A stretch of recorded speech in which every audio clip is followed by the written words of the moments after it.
Yes, check,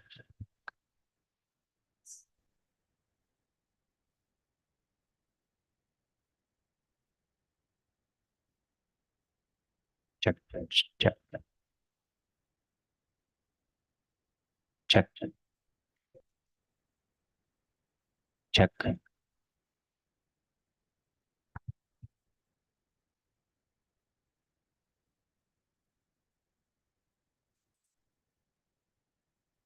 check.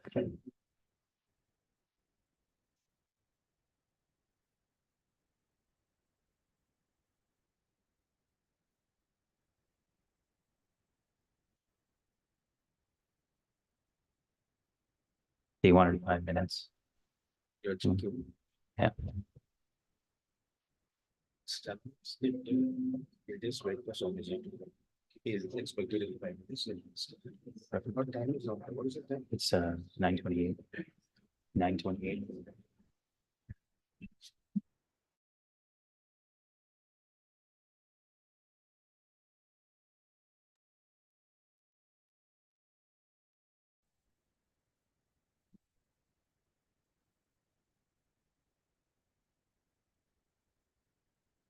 The speakers are going to rest and drop.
Check, check.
It might be this one.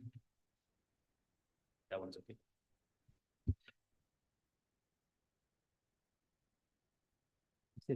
He said this one's off.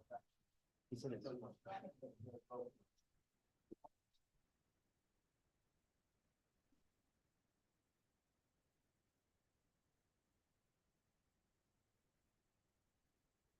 this one.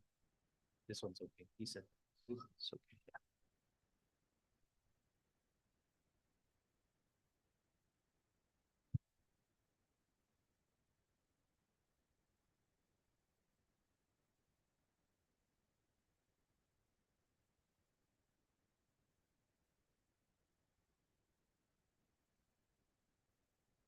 begin? Shall we get started? Is it start? Yeah.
Pranams to Sri Sadguru. Pranams to Sri Vishnu Mohan.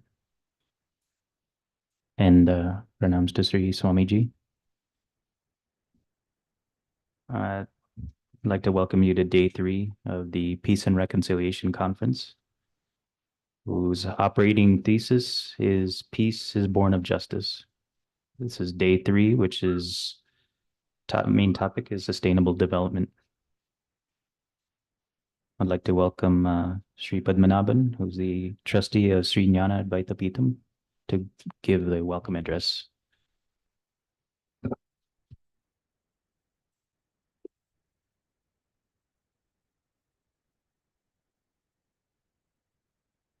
Pranams to Sri Sadguru Ma, pranams to Swami Shri Hari Prasad, and very warm welcome to all of you on this day 3 and the concluding day of this 9th annual Peace and Reconciliation Conference organized jointly by Shri Vishnu Mohan Foundation and Shri Jnana Advaita Peetham.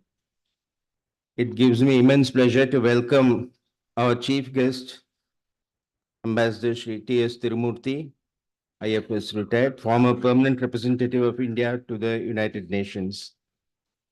Shri Tirumurthy is not new to this organization. He has been with us participated in several of our programs in the last few years. He was also, some years back, Shri Vishnu Mohan Foundation conducted a program in Kuala Lumpur when he was there as India's ambassador to Malaysia, and he was a great help in organizing that conference in Kuala Lumpur. So again, a very warm welcome to you, sir. I also welcome all the speakers, dignitaries. I don't want to name them because of the time constraints. Warm welcome to all of you. And just before I conclude, I thought I'll just say that I request all the people to please observe the quilts put here. These are not just some pictures, this thing kept for decorative purposes. You will find that here there is something in there on 4 of them there, and one big design here. This is because on casual, when you see it, you may think that they have just kept it for some decorative purpose. But this is a special curated collection of art quilts um, under the theme of Threads of Tranquility, which intertwine the themes of peace and harmony and a green, sustainable environment. This has been, it serves as a reminder of the profound connections between art, peace, and the environment. And this is in partnership with the Quilt India Foundation.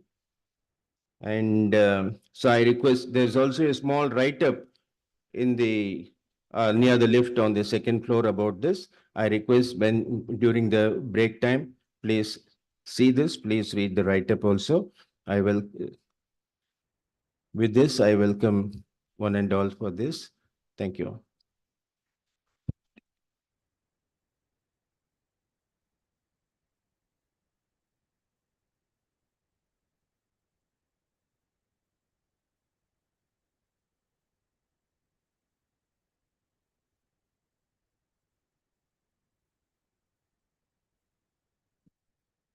We'd like to now begin with the lamp lighting. If I could introduce the dignitaries, Sri Tirumurti, Sri C.T. Indra, Dr. Shakuntala Bora, Dr. Indrani Chowdhury, and Dr. Naomi Sharon, please. Dr. Indra, please. Thank you.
We'd like to begin with day three's chief guest, Ambassador Sri T.S. Tirumurti, IFS. Mr. Tirumurti was in the Indian Foreign Service with a diplomatic career spanning 37 years. He served as ambassador and permanent representative of India to the United Nations in New York between 2020 and 2022, the big COVID years.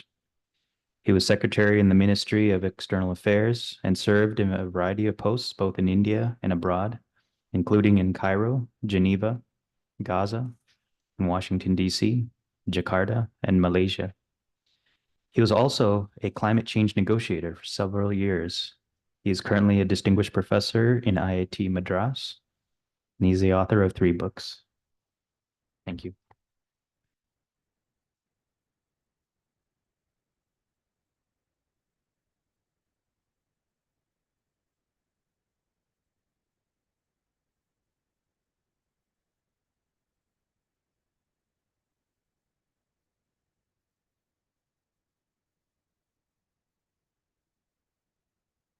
Respected Swamiji and my dear friends, it's indeed a great pleasure to be in your midst.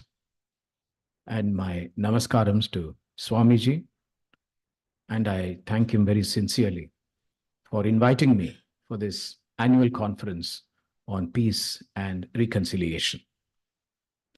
The topic is peace is born of justice. And there seems to be an underlying assumption here that justice leads to peace. And if this assumption is true, then peace becomes the goal and justice becomes the means to achieve this goal, which is peace. Unless, of course, peace and justice are synonymous, in which case justice is both the means and the end, or putting it another way, peace is both the means and the end. So we need to explore whether justice leads to peace at all. Or can peace be achieved in the absence of justice? Last year in the annual conference on the same topic, when Swamiji asked me, out of the blue, say a few words, I mentioned rather frivolously that when we look at the 2 great epics, Ramayana and Mahabharata, we could come to different conclusions on the path to peace. Ramayana teaches us that justice through Ramrajya and Dharma is important for realizing peace. But Mahabharata teaches us that peace can be realized even when there is no justice. After all, when you kill everyone, there is peace. Now, why I mentioned this even frivolously is that as a former practitioner of diplomacy, not as deep thinkers or philosophers or spiritual men and women like most of you are.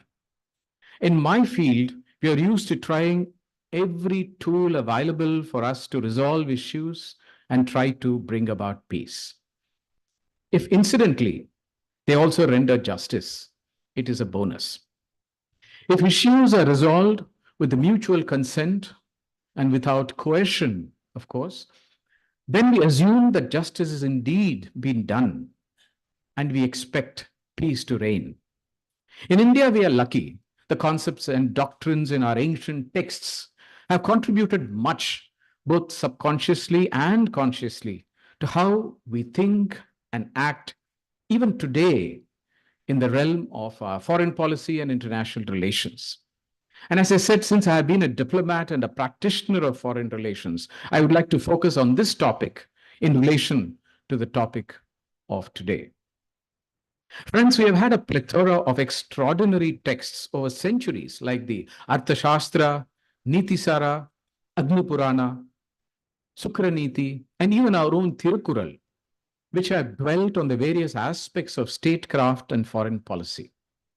The great thing is that these texts have given us a certain moral and value-based underpinning to our actions, even on occasions when these texts have consciously disregarded our values for the sake of what they feel is the higher good, for the sake of the nation state or the human being inhabiting a nation state. Our texts have also laid down normative standards to be adhered to for achieving peace in international relations through statecraft. Our leaders have sought to apply them to current real-life situations to strive for peace and fight injustice, including famously the use of ahimsa and satyagraha by Mahatma Gandhi during our independence movement to drive out the British. Let us also not forget for a moment the contribution of Buddhist thought and philosophy to our collective thinking, including the diplomatic outreach of Emperor Ashoka to other nations, or the knowledge outreach of Nalanda University bringing scholars and students from all over the world, or the symbolic outreach of the Buddhist Panchsheel inscribed in the India-China Agreement of 1954. So most Indians have grown up with the concepts like dharma and shanti or peace ingrained in us. We have not hesitated to use them as a yardstick to measure our own lives. And we have also not hesitated to use them to influence our foreign policy. Friends, what is quite remarkable is that how India has time and again drawn from its values and philosophy to fight injustice, or putting it another way, in its quest for justice. The fight against colonization, for example.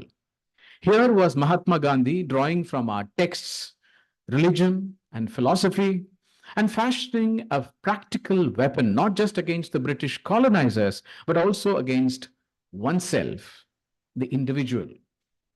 And he used some old-fashioned tools, and that's what he called it, satyagraha and ahimsa, truth and non-violence. And allow me, at the cost of repetition, to say a few aspects about what Gandhi did. Gandhi's ultimate quest was truth. He sought to reach this goal in every aspect of his life, whether in the political arena or in the economic and social arena, or in his own inner existence as a human being. As Gandhi said, devotion to truth is the sole justification for our existence. He further emphasized that there should be truth in thought, truth in speech, and truth in action. It is in the context of his single-minded pursuit of truth should we view his pursuit of non-violence. In Gandhi's hands, non-violence had a variety of meanings and uses, but always a tool of action and to fight injustice. To him, non-violence or ahimsa was an integral component in his search for truth. As Gandhiji said, ahimsa is the basis of the search for truth. And this fight for justice can never be passive, but an active fight. So you can see that he has cast his fight in moral and philosophical terms.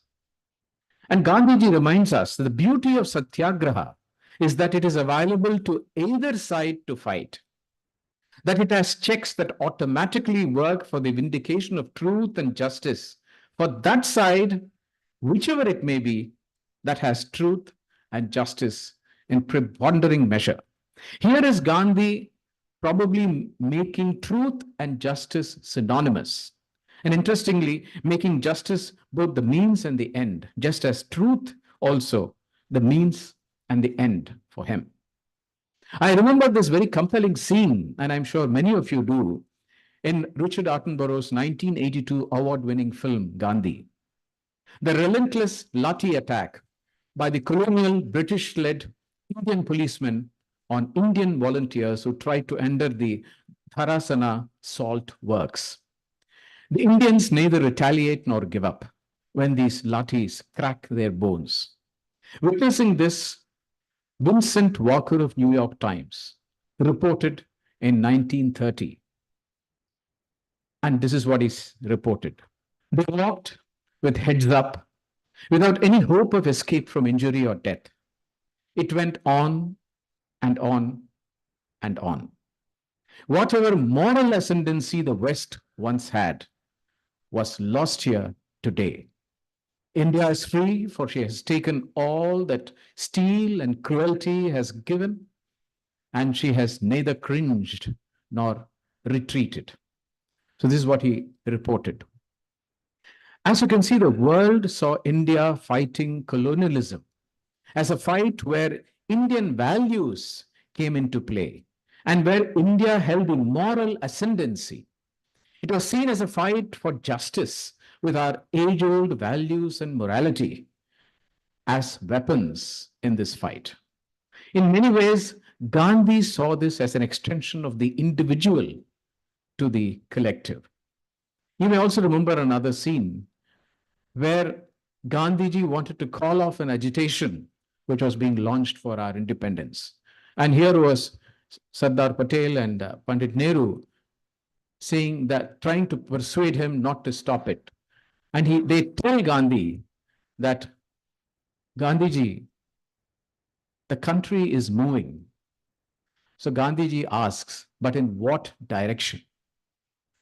So for him, the direction was as important as what the end was, which is independence of India. But when we look and start looking at the broader canvas of international relations, the logic of what I just mentioned now changes somewhat.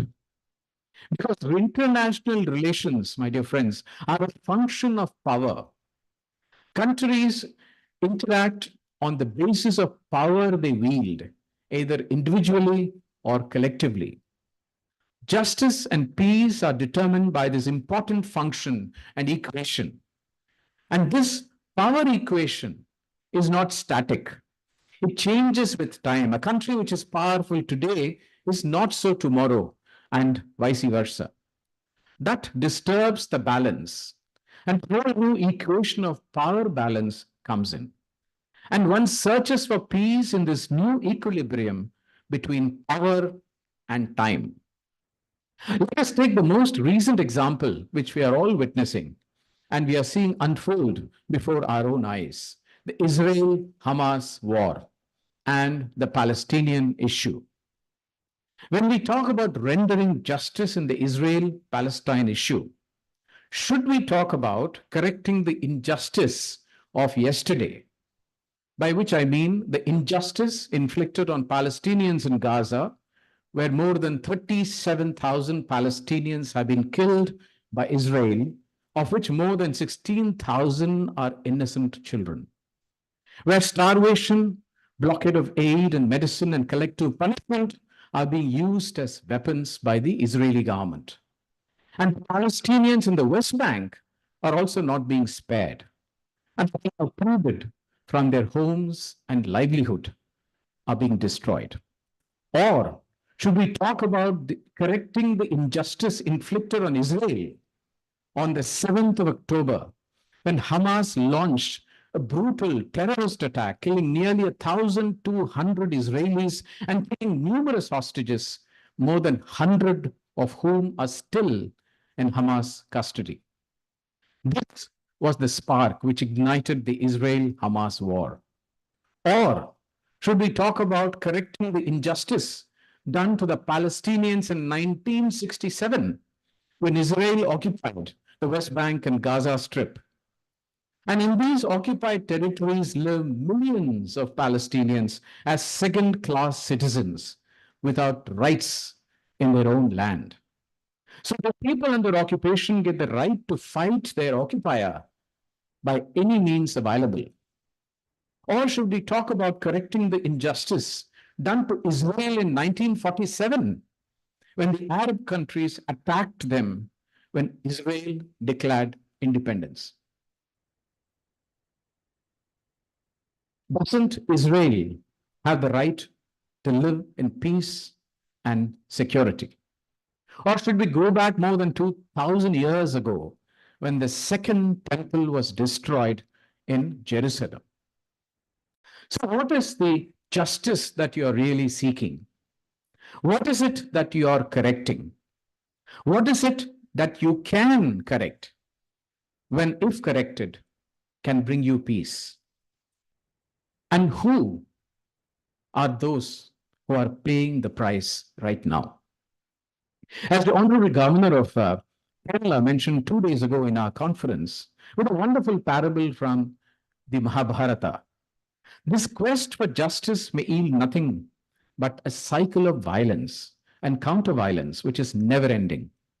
This cycle continues unless someone decides to break this cycle. And as he also reminded us, this breaking of the cycle of violence can be done only by using one's wisdom and compassion to bring peace, not necessarily by ensuring that justice is done. One needs leaders with wisdom and compassion on both sides to get out of the cycle. And this is precisely what is lacking in many unsolved conflicts of today. The UN Security Council agenda is full of unresolved conflicts going back decades, merely because human beings cannot find that wisdom to resolve them. There are enough people in this world who indulge in horrible acts under the guise of seeking justice. There aren't enough people who are willing to pursue peace by finding mutually acceptable solutions. As you can see in the Israel-Palestine context, justice itself becomes a function of time. It keeps changing and it is not a static concept. But whether you achieve justice or not, solutions have to be found for the present and in the present so that there is peace in the future. Friends, many people point out to the end of the First World War and how a humiliating settlement and agreement imposed on those defeated sowed the seeds for the Second World War. And thereby they surmise that unless a fair settlement is done, which we can loosely translate as justice is done, there can never be true peace. That's probably true. But there are as many examples of peace being established without justice ever being done or the status quo ever being restored. There are numerous countries which have faced the brutality of colonization or faced partition or even stripped of their assets or faced the brunt of a skewed world order. But they are looking beyond it to move ahead to find peace and prosperity. They are brave enough not to remain prisoners of the past. It's not justice that they demand. It's the rightful place as peaceful nation states where they can provide adequately for their citizens. So what you're therefore searching for is not justice for peace. What you're searching for is a path to peace. The question we should ask ourselves is whether we want to correct the past or correct the future, or correct both if it's possible. Friends, to somewhat level the playing field for nation states, and I'm talking about international relations, where you cut down the possibilities for injustice, we need to circumscribe the use of arbitrary power and also counter the adverse effects of the passage of time. As I mentioned, it is a function of power and time in international relations. This is why the international community have adopted universally acceptable and applicable international laws, rules and regulations, and customary practices in order to lay down international norms of behavior, and more importantly, accountability in the conduct of countries. But following these laws, you cut down the possibility of injustice and enhance the possibility of peace. That's why the Charter of the United Nations is important, which embodies the principle of prohibition of the use of force, non-intervention, sovereign equality, of equal rights, and the right of self-determination of peoples, followed by the requirement of peaceful settlement of dispute. As a well-known scholar and practitioner, Professor P.S. Rao says, and I quote, "These principles are the natural outcome of the lessons learned by the peoples of the United Nations from the two world wars. The failure of the League of Nations to transform itself into a legal community of mankind, and in particular, from 2 or more centuries of colonialism and evil association with domination, hegemony, discrimination, and exploitation.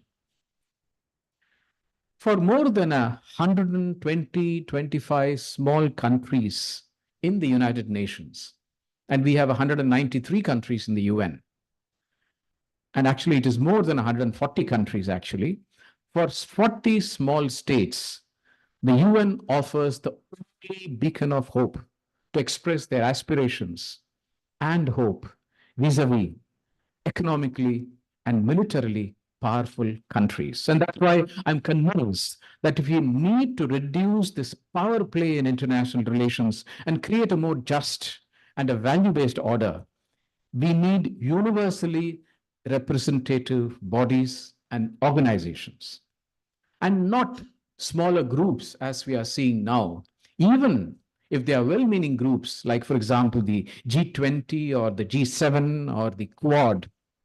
But all of them essentially serve the interests of the smaller group they represent.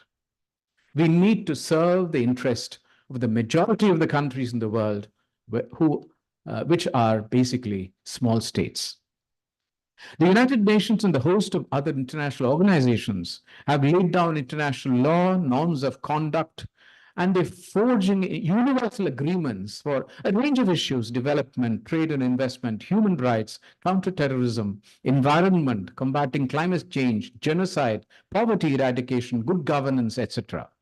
So when we attempt to bring peace in international relations, we are looking at this whole web of international laws and rules and regulations, which we come to loosely call as the rules-based international order.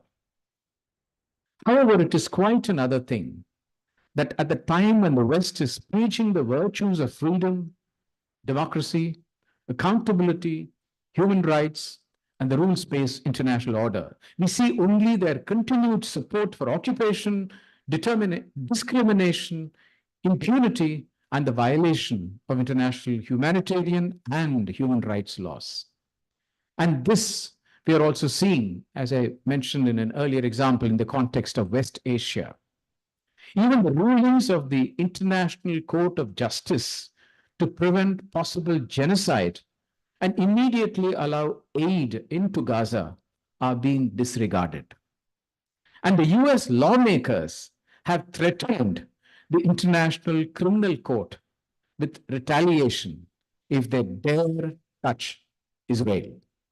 So we create institutions to safeguard peace, and we actively seek to undermine them.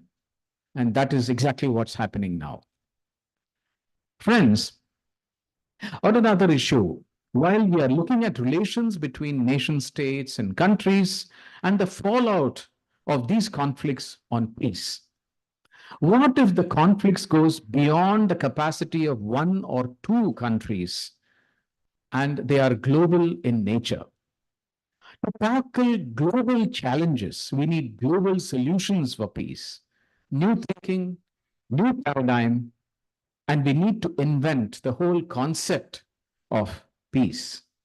The world today is far more globalized than at any time in history. Many of the challenges we need for all of these global challenges, we need global solutions, not just regional or national solutions. Climate change and environment, energy, sustainable development, technology, especially cyber, and of course, pandemics like COVID-19, which we have all gone through. These are all bigger than what a single nation state can deal with. For example, in climate change, majority of the countries are those which never contributed to climate change, but they are the same countries which are facing the maximum adverse impact. While we know which countries are to blame, we have to truly be held accountable. In fact, the issue of climate justice has become an important component of the climate change discussions.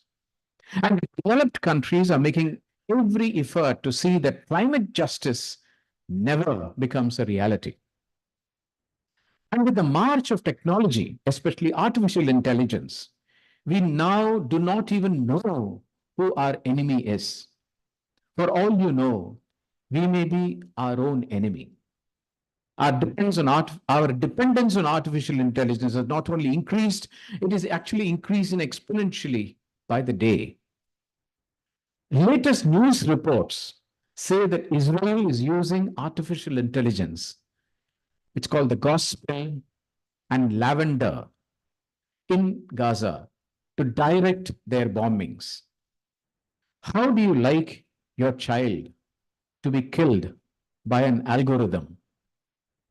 Now, these artificial intelligence and other technologies are available to even non-state actors. By non-state actors, we mean terrorists and others. And this makes the situation truly dangerous. But then, at least so far, we have human beings behind these machines, so to say, behind these technologies and behind artificial intelligence. But the most dangerous of all will be when artificial intelligence starts directing its own conflicts. And contrary to what you may be thinking, it may not be too far in the future. And at that time, I think the existing notions of justice will disappear from our lexicon. And when this happens, when machine fights you on its own, there will be no dharma. There will be no dharma left, but only karma. Yes, never has the need to collaborate with each other been more important, and never has been the world so divided. These contemporary challenges cannot be met with existing notions of justice and peace. We need collaboration for the collective good of humanity.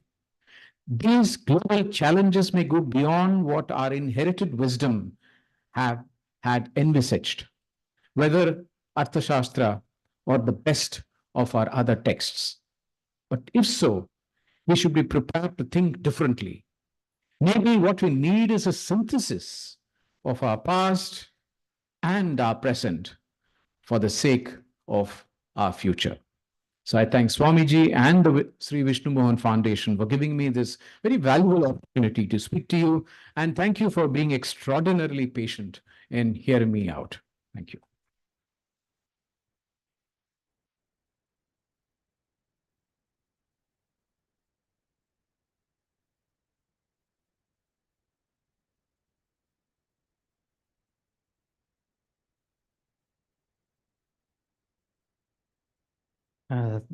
Thank you, Mr. Trimurti, for your enlightening thoughts.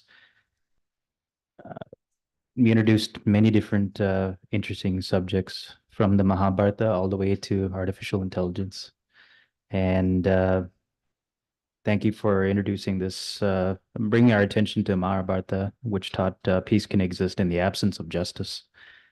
Having a justice is a bonus, and that's an interesting idea. International relations are a function of power that evolves over time. And this idea of leaders, a hope would be having leaders with compassion. You never hear that trait being used to describe candidates in an election. I don't even know if it's valued nowadays.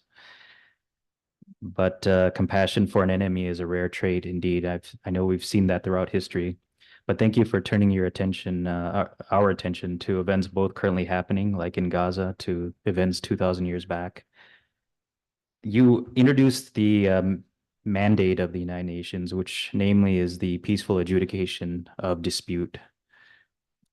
Yesterday, the idea was introduced here that peace groups, with the aid of technology, should coordinate globally in a more effective way to affect change. I would ask the question if it's might be possible one day for peace groups in association with the UN to ever be able to intercede fast enough to stop or reduce the unfortunate collateral damage that results from dispute and conflict, namely the death of innocent people. And you would know better than us if it is ever possible, because it seems events move fast, whether it's Ukraine, whether it's Gaza, and other conflicts around the world. Unfortunately, we see the bad byproduct, which is innocent deaths, especially of children.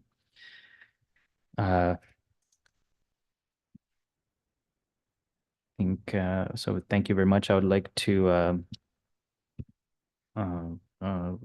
call Professor Ravi Chandramurthy to have us honor Mr. Trimurthy.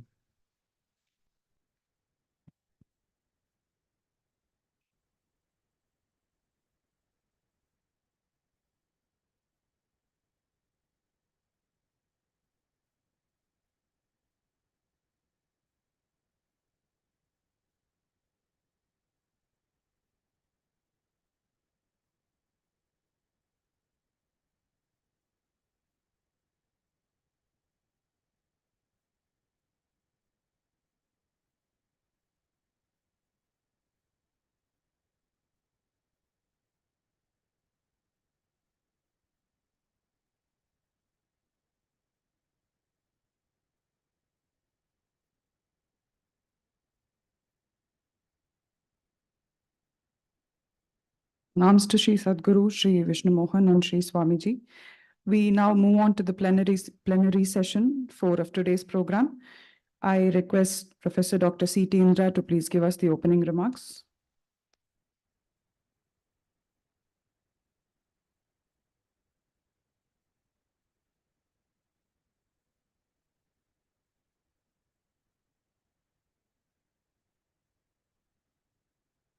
Pranam to Sadguru. Pranam to Swamiji. It's indeed a great privilege to be called upon by the Foundation, Sri Vishnu Mohan Foundation, to chair, or at least take care of the session. Chair is not the right word, perhaps. So opening remarks, no remarks, because there are 7 speakers. So we are here to listen to people and then enlighten ourselves. So it's an unenviable task to be reminding people of the time that they have to observe. I've already been given a notice by Shakuntala Bora that she needs minimum of 24 minutes, you said. Okay, madam. So there is a self-governing thing. Artificial intelligence will help you to just take care of your thought. And I just call upon the first speaker, Dr. Suresh Kumar. I take it that he is presenting it online.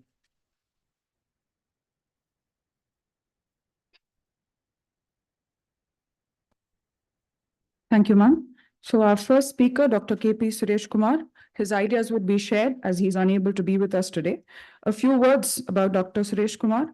He is a gold medalist in MBBS. He has done MD from Calicut Medical College and DM from CMC Vellore. Dr. K.P. Suresh Kumar is presently heading the cardiology department in Kaveri Hospital, Chennai. Earlier, he was a senior consultant, interventional cardiologist at Fortis Muller Hospital, Christian Medical College, Vellore, Trishur Heart Hospital, MMN Hospital, Chennai, and Salmania Medical Center in Bahrain. He has 27 years of experience in both non-invasive and invasive cardiology, performed over 15,000 coronary angiograms, 2,500 cardiac catheterizations, over 4,000 coronary angioplasty procedures with stenting, renal angioplasty, balloon mitral valvotomy, balloon pulmonary valvotomy, PDA AST device closure, and permanent pacemaker implantation, an expert in radial artery interventions he is. He has done many publications and presentations at national and international levels. We welcome you, sir.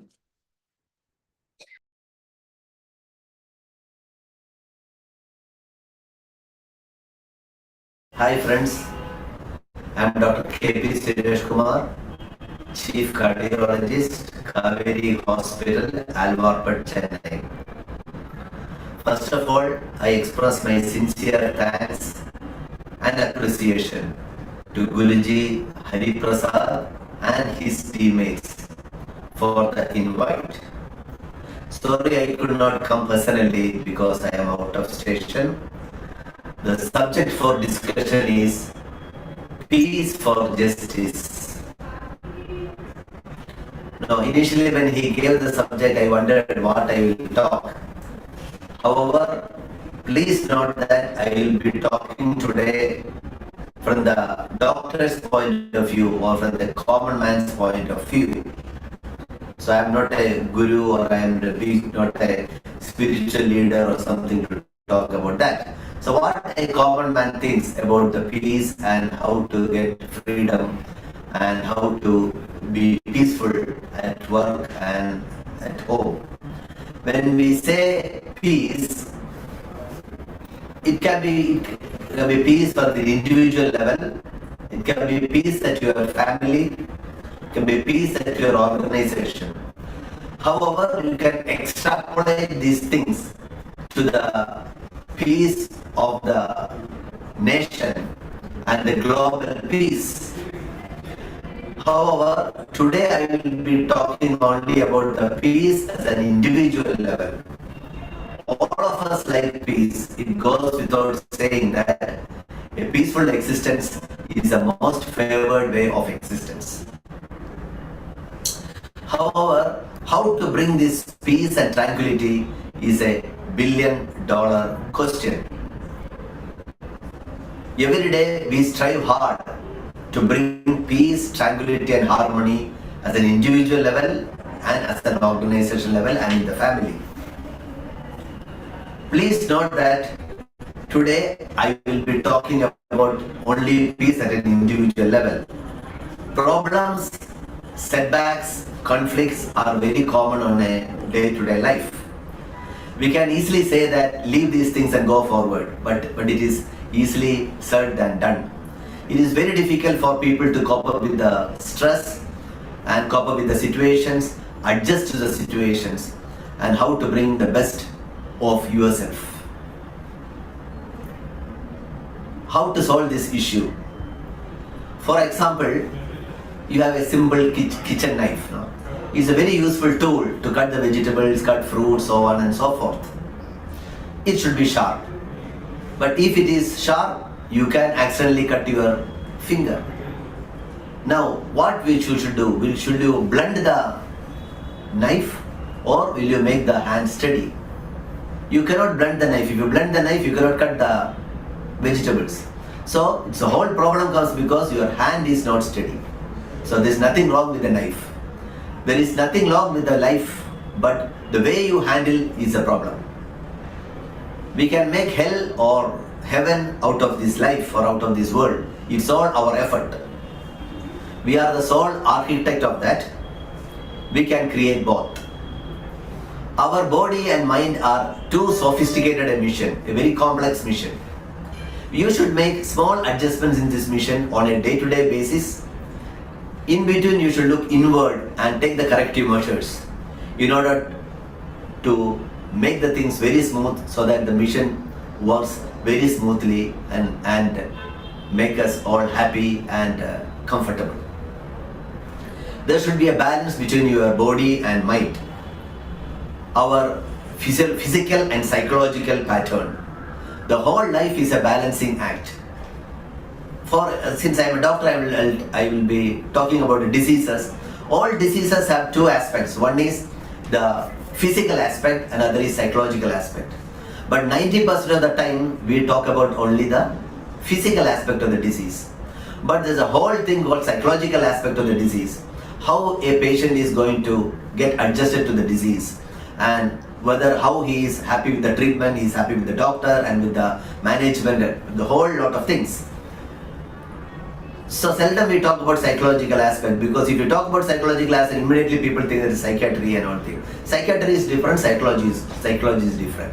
All of us have got an emotional and a physical component of the disease. Psychological help means to empower a patient or a person to adjust to the adverse situations, how to come out of it, to make the necessary adjustment and to motivate him, to improve his self-confidence.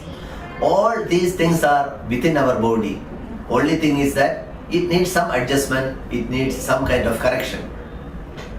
Now having said this, how to create inner peace or peace of mind in a common man like us? First of all, try to become pleasant and cheerful. See, if you also must have seen in the office, you ask somebody, so your junior to go and meet somebody, he will say that, no, I don't want to meet, please send somebody else. However, we say go and meet somebody else. Everybody wants to go and meet that person. What is the difference? Both the people are very good at their work. Both are very skillful. Both have reached their high positions. The problem is that this pleasantness is infectious. It is just like the fragrance of the flower. It spreads. So be cheerful and be pleasant. That itself, so that the other persons will be really happy with you, and you will be living in a peaceful atmosphere and peaceful circumstances in your family as well as in your organization. Now, anger is the worst emotion which anybody can have. The anger is self-destructive. So how to prevent this anger is try to become pleasant, think about the situations, don't react immediately. You sit back, relax and think how to solve the issue. Then I am sure that the anger will subside itself, and you should be coming out with a good solution to take care of the situation. So thereby you can bring peace to the whole place wherever you are working. Now, to explore the limitless possibilities of the world, you should have a steady platform. This you cannot do overnight. This means continuous sadhanas, continuous practice, and yoga, meditation and everything. And if I can quote Sadhguru, he calls this as inner engineering. He conducts a lot of workshops and symposia on the inner engineering. How to get transformed to so-called stable personality. How to control your emotions. Yoga, meditation, art of living, all the ways to achieve it, which common people like us can do that and can practice it daily. It helps a lot. Yoga, meditation, art of living, everything. Now, maintain a gratitude diary, which is very, very important. You count your gratitude or count your positive things, count the things which God has given to you. You get up in the morning, you wake up. There are a lot of people who are not waking up in the morning, isn't it? So you have got up, you are able to stand. There are a lot of people that are unable to stand in the morning.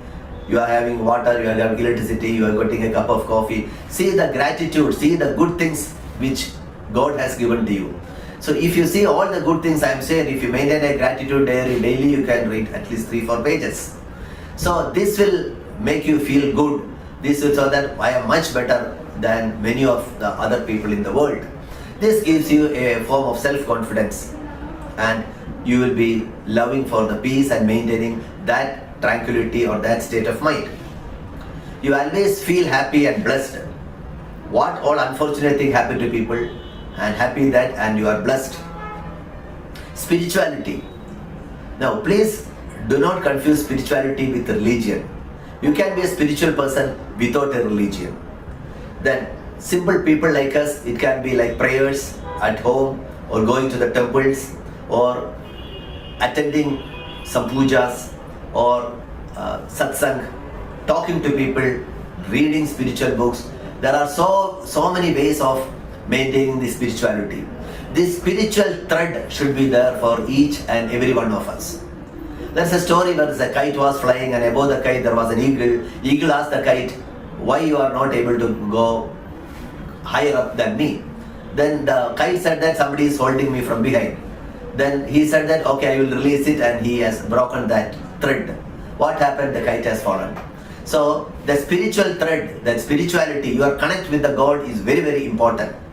So there is something, you can say, some power which is controlling us. Maintain that thread, which is very, very important for maintaining the peace of life. You can listen to a lot of spiritual talks, inspirational videos, inspirational speeches, and don't waste time on these useless WhatsApps. Discuss with good experienced people and be disciplined and try to laugh daily. People say adapt, adopt and adapt. These are the 3 ways of circumventing any adverse circumstances, adverse events in life, and maintain and gain the lost peace which you had. These are simple ways to get peace of mind. Having everything in this world except peace of mind is worthless and miserable. We all consider Rama as a supreme incarnation of Lord Mahavishnu. But what about his life? full of problems, unfortunate incidents. He lost the kingdom, he lost his wife, he had to go to the forest for 14 years, so on and so forth. But why still Rama is regarded as the supreme form of God? This is because whatever wrong things have happened, whatever unfortunate things have happened, he has been remaining unperturbed. He maintained the peace and tranquility with a smile. So he has shown to the world, when the God has come as an incarnation of human being, he has shown to the world that adversities do happen, but how to face adversity. Whatever happens, you should have cool, think about it, your thoughts should be clean, you should sit back, relax, analyze the situation, be peaceful, be cheerful, and always approach the things with a smile. So dear friends, if all of us are peaceful, the country will become peaceful, the world in turn will become peaceful. Let us spread the fragrance of peace. Thank you very much for your attention.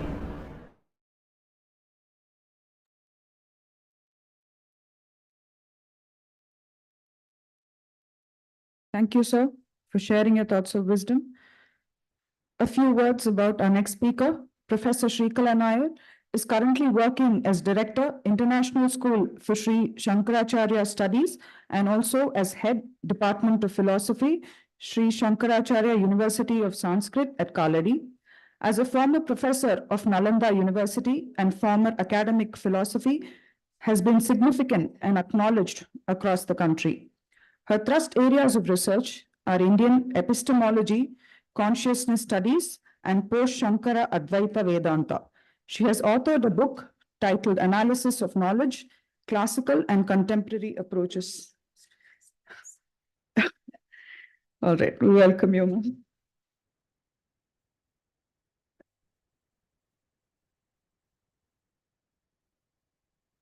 Shri Guru Bhyo Namaha. Pranams at the lotus feet of Sri Sadguru. Pranams to Swamiji, His Excellency Tirumurthy, respected Chair Professor Indra, my great friend and role model, proud to be in her panel.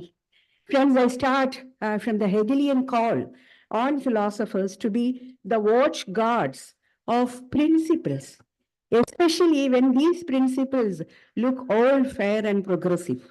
Here, the suspect at hand is the human rights, something which has been marked as the promise of progress, emancipation, and universalism. I shall argue that this position is myopic, exclusive, and informed by a series of global panics. In this small presentation, I shall unpack 3 normative claims on which the Human Rights Project is based and try to expose its dark side, especially the claim that human rights is part of modernity's narrative of progress. I challenge the 3 fundamental positions upon which the Human Rights Project has been perched. First, that the human rights represents a step forward in the progress of human development, civilizational maturity. Second, the assumption that human rights are universal and challenges its dehistoricized, neutral, and inclusive claims. Third, the challenge faced by the atomized, insular, liberal subject on which the Human Rights Project is based. And it is correlating assumptions about the other, who needs to be cabined lest she destabilizes or undermines the subject. At the end, I shall make some tentative proposals as to how we can engage with human rights once their dark side is exposed.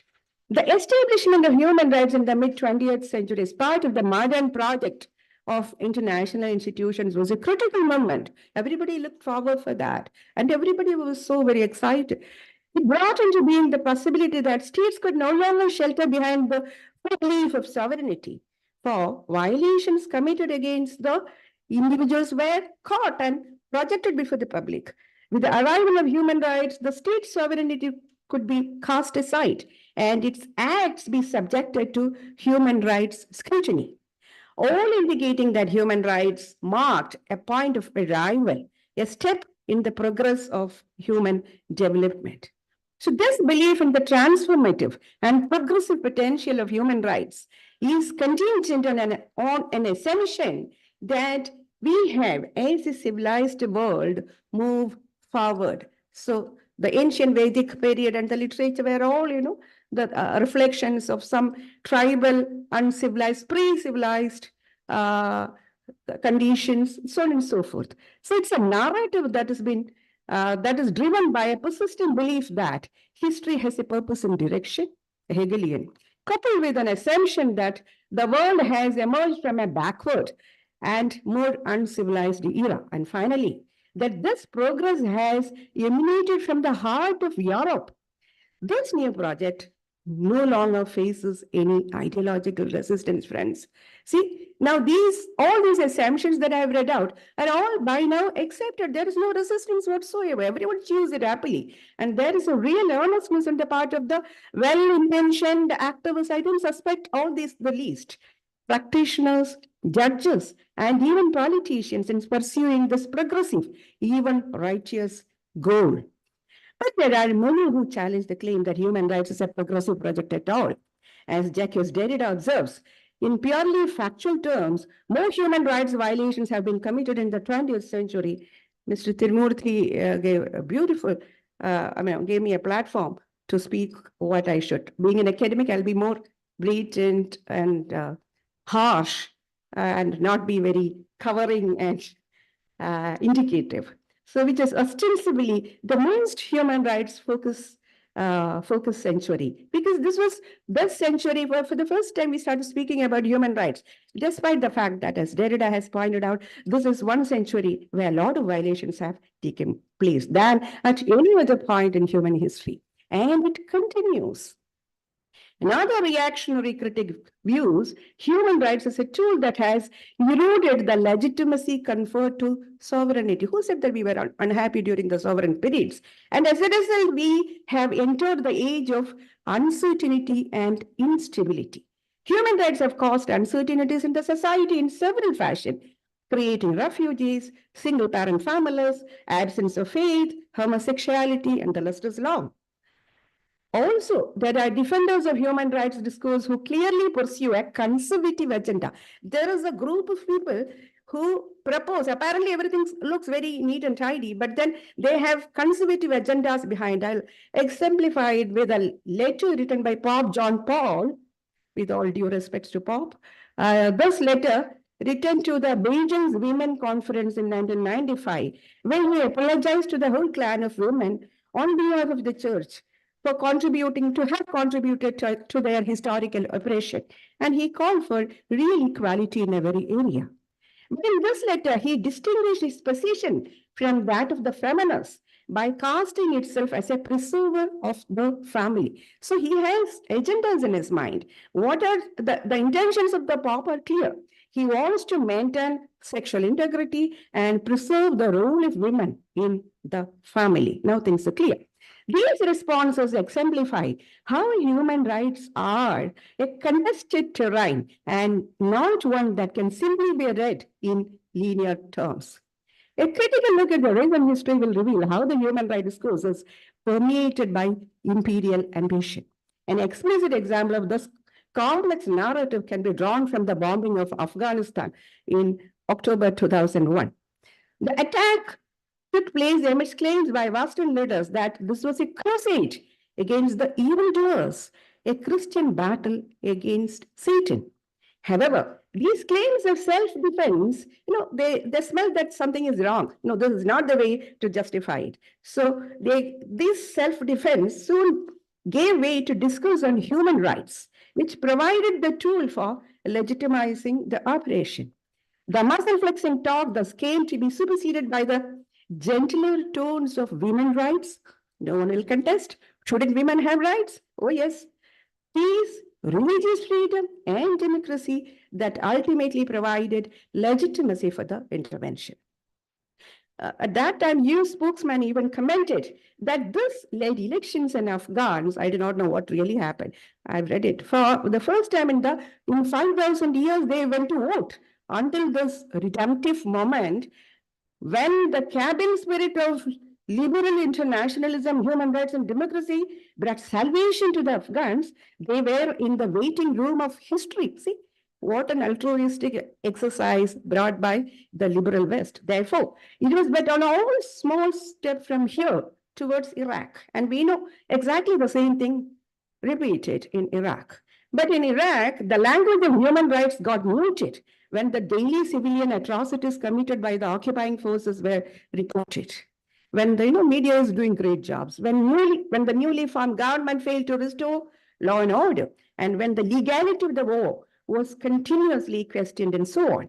So this novel endeavor of the altruistic West to bring democracy and freedom to the Middle East, and wherever there is darkness, they will bring their torch of reason, and that is the white man's burden, can in some way be compared to the attempts by the Indian government. I'm making a quick comparison between this altruistic West and the central government. I think the central government has changed its policies by now. To think that they thought that it is their duty to modernize the tribal people in the Northeast. They thought that we should give rights, human rights to the tribal. The tribal rights are not all that fine. We'll have to modernize them, bring them to the mainstream. Little realizing that how comfortable the tribals are in their own places. So these critics constitute some of the tensions that characterize human rights law and disrupt the idea that human rights is one long and steady march towards progress. Now let us look at the second objection. When we unpack the notion of universality to which human rights claims are tethered, it looks very innocent. When we see that human rights bring a universal notion of humanity. But there is this underlying principle that all humans are entitled to enjoy human rights without regard to distinction. That is how we see it. Yet, when we examine the Enlightenment project, it exposes the exclusions that mark the history of this intervention. I'll make it more clear. Revisiting the colonial encounter, if we look at from the colonial, the post-colonial factor of things will be very clear. Revisiting the colonial encounter is critical in order to understand the limitations and possibilities of human rights in the contemporary period. It's not the case that human rights tries to restore something that is merely, it looks as if, that once upon a time we were all placed in the happy situation of human rights, and now they are trying to glue back together the broken humanity. That's not the case. We were never one earlier. Assertions about the universality of human rights simply deny the reality of the colonized, whom they claim to represent and speak for. See, the whole thing comes from the center, the Western mind, that there is some lack. They lack human rights, so they will have to be given some kind of right. So there is a deceitful act of disclaiming their histories. And in this whole exercise, our histories are lost and imposing another's through a hegemonizing move. And our histories have been replaced by the histories of our hegemonizer, the West. The argument is that the liberal tradition from which the human rights emerged has its footing on the Western convictions. This is my point. I repeat, the argument is that the liberal tradition from which human rights projects emerged has its footing on the Western convictions, on the cultural backwardness of the colonized and the racial and the religious superiority of the West. And also, assimilation is another agenda. How can you claim human rights? When you get assimilated to the Western culture. For instance, in the context of the colonial encounter in India, the universal principles of liberty, equality, and freedom were contingent on the natives' ability to conform to the civilized white. Though we could never absolutely conform, somewhat we could conform to the white. That is all that we could achieve. So in the contemporary period, there is a proliferation of laws. We just look around, there is a proliferation of laws to protect human rights. That itself makes it suspect. A recent example is the fake charge of human trafficking in Nepal. There was one bus full of young Nepali women traveling from Nepal to New Delhi to get their flight to United Arab Emirates because there were no jobs in Nepal. They were moving.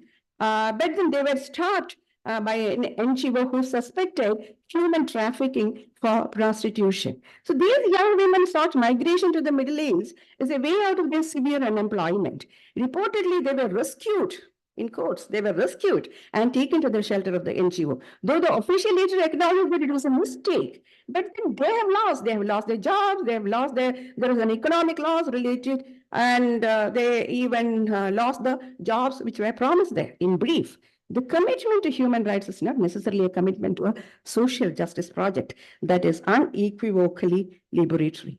Also often, acts of reasserting human rights by their proposers, the altruistic white, are an eyewash. I'll just give you two examples. We often see the Western liberating states projecting themselves as torchbearers of human rights towards the less developed, non-democratic, illiberal world. When George Bush walks into a mosque immediately after the September 11, or when Tony Blair boldly asserts that the Muslim community will be embraced and diversity defended after the London bombings, we understand clearly the motives. It's not that they are trying to protect the human rights. We pretty understand their motives. Friends, when I take a walk on the darker side of this promising project, I'm not arguing in favor of an outright rejection of human rights at all. We cannot not want human rights, double negation. For they are radical tools for many. We need, of course, human rights. And human rights, though a flawed ideal, seems preferable to no rights at all. It's a very useful vocabulary, yet it is all important to confront the dark side of this project that I'm trying to reveal before you. So today, to use the words of Costas Dozinas, human rights are being reduced to a body without a soul, without a political vision or moral purpose. There is a beautiful Indian critique of human rights initiated by Gandhi, but I'm not touching that. To question human rights is not to side with inhuman, the anti-human and evil. This critique arises from the realization that what's required at this moment is neither an arrogant triumphalism, oh, we have arrived at a perfect and progressive principle, nor hopeless despair, but rather a thoughtful reflection. First, we need to move beyond debates between the universal character of human rights and their historical particularity. The universality that we see is, there are gray areas in that. The Human Rights Project will remain secular and non-productive if we linger in the debate about transcendence and immanence. More important, therefore, I argue, as a starting point is to recognize that human rights are a site of power. Wherever you place it, it's a site of power. And because it is powerful, it matters who brandishes this sword. Human rights advocates have failed to adequately interrogate the colonial trappings, which I have highlighted. We will have to look into these. We'll have to interrogate the colonial trappings and first world hegemonic underpinnings in this project. And frequently, they ignore the non-West from the conversations. The non-West have been set aside in the conversations on human rights, and including even this error lingers on. Analyzing human rights from a post-colonial perspective provides an enriched perspective of how the terrain has operated. I'm concluding, we also need to understand that discussion on human rights has been so dominated by Western pontification about the project, which tied on to the claims that human rights are something needed only there. They are not speaking about human rights to themselves. They think that we lack it, and therefore it is needed over there in the developing, in the less civilized world. The early William James, Indologists who wrote on Indian histories, who thought that we are uncivilized, I think still lingers on. Still, even that is even reflective in this human rights project. To sum up, they haven't changed their mind. So to sum up, the story of human rights cannot be told primarily through the dichotomies of good versus evil, heroes versus villains, and winners and losers. It is viewed that by centering excluded subjects, let the narrative start from the excluded subjects, excluded souls, and excluded histories in this project that can bring back to it a space of greater optimism and lesser despair. Ultimately, it is an effort to put some life back into a project in desperate need to give this body of human rights a soul. Thank you very much.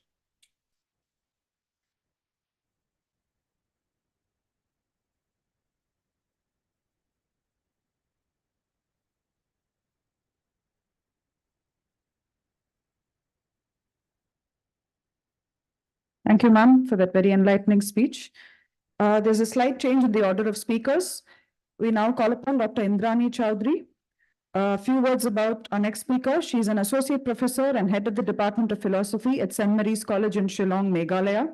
She received her PhD from the Department of Philosophy, Northeastern Hill University, Shillong in 2001.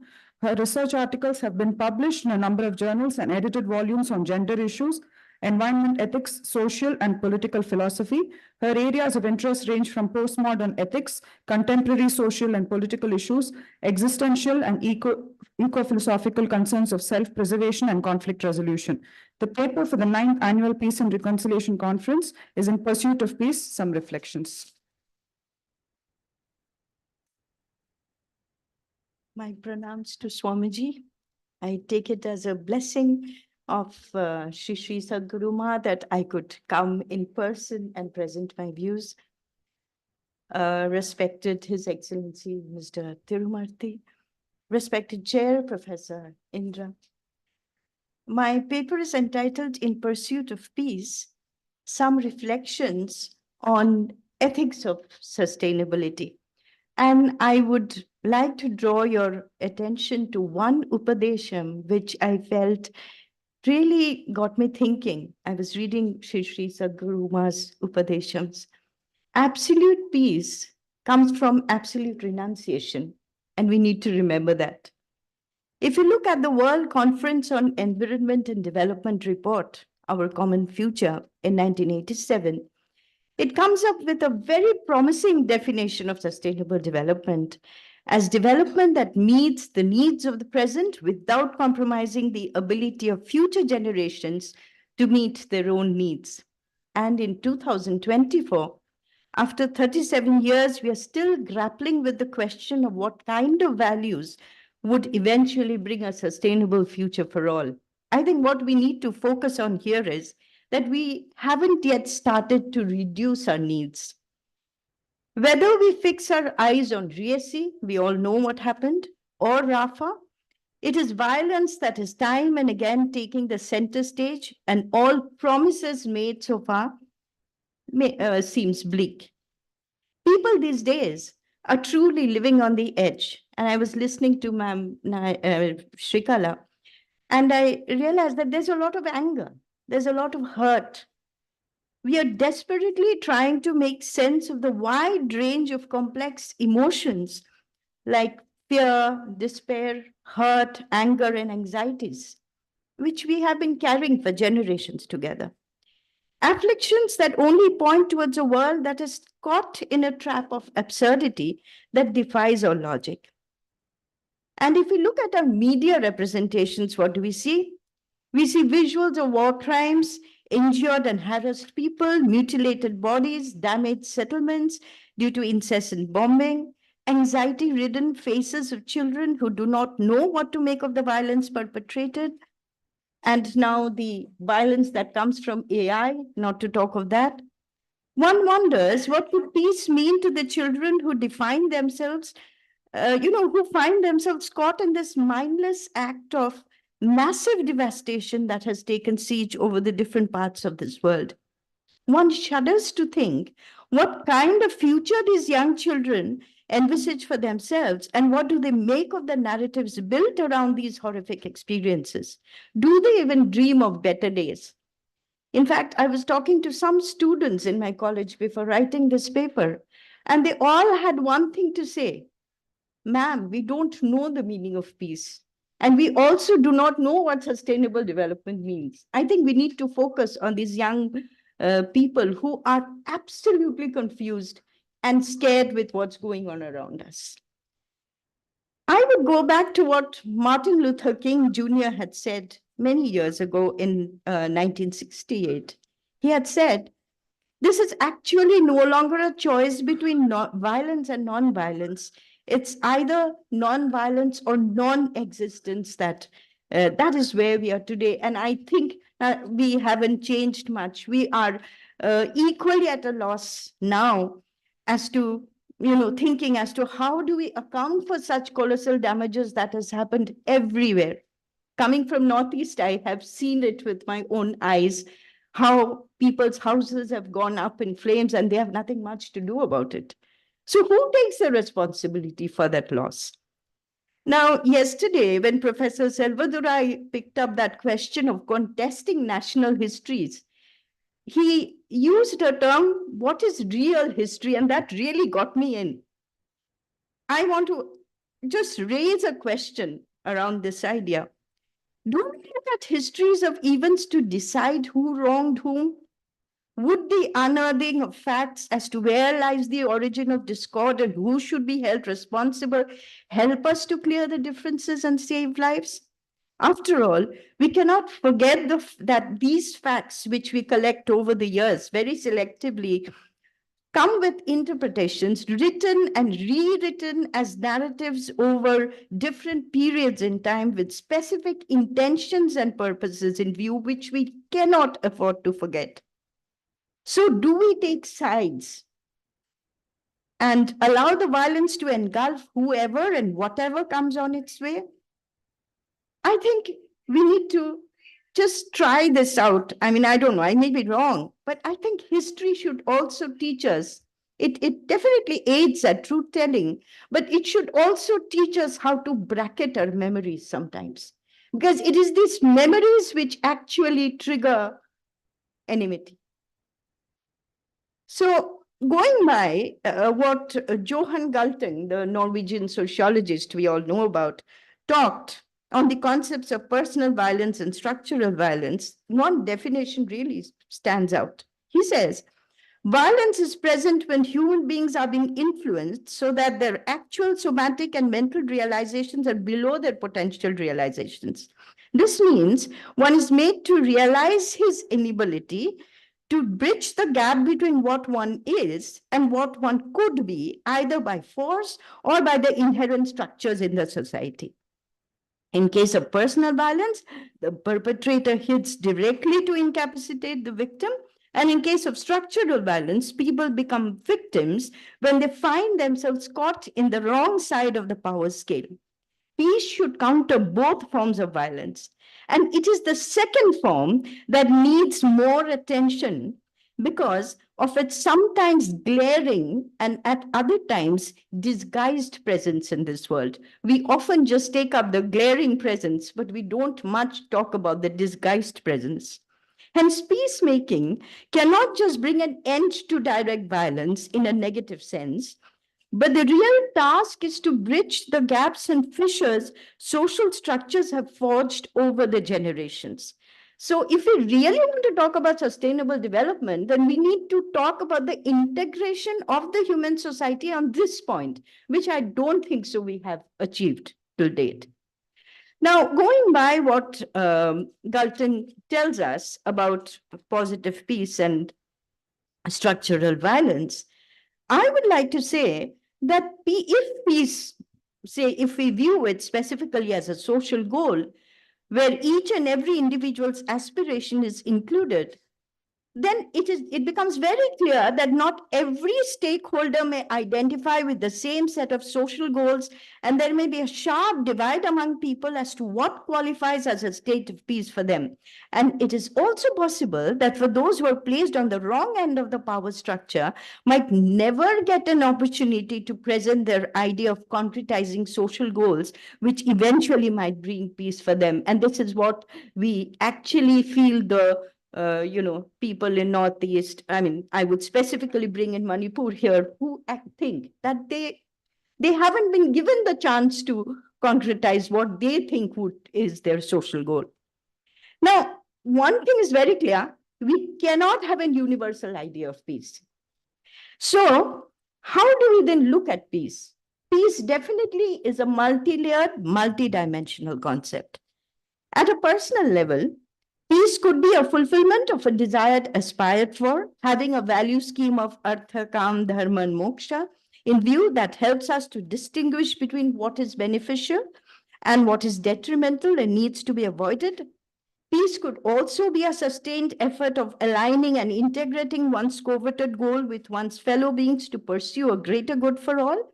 And as a third possibility, peace could also be viewed as a pact or accord agreed upon unanimously for the benefit of a greater number. But unfortunately, these routes to peace may take on a different trajectory altogether. Firstly, at the personal level, peace could be understood as some kind of concrete state of happiness, or it could, I think, it could be just a realization that every person can experience at some rare epiphanic moment in one's life. I would call it one's face-to-face encounter with reality, a realization what one cannot but affirm for its sheer tangible force of facticity. That's the truth. Secondly, there begins the struggle of aligning one's goal with that of others, and in a bid to integrate human beings, individuals in power, quote unquote, often appropriate others who may lack the ability to project their opinions as markedly distinct. It remains to be seen who falls under the so-called all. Does it comprise of all and sundry, or fellow beings we identify with and relate to?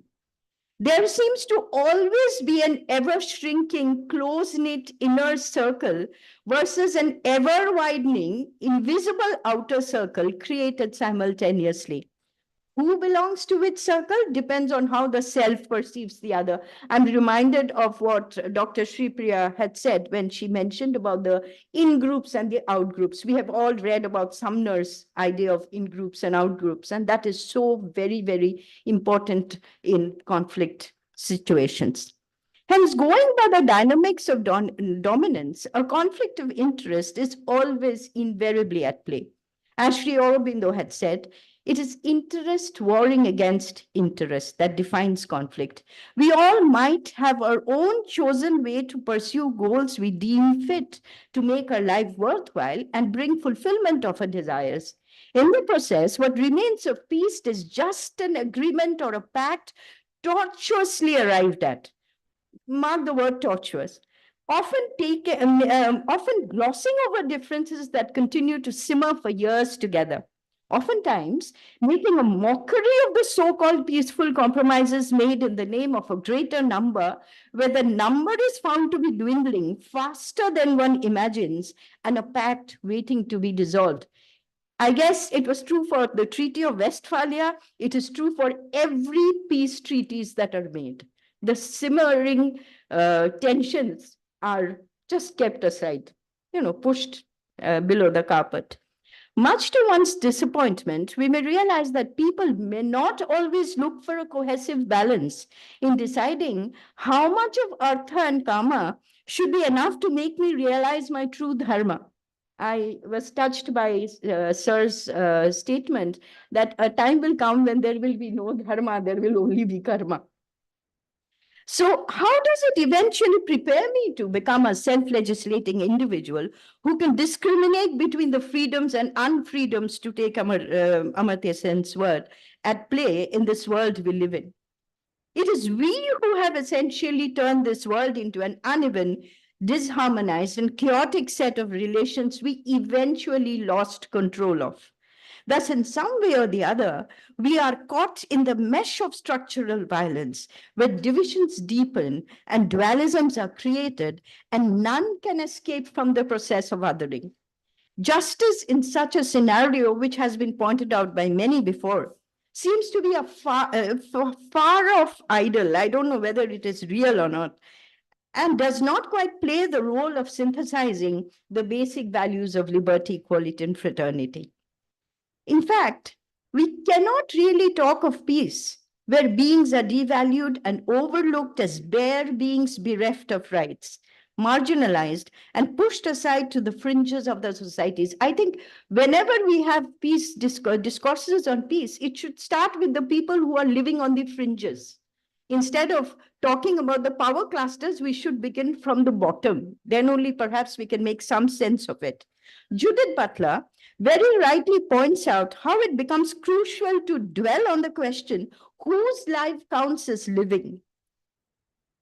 Assets, assertions, and acclamations have always been perceived as prerogatives of the powerful and the articulate. We find the voiceless poor, weak, and the dispossessed are either appropriated, then it is all fine, peace, peace, and or pushed to the zone of the non-being, to use Frantz Fanon's words. So identities oscillate between the dominant and the despised, depending largely on the social positioning and perceptions which regulate not only our social transactions, but also lived realities to a large extent. One can see a rapid shifting of loyalties and responsibilities, pardon me for saying this, subject to opportune moments in time. In a bid to wield power, more power clusters are formed, giving rise to a never-ending power struggle between extremely polarized groups of people not willing to see eye to eye, and let alone be ready to listen. I think that's where the problem lies. We are not willing to see the reason or speak to each other. I wish to draw attention to this fact that only a moral stand on the part of an individual can be of help to counter this conundrum. We need to recognize that we are already placed, as Butler points out in her book, in a force field of violence. So whatever stand we take, we are in some way or the other putting forth our views that may appear as violent. I may not want to be the threat, but I naturally become the threat for others.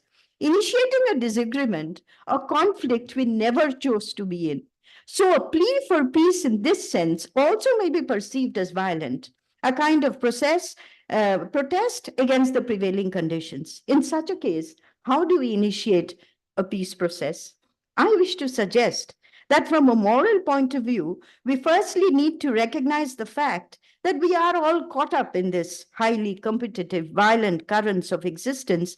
Each individual shares a similar predicament and is in a continuous struggle to make a space for oneself.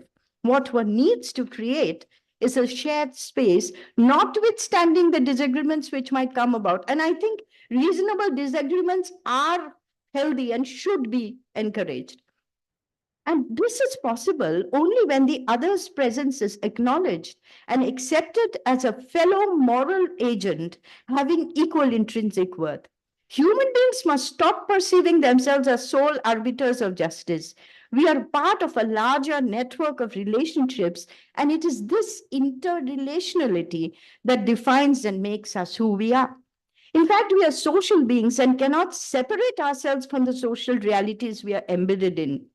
An acceptance of this fluid status, where we are continuously participating in an interconnected network of relations belonging to many things, beings, and events of this phenomenal world, like us or may not be like us, and that is our identity. We cannot raise ourselves above these differences. Self, in this sense, is constitutive of the other. Devaluing the other imperils the quality of one's own life. It is aggressive partisanship that has brought in conflict and the mad rush of projecting one's own identity against all odds and by all means. Peace lies in unmaking the identity we have constructed for ourselves, or as Iris Murdoch calls it, the unselfing of ourselves, much in consonance, of course, with the Buddhist idea of anatmavad. That is, transcending the limits of ego and acknowledging the reality we are part of, but cannot and need not always control. Secondly, an initiative for peaceful reconciliation requires trust. And this trust should be totally unconditional, and also, I would like to add, arbitrary. It is arbitrary power and arbitrary trust. I think we should choose arbitrary trust. It is absolute trust, which need not be pinned to any motive whatsoever, which can actually help us to build up this dialogical relationship between people, parties, or the different relations which are working at in the society. So where both parties are equal players and not tied up in a sharply lopsided, unequal arrangement, all along fearing that they might be misrepresented and reduced. As beings, we cannot afford to ignore the vulnerability and precariousness that characterizes our life. We are equal in this temporal resting place. We have no option but to accept this precarity and yet trust that we will find a way to survive it. We pin all our hopes on this claim with the desperation of a child, trusting all along to be taken care of. A child can only trust, can't do much about it anyway. It is trust that opens up the possibilities of a livable world, and we must take that leap of faith alone in our own capacity, notwithstanding the anxiety and dread that it involves. For therein lies the fiercely aggressive moral choice of forever being in pursuit of peace for a sustainable future for all. Finally, I would like to draw your attention to the words of 13th century Persian philosopher and mystic Rumi Jalaluddin Balkhi. He says, being human is a guest house. Every morning, a new arrival, a joy, a depression, a meanness. Some momentary awareness comes as an unexpected visitor. Welcome and entertain them all. Even if they are a crowd of sorrows who violently sweep your house, empty of its furniture, still treat each guest honorably. He may be clearing you out for some new delight. The dark thought to shame, the malice, meet them at the door laughing and invite them in. Be grateful for whoever comes because each has been sent as a guide from beyond. I hope for some divine interventions which will always make us look for the beyond, what we cannot see. If we can practice this, we have practiced empathy and respect, and perhaps we will be on the way of sustainable, equitable future for all. Thank you.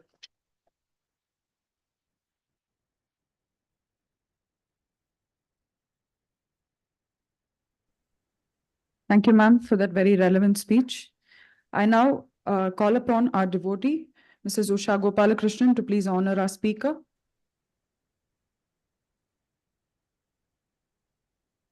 Yes, Ms. Usha Gopalakrishnan is also Secretary of Sri Vishnu Mohan Foundation. Please be ensured in this.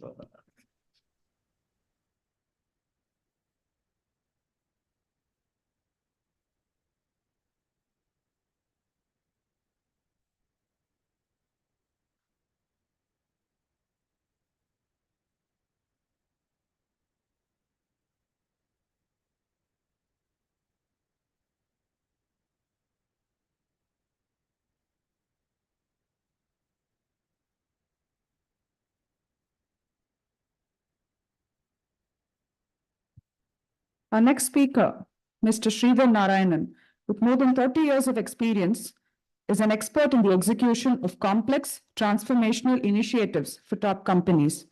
He is the sponsor of Pegasus India Evolving Opportunities Fund, an SCBI registered social impact fund.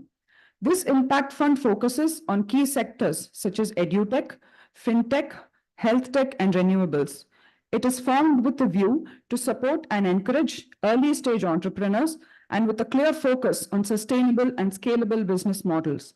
His involvement with these investee companies gives them an impetus and encouragement as the fund provides operational guidance for the entrepreneurs. He is also the group director and CEO, Infrastructure, Industrial and Logistics of the Hiranandani Group, and has successfully executed multiple complex projects for the group in the past decade.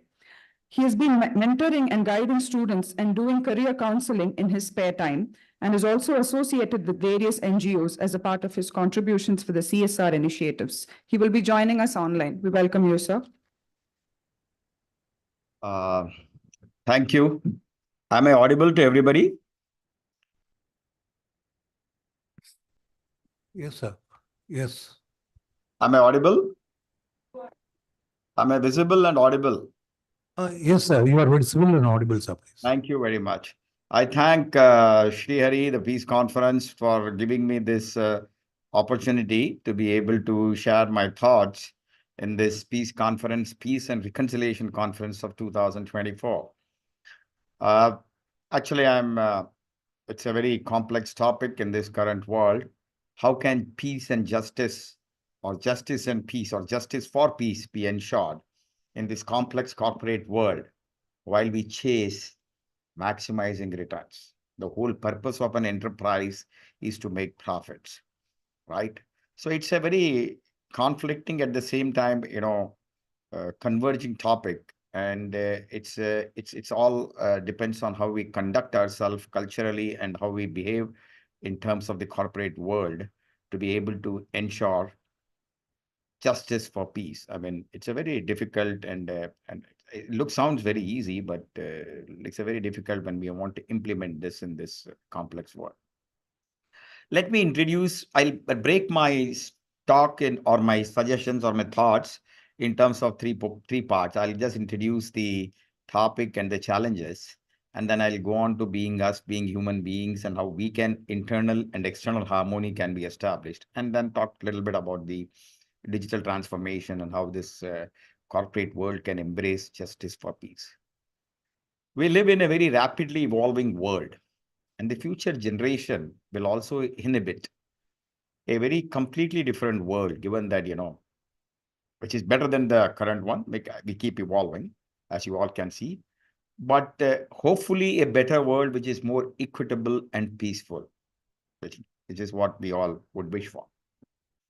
However, there are a lot of headwinds that may affect peace, and arguably justice suffers depend on how you implement and how would you like to define it as you go forward.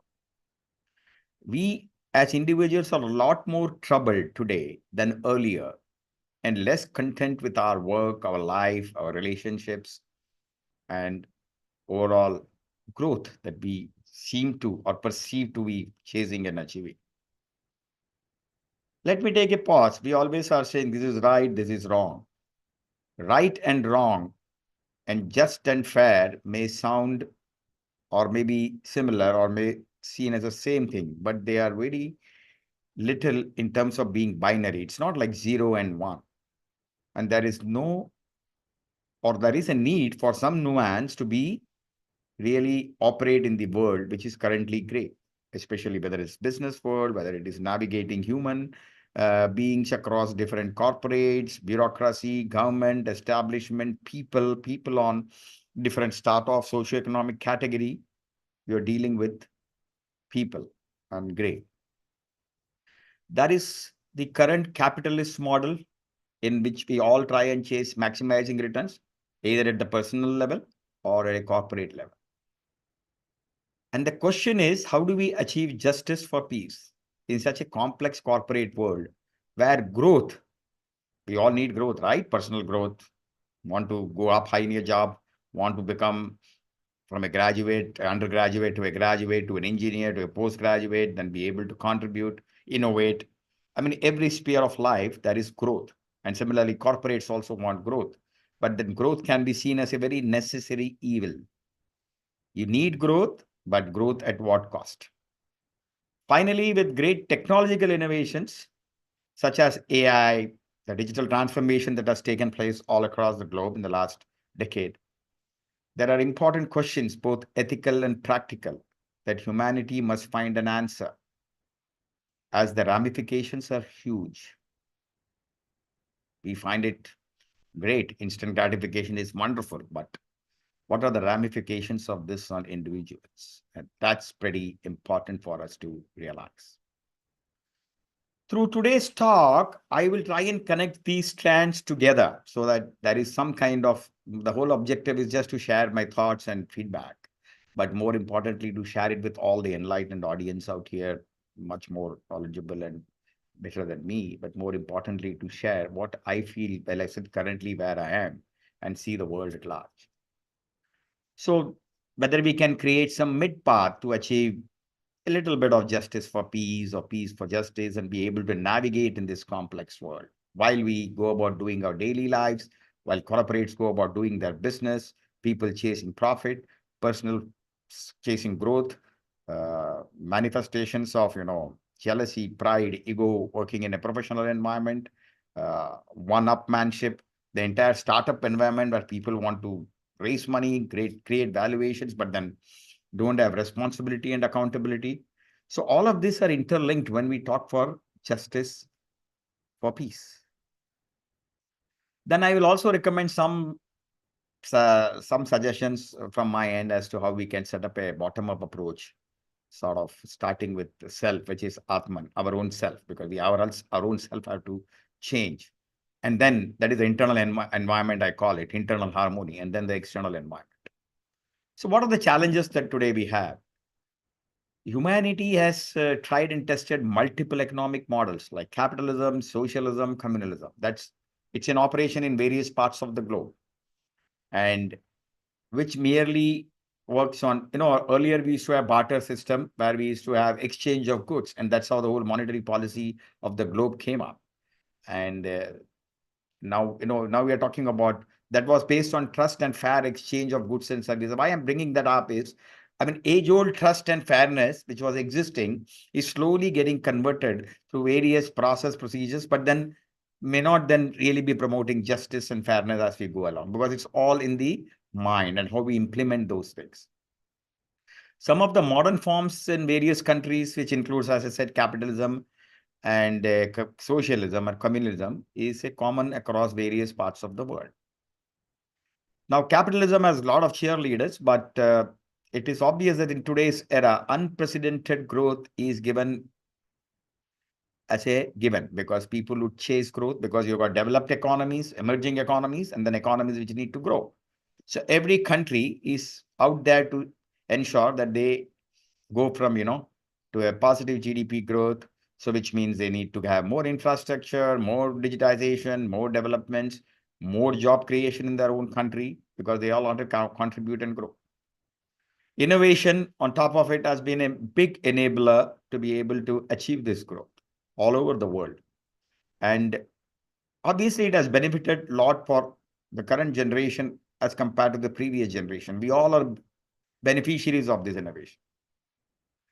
So we are at a unique point where many material desires of ours has been satisfied by these innovation and technological solutions as compared to the earlier era. And actually we continue to progress on this material progress or growth process, as we call it. Everything right from gadgets provide efficiency, convenience, to apps which give you quick instant gratification. Then, you've got e-commerce, quick commerce, e-commerce platforms, click and buy, click and feel, click and do things, watch movies, promote yourself. All this is available in a 10 to 20 minutes. Earlier, we had to make an effort to be even able to go and get it or satisfy our need. An added factor is the increase in disposable income. What has it led to? Increased consumerism, which means increased consumerism is also a very good sign. Like for India, consumerism is leading to growth, as you see the markets, as you see the establishment. But at the same time, consumerism leading to growth at any cost, I will win at any cost, also leads to different practices being followed. However, the question remains, has greed gone very high up in the order? Is the quest for material desires will always be never ending? Ambition and hunger will continue to go, and probably to some extent, they are necessary evil, because as I say, anything given free is not valued. To create impact, also you need to give something that people will value.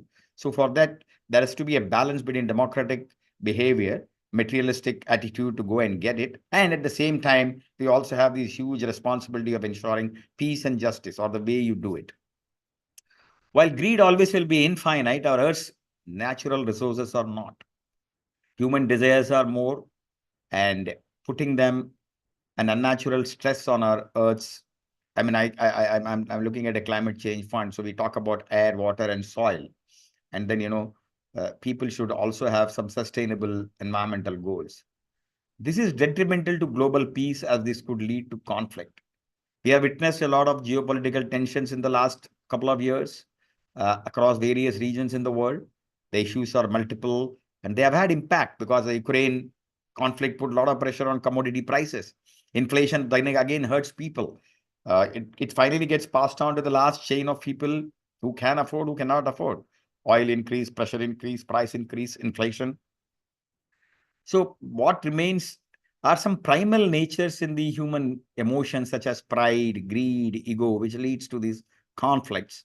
And if we have some form of control on this, probably we could not avoid, maybe moderate them as we go forward. The corporate sector has also witnessed a share of ruthless growth, and it is like winning at any cost, which means ethical, unethical, fighting competition, because there you are fighting your battle to be there up to win, whether it's the stock market, whether you want growth, whether your market cap has to go up.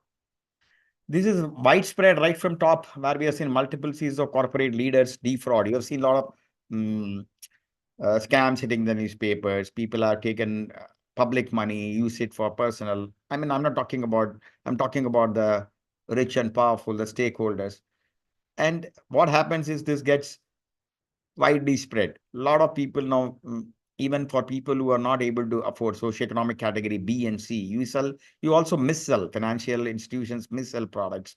Educational counseling missells educational products. And most of them, if you see, are taking advantage of people's desire for a better life. So you see, there's a contradiction, there's a conflict. We want to have a better life, which means growth. Growth means consumerism, consumption growth. At the same time, we take advantage of that basic greed and fear to able to grow. The biggest example of greed is the stock markets, and the biggest example of a business born out of fear is insurance business, right? We insure ourselves because we fear death. So even fear, such emotions can be converted into a business models. In any cases, these challenges are widespread, and there is an urgent need for course correction by all stakeholders involved, you, me, common man, the corporate world, businessman, etc. Are these problems insurmountable? My view is no, not really.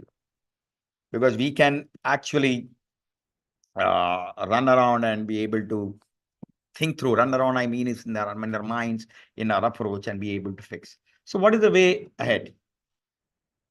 When the Sri Hari sent the concept note of peace conference, I loved the message which says that justice is what everyone wants and peace is what everyone needs. Now it's a very well-coined statement. To achieve harmony and stability, my view is that both the two concepts have to be synchronized. So on that context, let me talk about a very small example of, the trinity of Vacha Karmana. I had spoken about this even in the last conference, a couple of years back. That is, to start off achieving internal harmony. As I told you earlier, now I'm coming to saying how we achieve internal harmony, and then we are able to externalize the same in the world that we work or the people that we impact. I firmly believe that mind, body, and soul should be in harmony. I observed that patience and tolerance is something which has gone down over the years across people. I mean, you see, even in a family, if you don't have tolerance, and then if you can't tolerate someone, everyone is not perfect. Out of 10, you have got, that's why they match even when you marry the horoscopes and say 6 out of 10, 9 out of 8. But in real life, I think people have to be more used to more forgiveness but it was there in the earlier times. That's why marriages were more stable. Today, its tolerance level is like it's my way or the highway. So forgiveness in earlier times, but a byproduct of the current are that even relationships have become very stressful, transactional. I mean, that's also contribution by the digital world and stuff like that. Emotional volatility is too high. People at young ages, I do mentor a lot of people. I run a fund where I have a lot of startup entrepreneurs. I also teach in colleges whenever I have time, or I generally mentor young students, and I see a lot of stress at psychological levels. What is the reason? The reason is because of the current pivot of the world, which has moved towards more, which is looking at, all the complexities that you're dealing with. There are many factors responsible for this, as it is complex, but the fact remains that consistent and at peace with our own self will help maintain emotional resilience. And we will all be better prepared to take on the life's challenges, because that is what is very important. What I see is, I am very much followed on the Facebook, but But on one particular area, my friend beats me more to it. Oh, I am in class 10, I'm in class 12, I'm very good in maths, but I am not getting the due recognition. These are all peer pressure. These are all pressures that you face. Parents put a lot of pressures because it's a very competitive world. And we actually, so what happens is in your mind, you are able to divert the progress that the child or the youth or our own selves are trying to desire and achieve. And that puts that external pressure. And that external pressure slightly deviates the way you think. That creates more amount, or that creates the connotation for what is fair, just, oh, it is not fair to me. Oh, life is not fair to me. We hear this. That's your perspective. It's internal.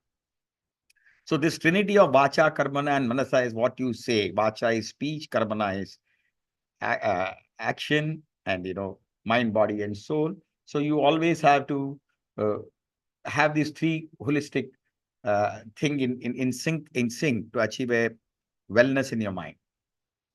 Now, I will go on to the next topic, which is essentially in the corporate world. Before that, in the corporate world, also more rational behavior and more upfront and a honest transactional approach of embodying these three principles will help a lot of professionals, senior CEOs, COOs, managers to achieve what they want to achieve. It's not an individual who wins, it's only the team which wins. Individuals can be extremely intelligent. Over years, I've been debating, is intelligence is the critical success factor, or hard work is a critical success factor? And as an honest confession, I used to always think, intelligence scores over from my school days, etc. till now. And in the last 12 years, I figured out that if you're intelligent and if you put a little bit of hard work, you do become successful. But if you're hard work, there is no way you can fail, because you may attempt it 10 times, the 11th time you will get it right, and then you will get it right so immaculately that you will be successful. It's like an heart surgeon, practice makes you perfect, right? So on top of the list today, if you look at psychologists and human behavior people, hard work comes as the most important critical success factor. You can compensate for intelligence by being hard work. And that's something which I am humbled to say that, I have to accept the last 12 years. And I think that is the real thing. I mean, I just gave that as an example, not that it was, but it really makes, because, most of the time in the corporate world, you start doing performance appraisal, you look at people, and, sometimes people achieve outcomes without really putting in work, but people who have worked hard but don't reach those outcomes. But you only reward people based on outcomes. So the way you behave or you appraise alters the behavior of the others, because that is what then it's intertwined with fairness and justice. And that's where the corporate world has to contribute. Now, the other concept for internal harmony is also, apart from the manasa, vacha, and karmana synchronization in individual, is minimalism and sustainability. What I mean by minimalism is, it can say conflict to growth and consumerism, but minimalism is one which will sort of, apart from achieving internal harmony, it also curbs unprecedented desire for more and more. The more you have unprecedented desire for more and more, I firmly believe that you will be on this path of, achieving that, and that sort of like a horse blinds you out. Minimalism is a simple concept where, if you understand it, it is getting rid of the clutter in your mind, clutter across in your house. We all do. I am also a culprit. My wife is also. I mean, we have so many things all around our place. And finally, the clutter makes you think in a different direction. It becomes more and more. So if you are able to declutter your life, not only in terms of material things, but also your mind, because I believe that what you think and what you eat makes your body perfect. And this body is what is vesting in the soul is vested in the body. So it's equally important, the body and the soul. So you need to take care of it. And to take care of it, you need to have clean mind, decluttered. And where do you put maximum fat? On your stomach. So obviously you take care of what you eat. If these two things are done, I think you get rid of maximum amount of diseases that you would have. So the minimalistic approach is saying that, sometimes you don't get what you want, and that may be good for you. Like Dalai Lama said, I'll quote, said that not getting what you want is sometimes wonderful stroke of luck. Probably that teaches you many things, or that would have been detrimental for you. what you want. Want is a desire, right? At that point in time. And look at the instant gratification generation that you have around you because of this digital. If you cook a great cake, you want to put it on because you want people to appreciate it. Instant gratification is dangerous because then you move on because your mind has already gone on to the next thing. So everyone projects the best version of themselves to the outside world. Why? Because they want recognition. They have to, their pride is satisfied, their ego is massaged, which is fine. Recognition is necessary because it's also, recognition is a form of encouragement. But beyond a certain point of time, it becomes feeding into your ego. Whether it is good or bad, I am not making any judgment calls here. But what I'm trying to say is that may not then make me work towards being just and fair, because just and fair is very different from right and wrong, from what I want, what I desire. What I want and what I get made me very successful, but then was being very successful at any cost was the reason to be just and fair. The answer could be a little different for different people as you pivot towards your life. So minimalistic approach and then having a concern for sustainability is also very important. A lot of founders, I give you a very relevant example in my world. I also run a venture capital fund as the moderator explained, and it's an impact fund. So we follow the sustainable goals and we invest in companies which follow sustainability. I encourage entrepreneurs to be more sustainable, which is impact driven. But a lot of companies have come out and, all these startup founders have raised a lot of monies by creating large valuation by saying, I got so much of cash burn, I got so much of strikes, digital, in fulfilling some need or desire, which may or may not have been in the right direction. And they have gone about, after raising money, in spending so much on business development, travel, business class, etc. They all gone far. So what has got lost? A lot of productive money which could have gone to create and develop a certain cultural exchange amongst people through a product or service that the startup could have initially started off, has burned a lot of productive money and wasteful expenditure, and a lot of people have written off. So that's an example of how minimalism can also help you in your corporate world, in your journey towards your business, your success, everything. If you have this minimalistic and sustainability attitude, it also helps you to evaluate all these things better. So now in such a case, minimalism and sustainable behavior would have helped. But unfortunately, what happened? It harmed all stakeholders because you lost money. Then the other guy is not going to put money. So while I suggested some of these measures for internal peace and harmony, now there are many more that can be adopted by individuals and corporate leaders to be able to have a sustainable behavior and move towards more rational thinking, which is, instead of saying right and wrong, they can say, okay, we are human beings. You may have done this in your weaker moment, but then you're generally a just person. So you can move towards being just and fair. Whether you're doing a business, whether, like we say, doing a business of alcohol is right or wrong, or maybe eating this is wrong. But these are all about being judgmental. So if you can remove being judgmental while you decide right and wrong, then you are moving towards being just and fair. I mean, that's what creates that environment for you to be just and fair. Now, in the corporate world, what are the nuances for you to navigate towards being just and fair? Some of the points that I was writing down yesterday night while I was thinking through about my own journey and the way I have dealt with people. Inner peace is a requirement. We must be cognizant of the fact that we are at peace and we think what is sustainable and what is doable with people and business around you. We have equilibrium to deal with it. Right and wrong and just and fair need not be synonymous. They have to be really work together in a synergistic manner with each other. And it's based on situation, because I always thought in a situation you immediately jump up and say, oh no, this is right, this is my way.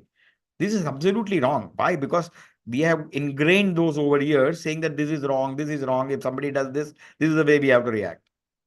But if you pause for a moment and then say what is just and fair and not be judgmental about it, then you probably hit the right solution. It may not be a perfect solution, but it could be a just and a fair solution, which could be justice for peace for justice, as you would like to put it.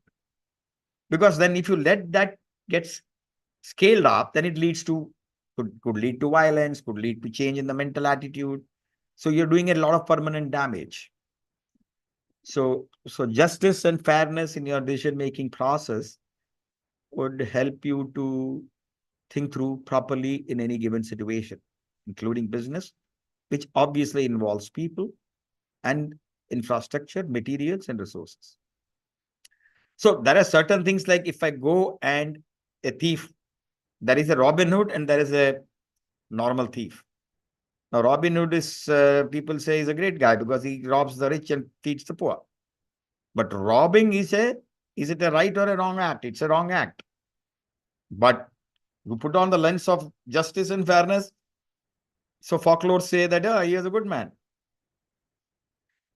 So, in a society at large, you need to be able to be not a corporate raider, but at the same time help growth. But the process, the systems, and the way you culturally build your teams and achieve those progress, it can't be growth at any cost. It has to be growth with profits at certain sustainable levels. It has to be sustainable growth and profits. If you replace growth at any cost to sustainable growth and profits in the corporate world and convert your mindset while dealing with people, resources, everything, you achieve that. Probably you will achieve that kind of a mindset. I'll give you an example on, especially on the right and wrong and just and fair. And it's about the world and my world. We all live in the world as you construe in your mind. We'll say, hey, how do you look at this world? Oh, this world has got my house here, my station here, I had to go to work, this is my friends. That's your world, right? So I'll give you a nice example. That is in Mount Kailasha, Lord Shiva and Parvati were sitting and enjoying the nature's thing. And they had Ganesha and Kartikeya, their two sons, sitting with them. Lord Narada walks in. And he walks in with a very beautiful, ripe, nice mango, the fruit, and gives it to Parvati and says, there's only one fruit. He says you can only give it to one person. Now, Parvati has to choose between both her sons, whether to give it to Ganesha or to Kartikeya. So Narada then suggests, why don't we have a small competition to see who should get this fruit, the mango. Let's call the fruit as the divine fruit or the mango. Parvati and Shiva look at each other because they don't know how to sort this out. Both are their sons. So Narada says, whoever goes around the world 3 times and who comes first back to Mount Kailasha, the world is, which is the 3 universes, whatever. He just said the word. And Kartikeya looked at Ganesha and said, hey, this the guy with the pot belly and sitting with his mouse cannot run faster than me. I have got the peacock with me. So Kartikeya accepts. So Kartikeya immediately sets on his peacock, goes down the earth, the universe, the stars, the moons, and the Patal Lok and comes back. Now Ganesha starts wondering what he should do. He goes and comes back after doing 3 rounds of his mother and father who were sitting there only in the Mount Kailash, which hardly took him few minutes. He finishes that and sits where he has been sitting. By the time Kartikeya has zoomed up and come back, he's obviously got powers, he's got the peacock with him. Now, it is time for the prize to be distributed. That is a divine fruit. So, Kartikeya, the prize was given to Lord Ganesha. Now, somebody would wonder why, because Kartikeya was very angry. He said, how I did the whole world, this guy didn't move from the Mount Kailasha, how did he get the fruit? But it's a concept. Ganesha said, my world, in my definition, my world was my father and mother, which is Lord Shiva and Parvati. So I went around them 3 times. You asked us to go 3 times around the world. So my world consisted of only my father and mother. And he went around 3 times around his father and mother. And then he said, I have finished the condition and I came first. I came to and sat down in this place quickly. Whereas Kartikeya went around the world, the universe, the moon. So he was fast. He was obviously faster than Ganesha. But then that was the world that he construed in his mind, the material world, the world that existed. And Ganesha very calmly figured out that his world was his mother and father. So there is a difference between my world and the world. And that's what happens to every individual. If you bring it into context, every corporate, a corporate in FMCG, consumer, a pharma limited company, everyone has to deal with different regulations. They have got the world that they construe as my world. And once you understand that, then there is this right and wrong and being just and fair are concepts which can be married, right? And we can look at it in a different manner. So the story illustrates that nothing is that simple. There are different interpretations based on different thought process. So that's why I say don't be judgmental. Look at the context. Be contextual, and then we decide what is right, wrong, or what is just and fair. For example, should all employees be given raise by the management if they are doing well? It is subjectivity then creeps in. Somebody would have worked hard, as I told you earlier, and not achieved his outcome. Somebody would have achieved his outcome, but must not, like sales targets are very clear, objective, I can define. Whereas, so, it's a constant struggle. So these are the struggles where this concept of just and fairness or right and wrong creeps in. And then that's how we need to navigate those. Like, resource allocation, investing, creating new businesses. I've gone through all of them, dealing with farmers while acquiring land, building infrastructure. There are different connotations and you have to take decisions accordingly. In this context, let me also say, I was reading an Harvard Business Review article and 2 cases about downsizing of employees happened. Now we read a lot of articles where, Swiggy's, a lot of people are downsizing, startups became unicorns or people are losing jobs. Company had to downsize and spent a lot of money because they gave a lot of severance pay to their workers. But the managers never communicated the reasons behind that downsizing or why. So the process was not implemented. So at the end of it, the people lost morale, and even the existing employees who were retained at high salaries were not very happy because the morale went down. Whereas company B, which was downsizing and probably paid less severance package, kept on constant communication, the reasons, and were very transparent. So there probably they sort of, the morale was not affected and the company could get over the layoffs and then again started on the growth path. Now, in these 2 cases, while the company has spent a lot of money, it didn't follow something else. So it doesn't necessarily mean only money can achieve, high morale. There is something more than money. Yesterday I was talking to someone who was talking about life lessons, and he was talking about wealth. Being just rich is fine. You can still be rich if you leave some amount of money, which means it's so in the room there are all people who are actually wanting to make money in financial investment. And this 1 hour of life lessons taught across 90 countries, across different tribes, talked about being rich, which means being happy with what you have and having a smile on your face is much more richer than having lots of money. And so that was the more concept. There could be richness is defined, like you wonder, you have wisdom, and those things help you to be rich in terms of how you can help others. That's being rich.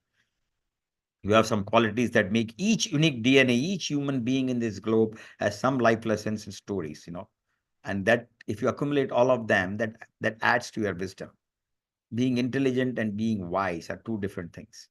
And that's like how being right and wrong and being just and fair. So having said that, now let me move on to the current problem that we have, AI and humanity. AI has thrown up a lot of great solutions and challenges too.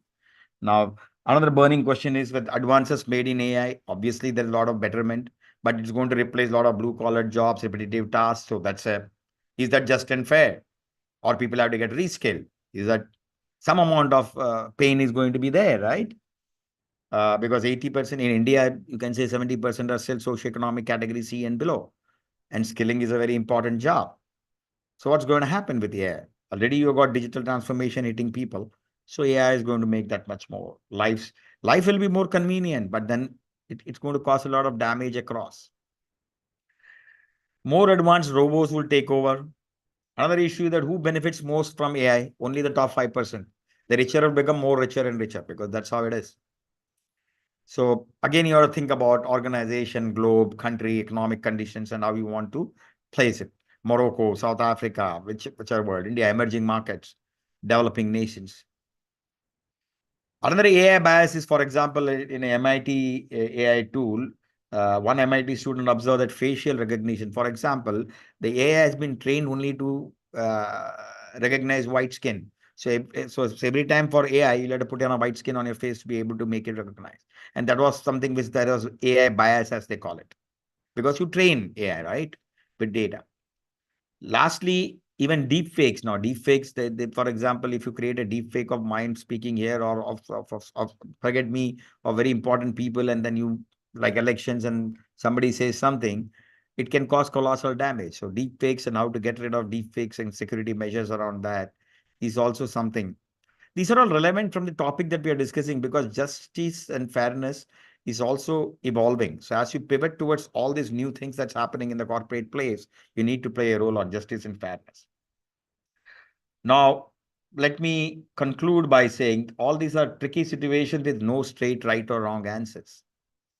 It's something that we need to evolve. We need to sort of, figure out how we deal with each of these situations. And that's where, it becomes that much more important. It's important to work on internal peace. It's important to work and encourage individuals to develop those kind of internal harmony, and then start developing external harmony with the sustainability, AI, humanity, and the minimalistic approach, and, having a fairness and justness in your behavior. It's very easy to say, it's very difficult, because I'll tell you an example. I run Pegasus, which is an impact fund. For 6 months to an year, I had to run it on 3 principles. And I was saying that I will invest without fear and greed. It's a very difficult statement, because the very basic principle of investing is to make more money, right? When you run an impact fund, if you want to invest without fear and greed, you have to be very transparent and transactionally clear. All data on the table. And I want impact also. So I'm saying I'll have investment metrics, but at the same time, I also want impact metrics. The next principle was, any money given free is not value. Because even if you want to do a good job or run an NGO, people get used to free money, and then they are not able to convert themselves. So you really don't get the impact. Take the example of the car Nano. Tata's launched it saying it's the most cheapest car. It's actually a great wonder at 1 lakh and 1 lakh 20. At that time, they launched it for a lakh of rupees. But even my driver who can't afford a motorcycle will say, I won't buy it because it's a cheap car. It's the mindset. It's not only in India, and especially in the Asian context. Oh, it's a very cheap car. Whenever I have the money, but if I can afford it, I'll buy a better car. So it has got to do something with the cultural mindset. So launching Nano as the cheapest car was the greatest marketing blunder. Whereas it's doing well in Europe, in Canada, etc., where old people use Nano cars. It's easy to park. It's got a good export market.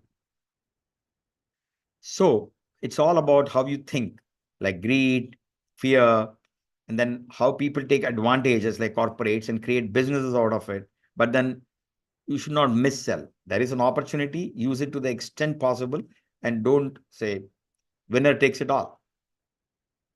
So I think this social order to develop over time is something which we all are responsible as each one of us.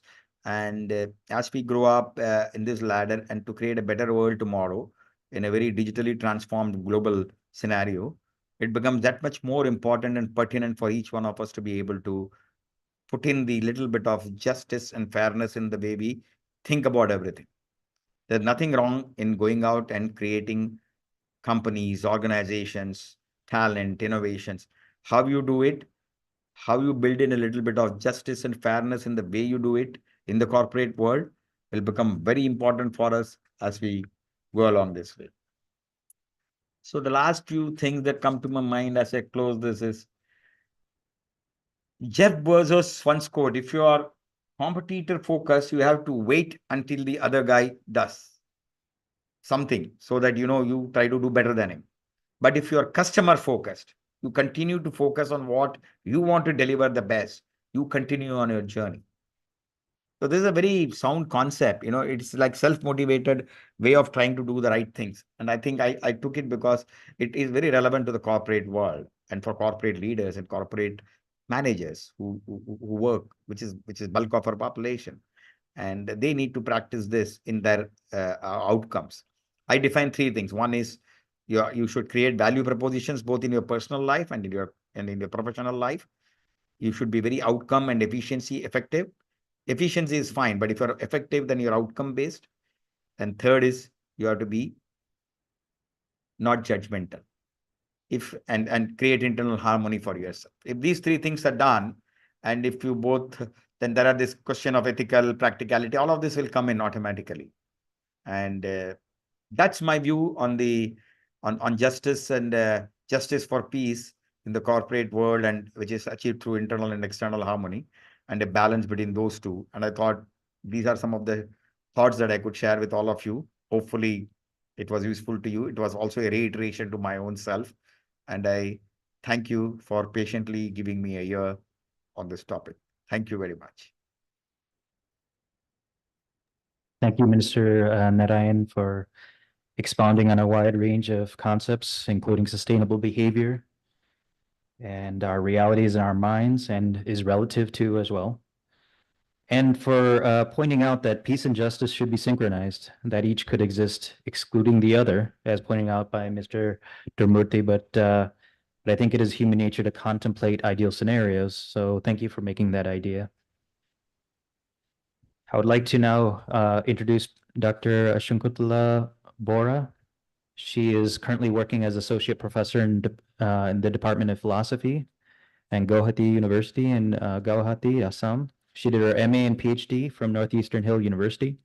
Her areas of academic interest are philosophy of Prasanatraya, the Upanishads, Gita, Brahma Sutra, philosophy of Mahabharata, philosophy of Nargajanacharya, philosophy of Shankaracharya, and philosophy of Jiddu Krishnamurti. She has authored and published 11 books on various disciplines of philosophy and edited 8 other books. She has 40 paper presentations to her credit in various international and national level seminars.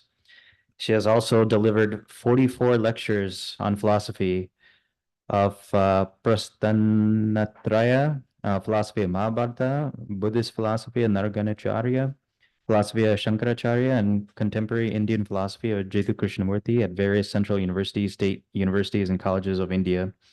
She has delivered endowment lecture, Sri Satguru Swami Nyananda Saraswati, in the 96-97th IPC joint session, Utkala University. And she has 14 published book chapters and another 14 published journal articles. On account of her contribution to philosophy, she was awarded a visiting professor, Indian, for the year 2017-2018 of Indian Council of Philosophical Research, Government of India, at the Ministry of Human Resource Development in New Delhi. Welcome.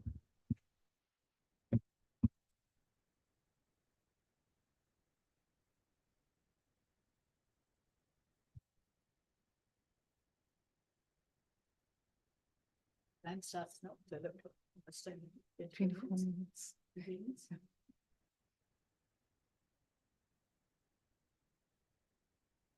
Respected chairperson, dignitaries present, guests, my fellow speakers, and the gathering. I'll be speaking on peace and inner transformation, Jiddu Krishnamurti.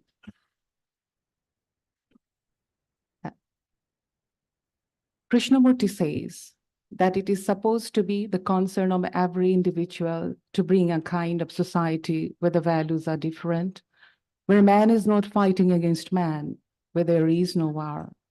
Quote, I think you all must be concerned with how to bring about a different world in which we have a totally different set of values, a world in which man is not against man, and in which wars have come to an end, unquote.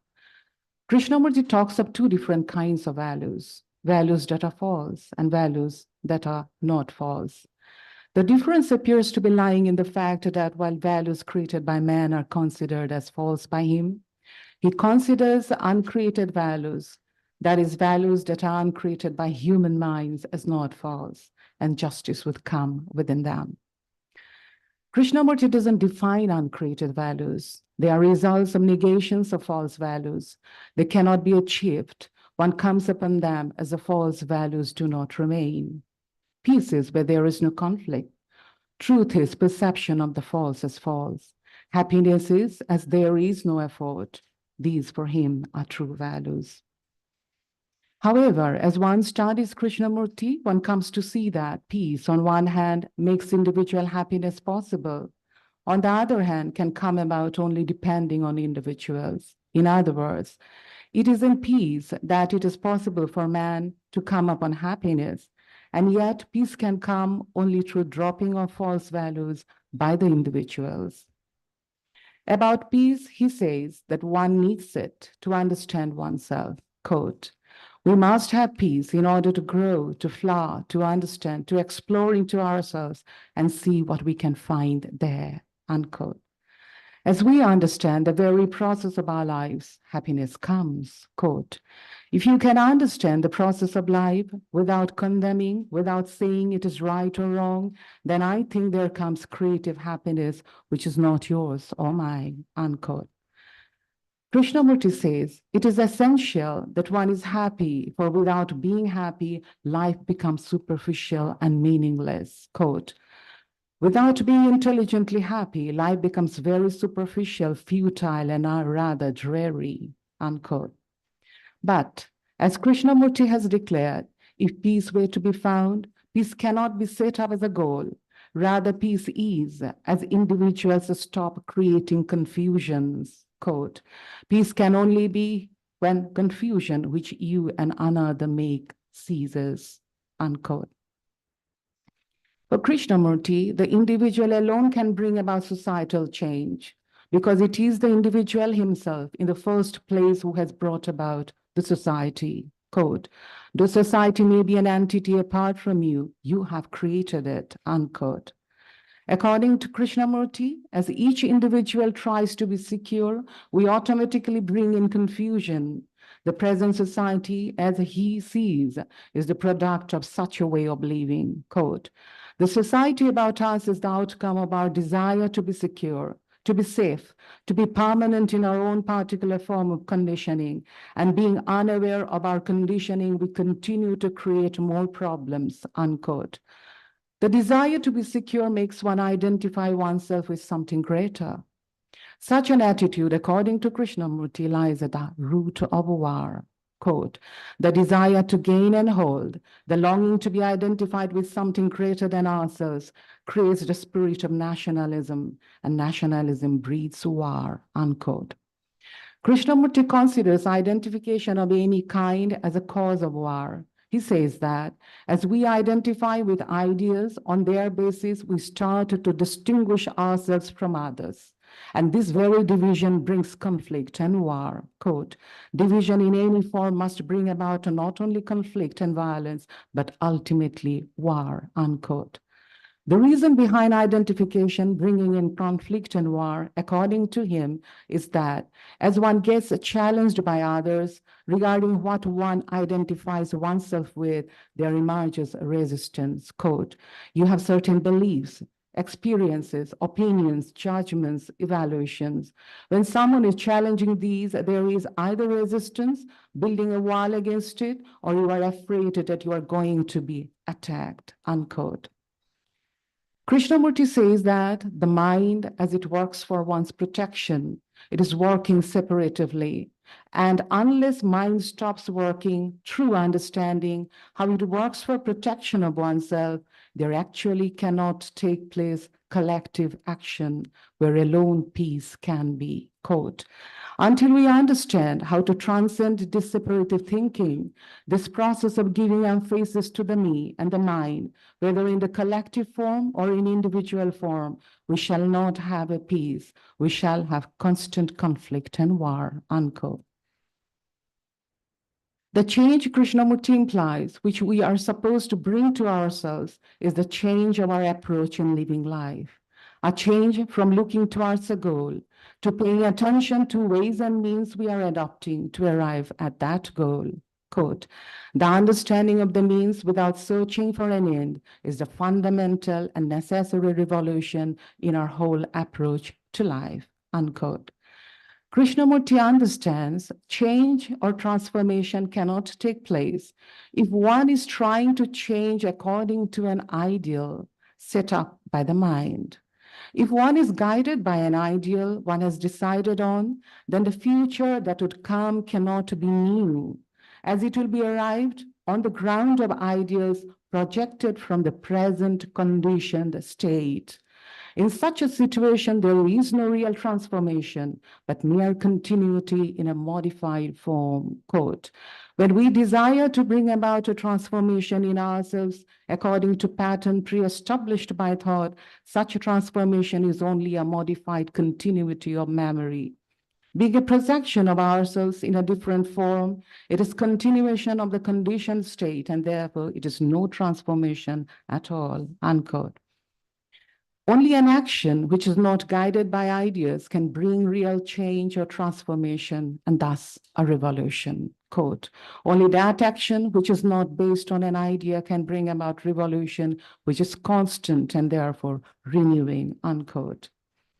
To transform oneself, as there has to be ending or following of ideas and goals that are given by the society, Krishnamurti says that it is only by breaking oneself from the society that one can really transform and also can change society. Quote, to change society, you must break away from it. You must cease to be what society is, acquisitive, ambitious, envious, power-seeking, and so on, unquote.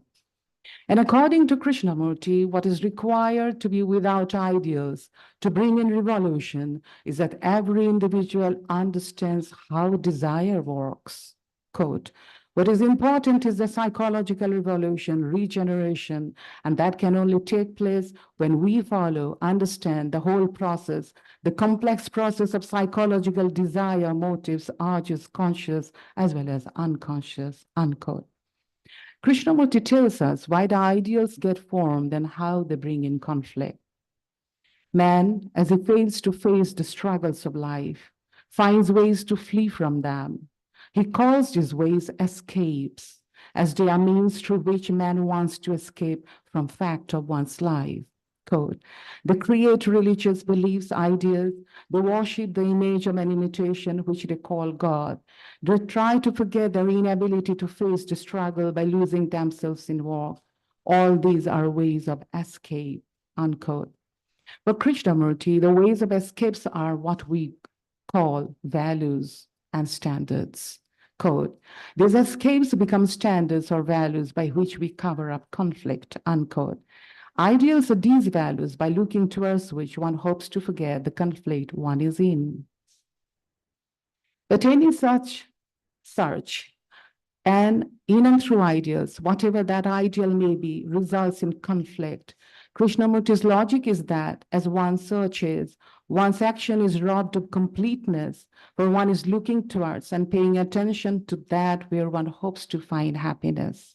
Quote, if we are constantly looking to a future gain, to a future from which we shall derive advantage, development, greater strength for acquisition, then our action in the present must be incomplete, unquote.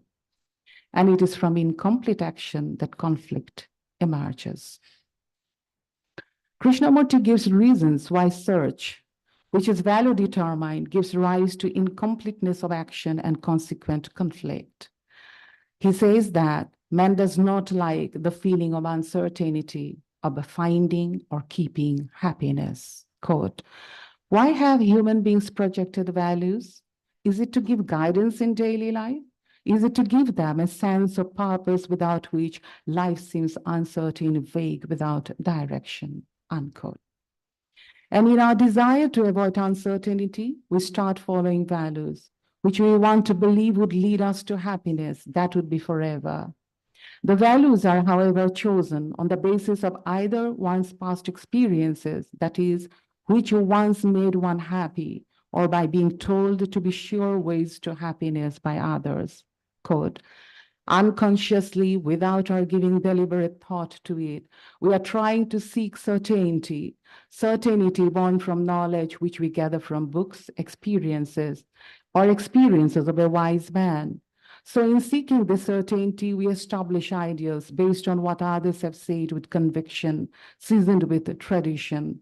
They become, as it were, the touchstone by which we choose, so that as a weight, as a measure, We can use that ideal or that certainty to judge what is false and what is true, what is essential and what is not essential, unquote. Krishnamurti uses the term environment for the menu or the set of choices of values provided to individuals by society or humanity at large. This being so, as Krishnamurti explains, we make the past the foundation by which we try to live life in the present. Values and ideals are a product of the past, as they are constructed from past experiences, personal or societal. But as we try to live the present with values given by the past, conflict gets intensified, for we are attempting to meet the present, the actual with the non-actual. Quote, you have a set of values established through experience, through tradition, and these values have become your guides. With these past standards and values, you approach a fresh experience which must naturally create conflict, unquote. For Krishnamurti, the values and ideals have to go for man's search and subsequently for conflict to end. As he sees it, so long the values are there, man will continue looking towards them to guide him in his search for happiness. But if one comes to see that there are actually no guides, which is truth, one will get involved in the present, which is to make the action complete. It is in completeness of action that there is no conflict, which is peace, where there is happiness. Krishnamurti says that truth comes as mind gets emptied of values, quote, until the mind frees itself from this continual process of attributing values, it is never fresh, new, never creatively empty, for in creative emptiness alone is the birth of truth, unquote. Again, as Krishnamurti says that it is in completeness of action that there is truth, it appears that for him, mind without ideals is where there is completeness of action. He also says that it is in completeness of action that there is no effort. For Krishnamurti, it seems to be the mind without ideals, which is without effort. His argument would be that without ideals, the mind doesn't have to exert itself to reach the ideal and stays here and now, and so it is without effort. Quote, the realization of truth comes only when there is completeness of action without effort, unquote. And for Krishnamurti, living without effort is bliss. Quote, the highest bliss, and to me this is not a theory, is to live without effort, unquote. As an individual starts living without ideals, collective action becomes possible. He does not have an ideal now to follow, to reach. He has no will, but he acts in accordance with truth. Regarding how to free the mind of values, Krishnamurti asks us to be simply aware of our actions, that is, become aware of, without trying to evaluate and change, that our actions are determined by choices for a desired goal of comfort and happiness. According to him, this awareness itself brings freedom from these which bind us, which make our actions incomplete, which in fact for him are values that are false. Quote, to discover the innumerable barriers that surround you is to become fully conscious, to become fully aware in whatever action is taking place or in whatever you are doing. Then all the past hindrances such as tradition, imitation, fear, defensive reactions, and desire for security, for certainty, all these come into activity. And only in that which is active is their understanding. In this flame of awareness, mind and heart free themselves from all hindrance, all false values, unquote. However, such a looking at values which determine our actions, Krishnamurti says, is possible only when one faces a crisis. According to him, it is only when one is concretely facing a situation where there arises issues or problems with one's values that one starts questioning their true worth. Quote, and to question truly the problem, there must be great crisis. You cannot discover it intellectually. It must become an intense problem. It is only when you are in a crisis that you come to discover the right values, not when you are merely superficially examining, unquote. It appears that for Krishnamurti, a crisis is seeing that the values by which I had been running my life are failing to help me to live now. This is suffering. Quote, the suffering is nothing else than the breaking up of old values to which the mind clings, unquote. The awakening to suffering, according to him, is an indication that man wants to free himself from the way he is living with values in conflict. Quote, that you are awakened to suffering is but the indication that the mind is trying to free itself from all standard, unquote. We basically go on with the way of our life if something doesn't go wrong. One becomes aware of conflict as one feels the clash between values he or she has been thrown into and his or her desired thing. Quote, conflict then can exist only between an environment and the result of the environment, which is the I, unquote. The I is the product of the environment itself, as the I is constructed by the choices of ideals or the values made available by the environment. Quote, you have so many environments which have been imposed on you by society, by religion, by economic conditions, by social distractions, exploitations, political oppressions. The I has been created by that imposition, by that compulsion, unquote. At times, not liking getting crushed by the outer environment, one defies the choices given by the outer environment and creates one's own inner choices.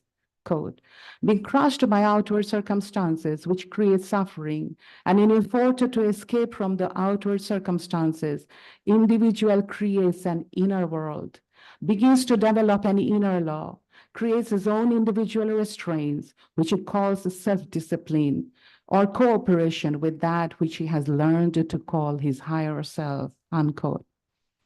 Krishnamurti makes no difference between the fact of getting determined by choices of outer environment or those of the inner.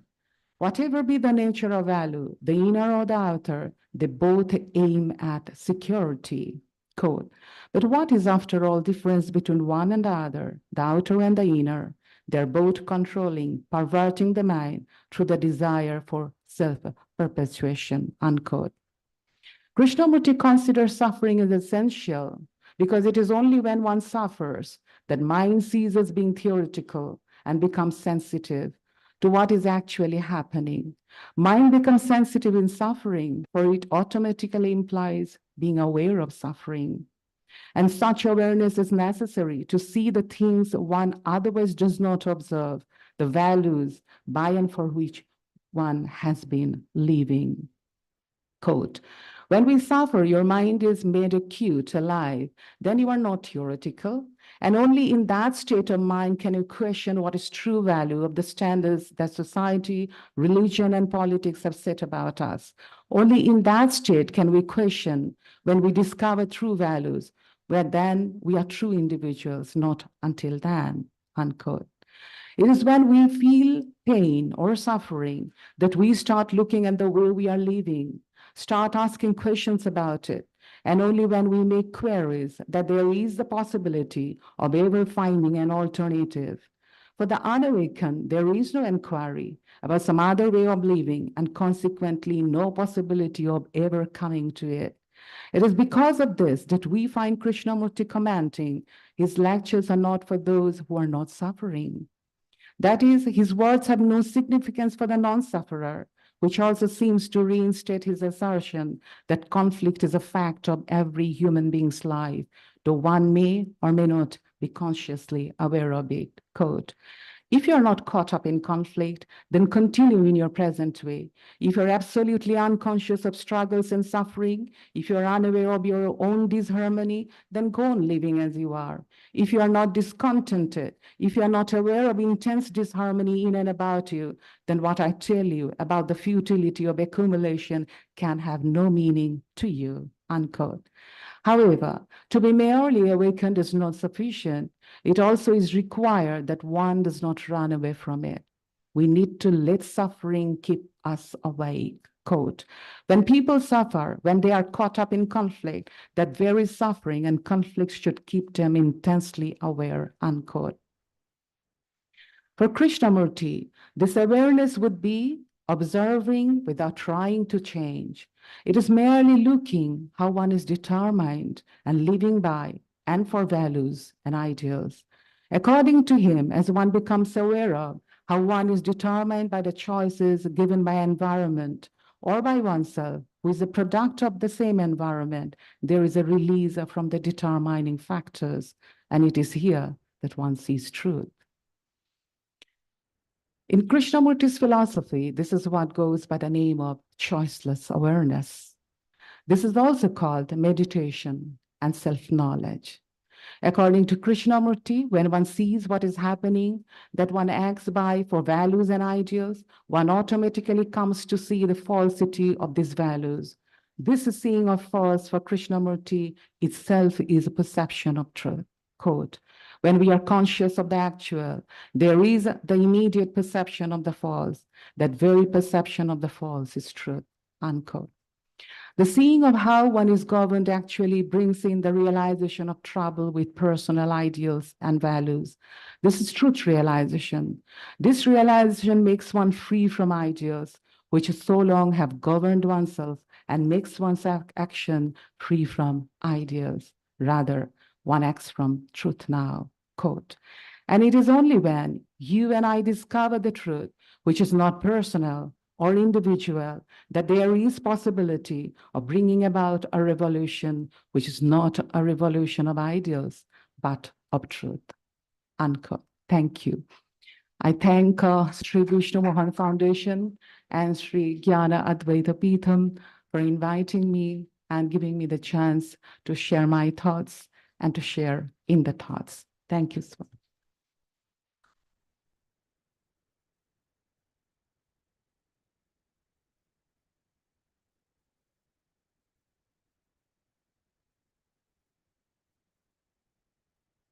Thank you, Dr. Bora, for enlightening us with your observations. You said truth comes as the mind gets emptied of values. And as Mr. Narayan mentioned earlier, our reality is our mind, is in our mind. And thus, keeping in mind that the comments of the previous speakers all weekend, as the Dalai Lama once said, great changes start with individuals. The basis of world peace is inner peace in the hearts of individuals. So thank you very much, Dr. Bora. I would like to we'd like to honor Dr. Bora with the SKP Nalini, please.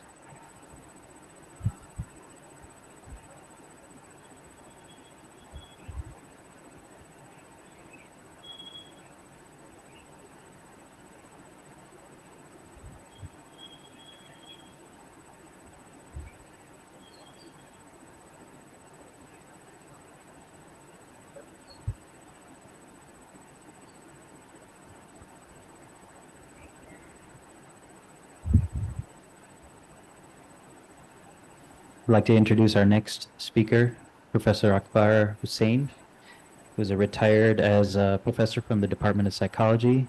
He was chairman and dean at the Faculty of Social Sciences in Aligarh Muslim University in Aligarh, India.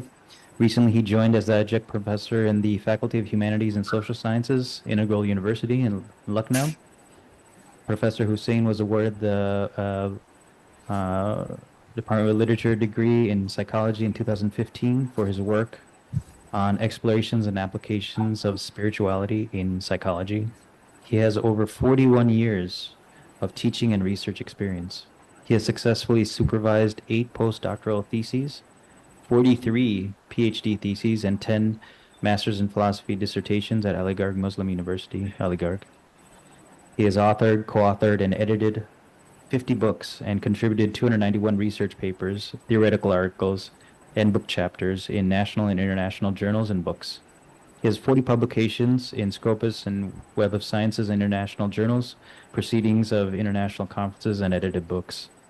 Professor Hussain has attended and presented papers, gave talks and lectures and keynote addresses in several national and international conferences and seminars.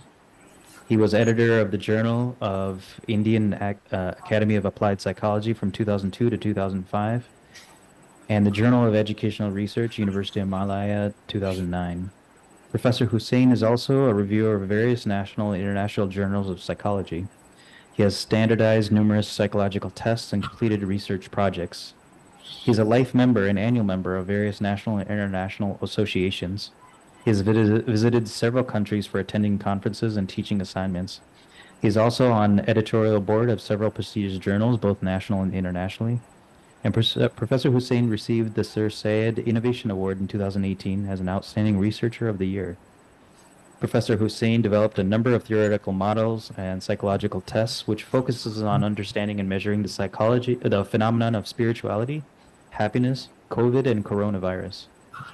He was influenced by writings of several of Indian scholars, theologians, philosophers, and sages who has contributed in the field of Islamic psychology and spirituality. They were the models of the best of human nature. In recent years, he has been involved in writing the books related to the area of spiritual psychology, positive psychology, and Islamic psychology and philosophy. He is presenting online.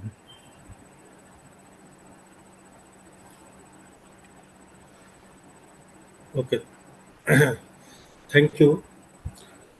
Good afternoon and namaste to every participants and the respected chairperson of this session.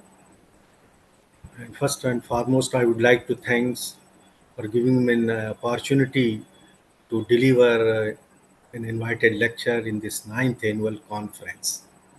The topic of my presentation is peace and tranquility,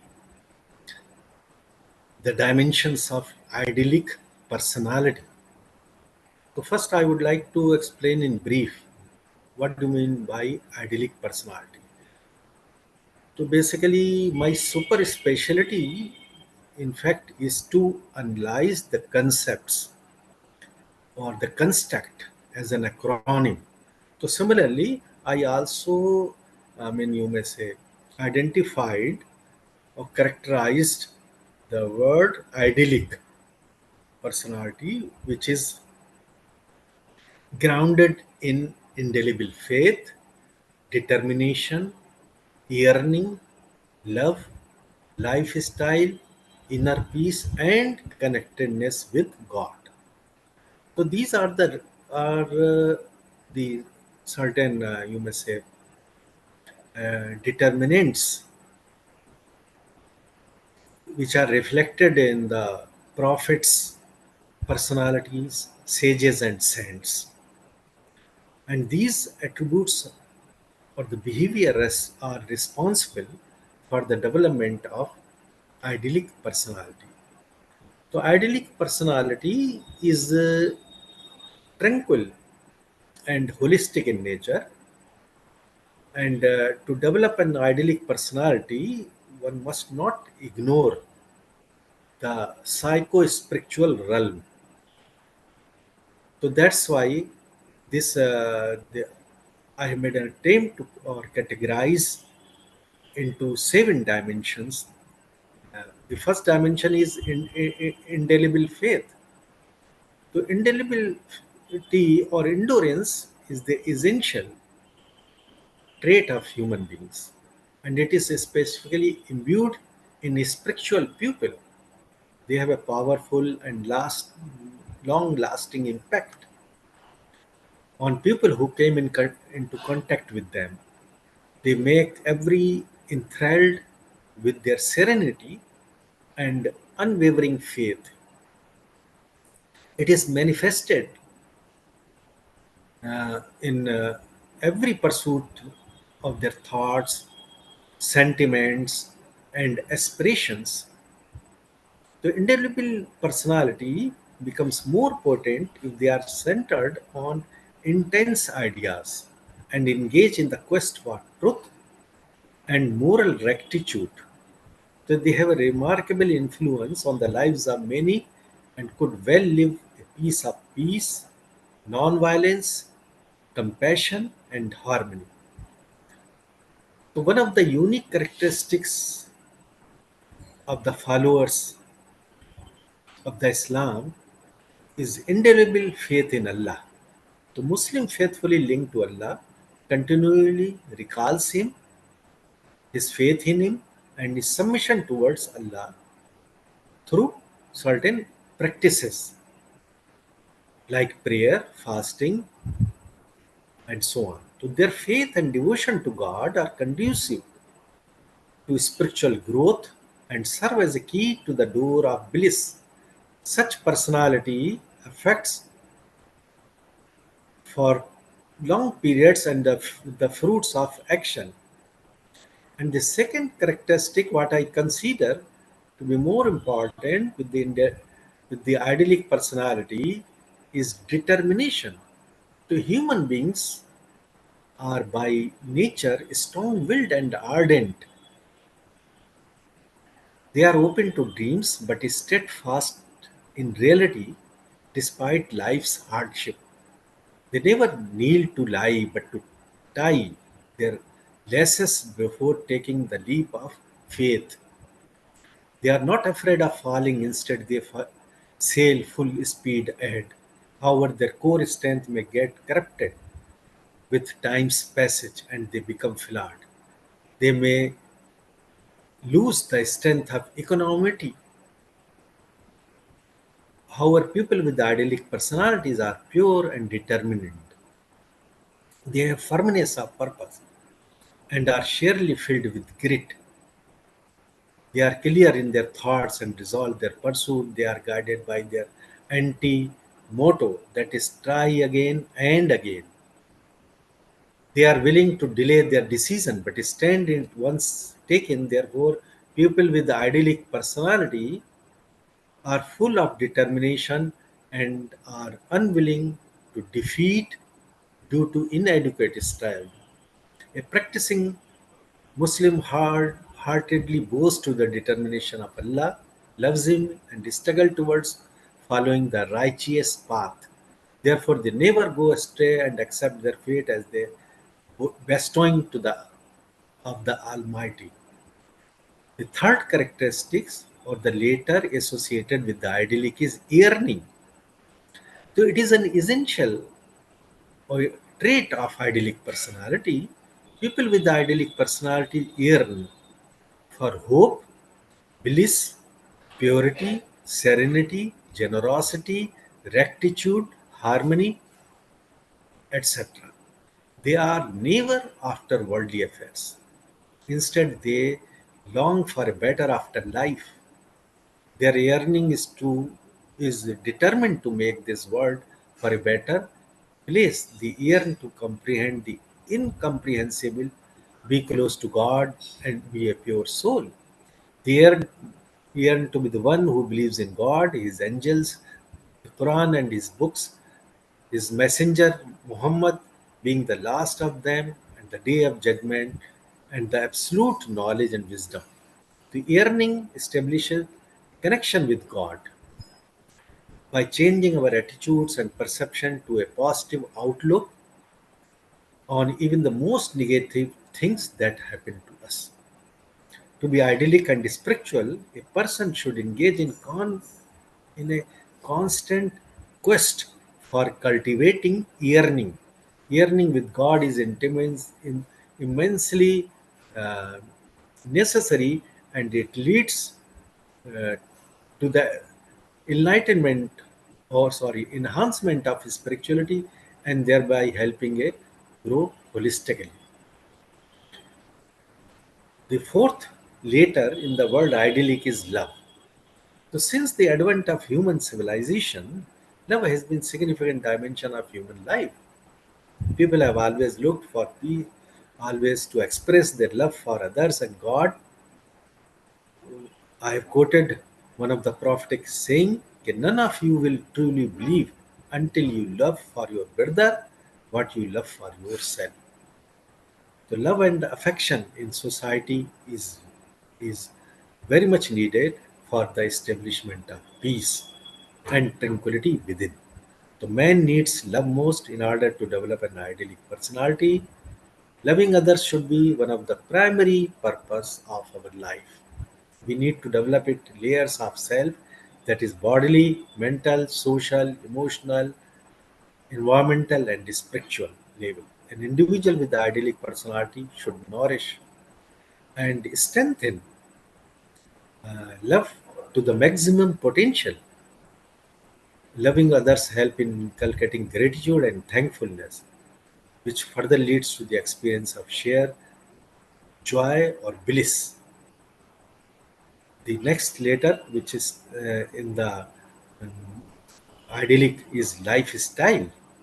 We all desire to live a peaceful life. The lifestyle associated with the idyllic personality is propelled by clear thoughts, bliss, peace, purity, simplicity, harmony, and happiness. Therefore, these should be promoted and reinforced in one's personality and well-being in our life. So in order to develop idyllic personality, one should develop a lifestyle that is more peaceful in our hearts and calm in our mind.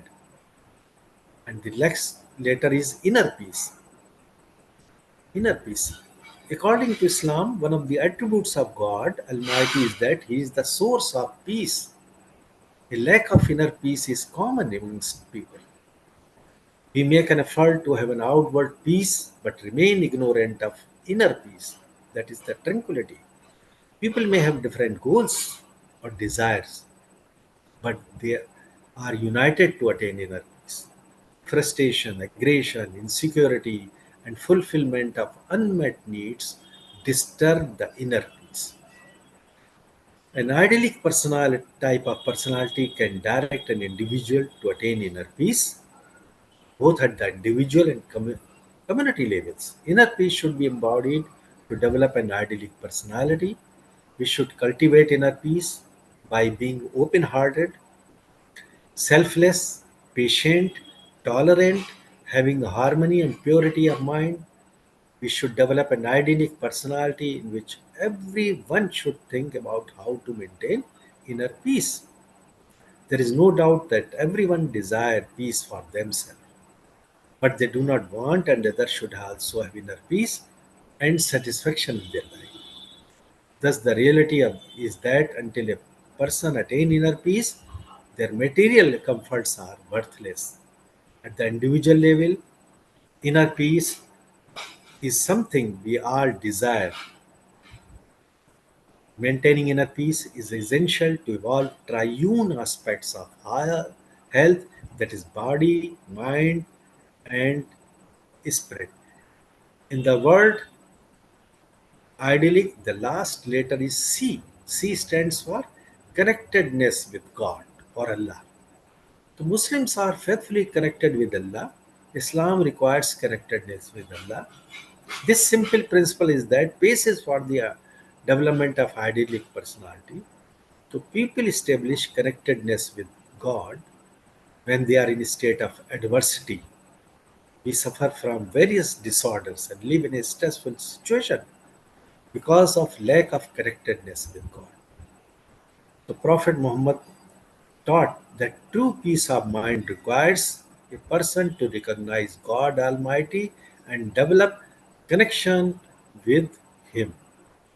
So here basically I also explained the peace from the point of view of the uh, Quran also, and quoted a number of the Quranic verses about the peace. So few I would like to quote, that is, yet if they incline to peace, then incline it also by relying upon God alone. Indeed, it is He who is the all-hearing, the all-knowing. This is the Quranic chapter number 8 and verse 61. Another is, they said, peace to you, and to them he said, peace, Al-Quran. Another, peace shall be the word from a mercy-giving Lord, so peace forever be upon all the messengers. So this basically has been laid down both as a peace, a means, and an end. A peaceful end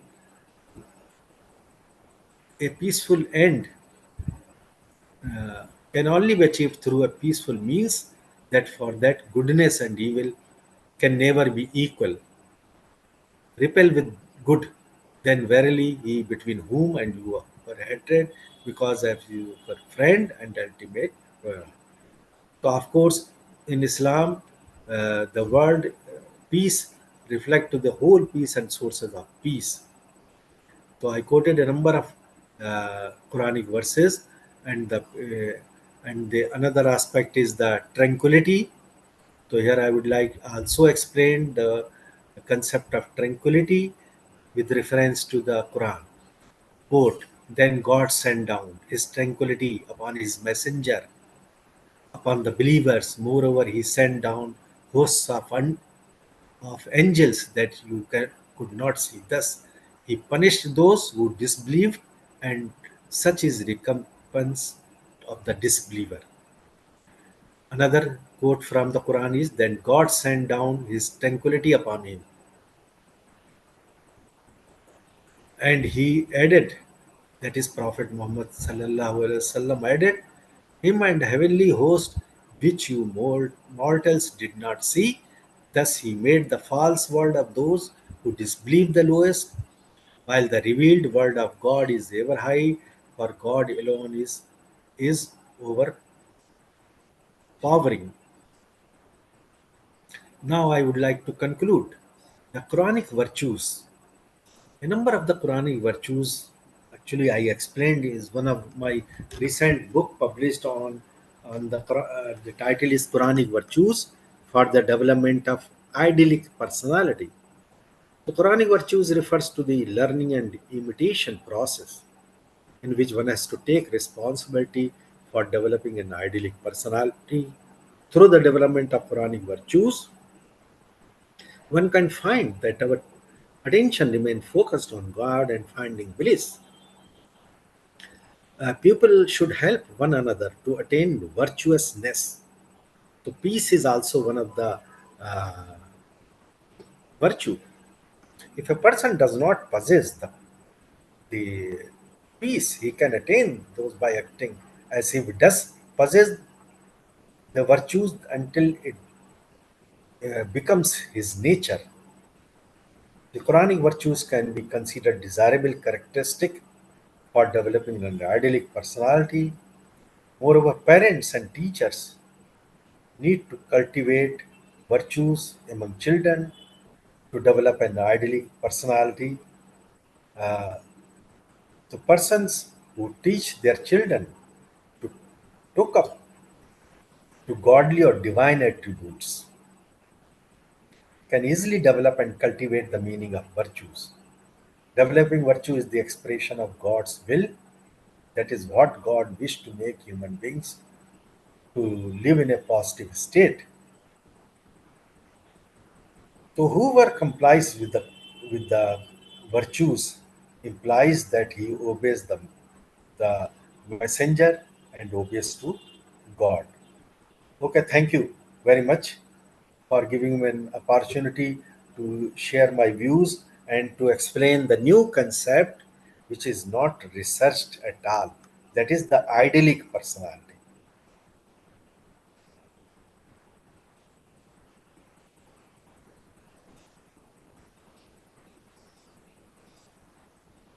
Hello. Thank you, Professor Hussein, for your enlightening words on the idyllic personality. I'd like to now introduce Dr. Ananta Padmanabhan. Dr. Padmanabhan is the Dean of Vinayaka Missions Law School and an expert in technology law and policy. After graduating from the National Law School of India University in Bangalore in 2007, he practiced law in Chennai for 6 years under the tutelage of Sri Arvind Dattar, a senior advocate. After his first book on intellectual property rights came out in 2012, he decided to transition to a career in academia.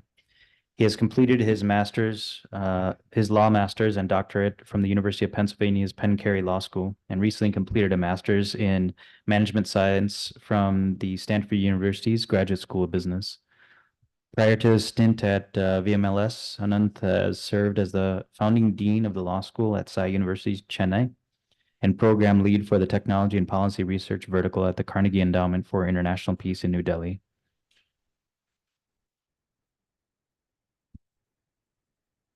Thank you, sir, for the introduction. I'd like to begin by thanking the Sri Vishnu Mohan Foundation and Sri Hariprasad Swami for having me here for a second consecutive year. I hope I'm audible. I would have liked to be with all of you in person, but due to some prior commitments, I could not travel to make it in person. Thank you for this opportunity to present my views on law and justice and its connection to peace before this very august gathering. I must say that this is one conference that I look forward to for the uh, kind of distinguished guests that are brought together and the quality of conversations, including many of them at a very highest levels of intellectual exposition and exploration. However, usually I end up uh, presenting my thoughts with more anecdotal uh, experiences and with some guiding framework that can help the audience navigate the various complex themes, which clearly cannot really be compressed within a 20-minute presentation. I usually carry no slides when I do these presentations because I feel that the real impact of storytelling comes in when you're not distracted with the theoretical information, most of which is really not very helpful even for the audience. So from my side, I'm going to really present a few stories and through that take you through the four foundational ideas that I want to engage with our distinguished audience today. The first is the idea of constitutional justice. The second idea that we are going to look at today is the idea of criminal justice. The third, contractual justice, and the final one, processual justice. So I'm going to focus on these four themes, and I'll take perhaps 5 to 6 minutes each for each of these dimensions. To me, the reason I decided to pursue law was because of my fascination for the very idea of constitutional justice. When we use that term, I think it is a heavily loaded term, of course.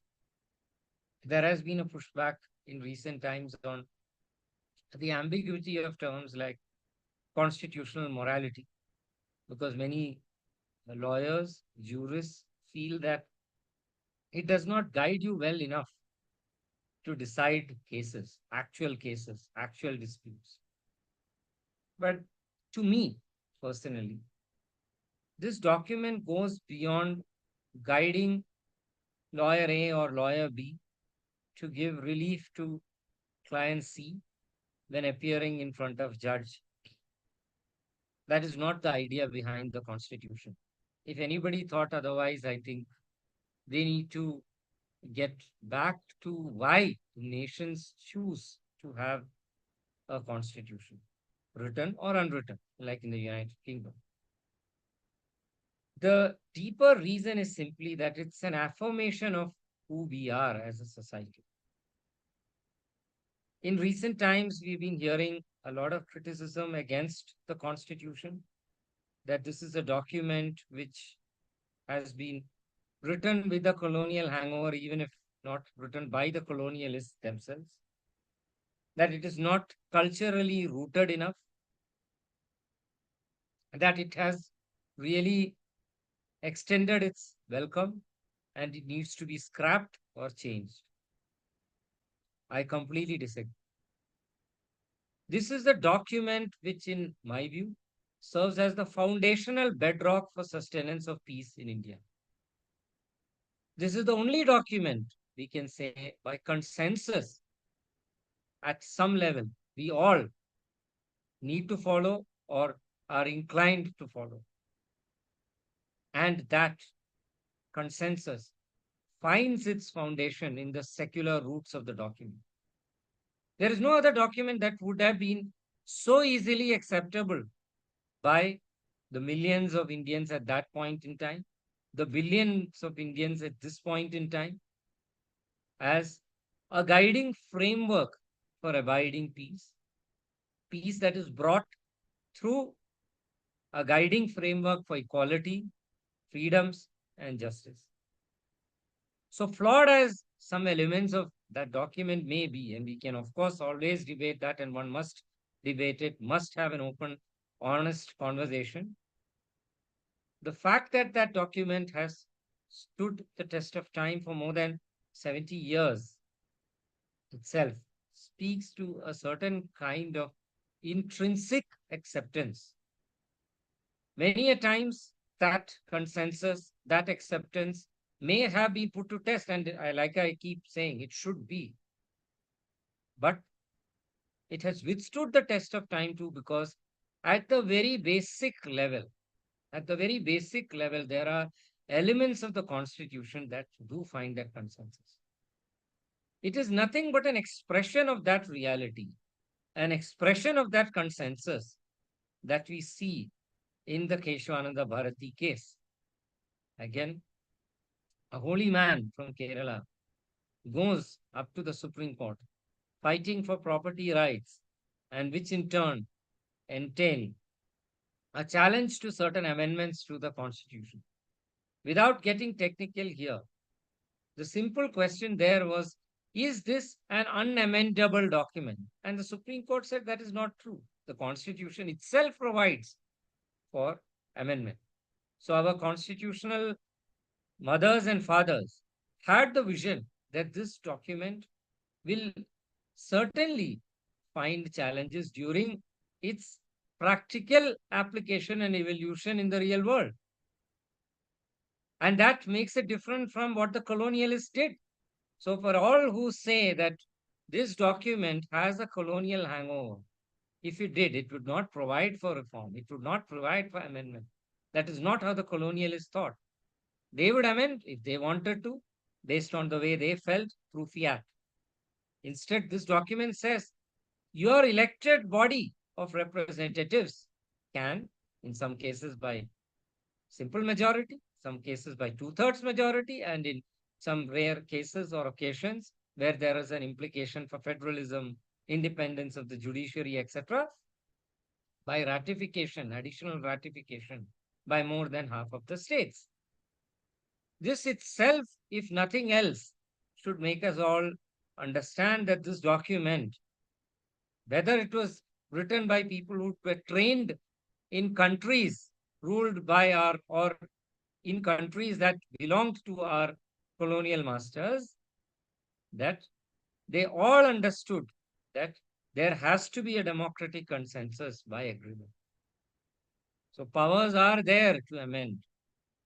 But, and this is where there's a master stroke by the Supreme Court in 1973.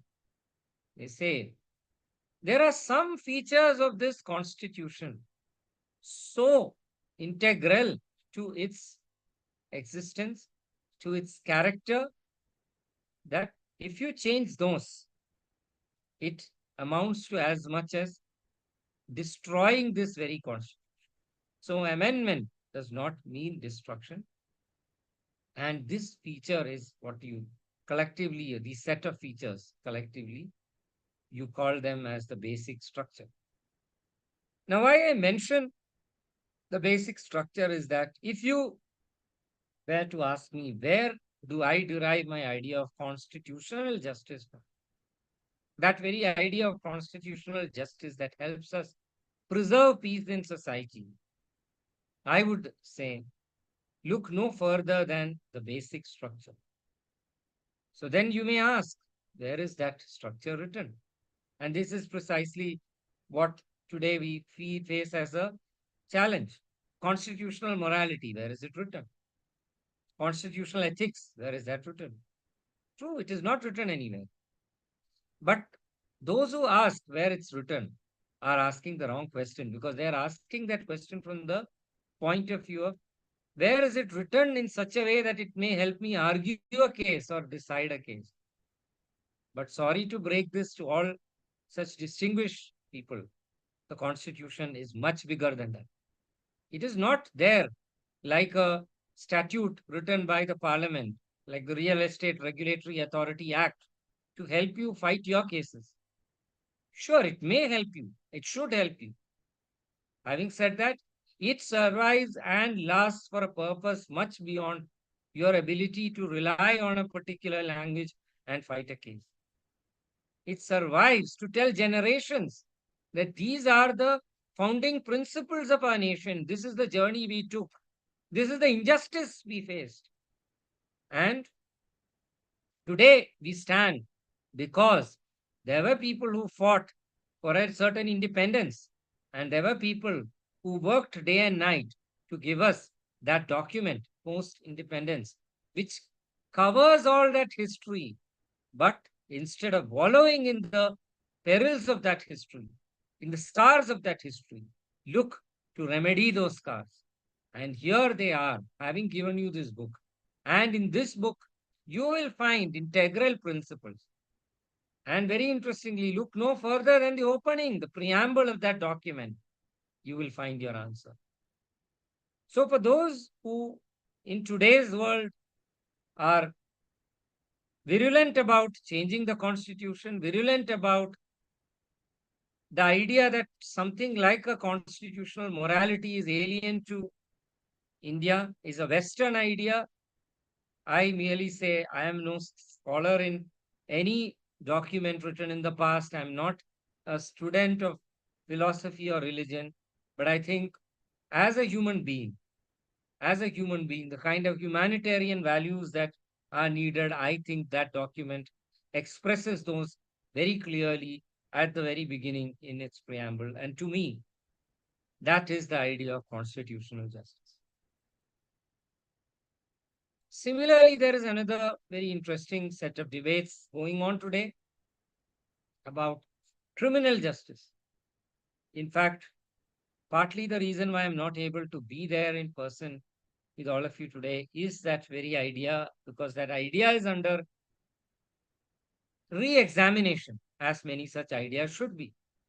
Is it the right type of re-examination is again a question that we all need to ask.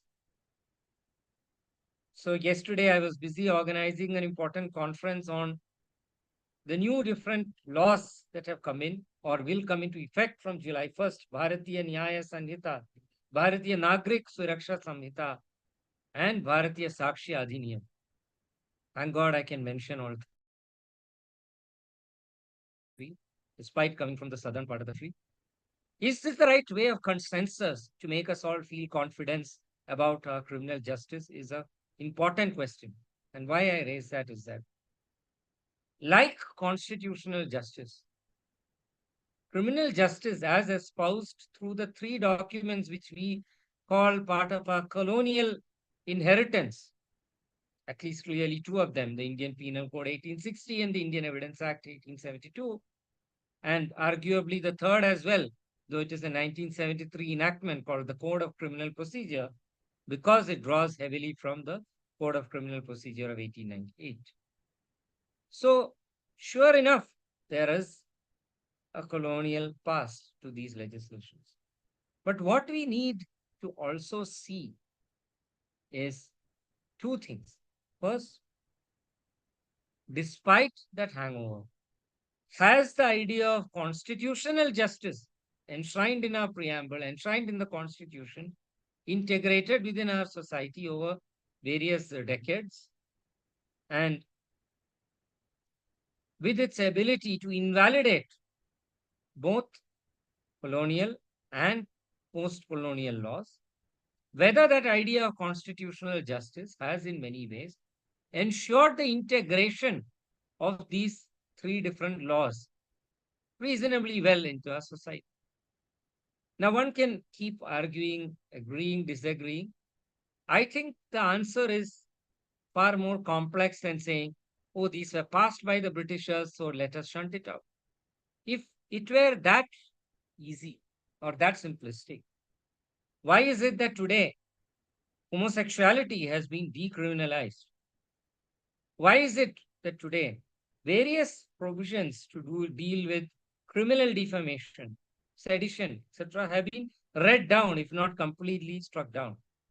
Why is it that new forms of criminalization, like Section 66A of the Information Technology Act, have been invalidated for the protection of citizens against vague laws?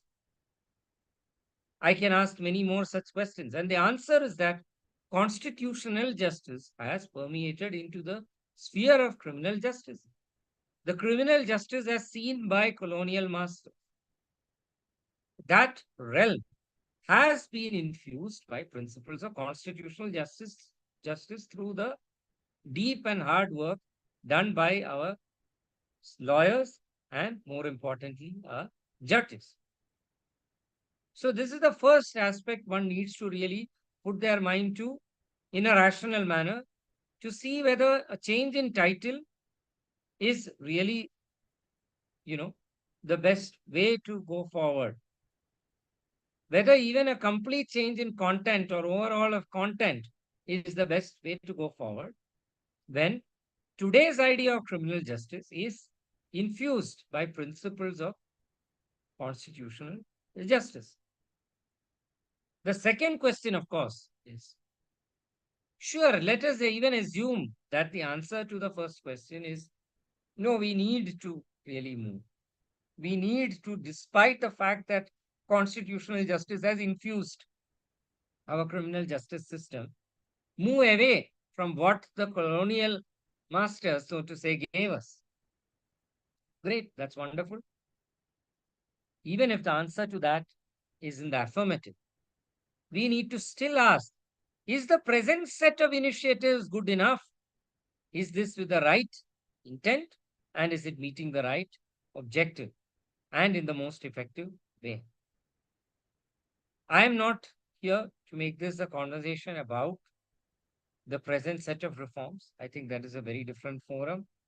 But I will only say this, that to me, an ideal criminal justice system has to rethink the relationship between the state and the subject. No doubt, the state cannot be considered a mere provider of goods or services when it comes to criminal justice system. Here we are not talking about digital public infrastructure. There is a role that the state rightfully has to secure justice to the victim and speedy justice at that. Indeed, fairness is important, no doubt, to the accused as well. Every human being needs to have a fair hearing, and I'm going to come to that idea very quickly. The idea of processual justice.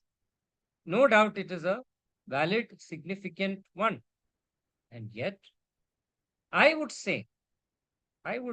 go out on a limb to say that merely by saying that the titles are English sounding, or by saying that the content of the law was drawn up by Britishers, I do not think you can provide a convincing enough answer that you need a complete overhaul of a set of laws that policemen, judges, lawyers, law students, law educators, and various other stakeholders have been trained to think in. I think at that level, when a big change is brought about, far more democratic consensus may be needed. And the reason I mention all of this again is that these are the bedrock of peace through justice in our society. Constitutional, criminal, contractual, and processual justice, in my view, are the foundations of how you secure peace in society using justice, using the tools of justice. So to me, a criminal justice reform has to strike that balance between getting speedy justice and having a fair and transparent system. It also needs to provide very clear information about the do's and don'ts in society. If I do act X and at that point in time, it is not clear whether that act X is criminally invalid or criminally illegal, right? I think one needs to provide that clarity very clearly to all citizens. It is only through that you level the playing field. Final element, of course, is police reform, and I'll come to that when speaking about processual justice. So I think when it comes to criminal justice system, one needs to ask these foundational questions, regardless of what the names of the new laws are or how you're trying to bring about that legislative change. Now I come to the third element of contractual justice. I still remember a case, and to me that exemplifies the idea of contractual justice, where a pilot comes up and says, I'm leaving my airline and they are asking me for 30 lakhs. And then the immediate question I posed to the pilot was, sir, how are they asking you this 30 lakhs? It is there in my contract. Fine. But why are you then leaving the air? Sir, for the last 8 months, they never paid my salary. Then why don't you just take it up with your regulator? Sir, I'm sorry, but my regulator says that they can recover this money from me because of the training costs incurred. I said, okay, fine. Every job has some training cost. What is the training cost that you incurred? Sir, I went to South Africa for training, but I paid 8 lakhs separately for that. Imagine. So this is how your contracts are drawn. In a world where contractual justice is not given, is not secured, that leads to public anger, that leads to a wedge between what I say, those in a much stronger bargaining position and those in a weaker bargaining position.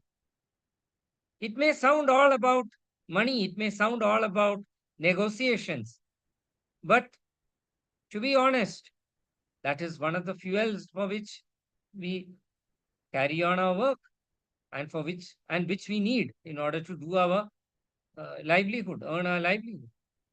So when a person, and this is somebody as educated as a pilot, comes to me and says, I have no choice. I have signed 3 checks. These are post-dated checks. They can fill in the amounts. And I will be liable under Section 138 of the Negotiable Instruments Act. My heart went out to that person. Because this is the practice in the industry. Similarly, I still remember the day when Sri Javed Akhtar, reputed lyricist and formerly a script writer under the Salim Javed combo, said, the contracts that we lyricists, that we music composers have entered into with the industry, they're so one-sided, it looks like bonded labor. Again, constitutional justice says you cannot do this. Fairness is an integral element, but unfortunately, constitutional justice only extends to public sector undertakings, and where the undertaking carrying on the business is a state or a functionality of the state. But where it is not, what exists to protect our poor individuals against these sort of excessive use of contractual power to deprive them of what is clearly a form of justice? It could be corrective, distributive, retributive justice. But when a contract is used to take away their idea of justice, I think that pinches very hard. So contractual reform should be aimed at ensuring that there is a leveling of bargaining power between that exists between the private player and the citizen, the service provider, etc. Whoever is contracting with that entity. Usually it is an entity, not an individual. And finally, of course, to cap it all, the thread that runs through all of this is the idea of processual justice. Because sure enough, you can have constitutional justice written in. You can have a strong criminal justice reform model. You can have a consumer protection law. You can have other laws that level the bargaining power between an entity and the citizen who avails services or provides services to that entity. And yet, if processual justice is not fixed, and there are many angles or dimensions there, we will again not be able to achieve peace in society through the tools of justice. So what is this processual justice? At the very basic level, processual justice is about two things. No person shall be condemned unheard, and no person shall be a judge in their own cause. I still remember one of the former Chief Justices of India. There was a very important allegation of sexual misconduct raised against the gentleman. And how conveniently he sat on a bench. He called in, convened a bench, and sat on that bench to decide his own case. Why? Because it was supposedly an administrative matter, an administrative complaint. How convenient. So when moral and governance leaders lose their credibility by deciding in their own cause, that is a clear ground for injustice in the world that we live.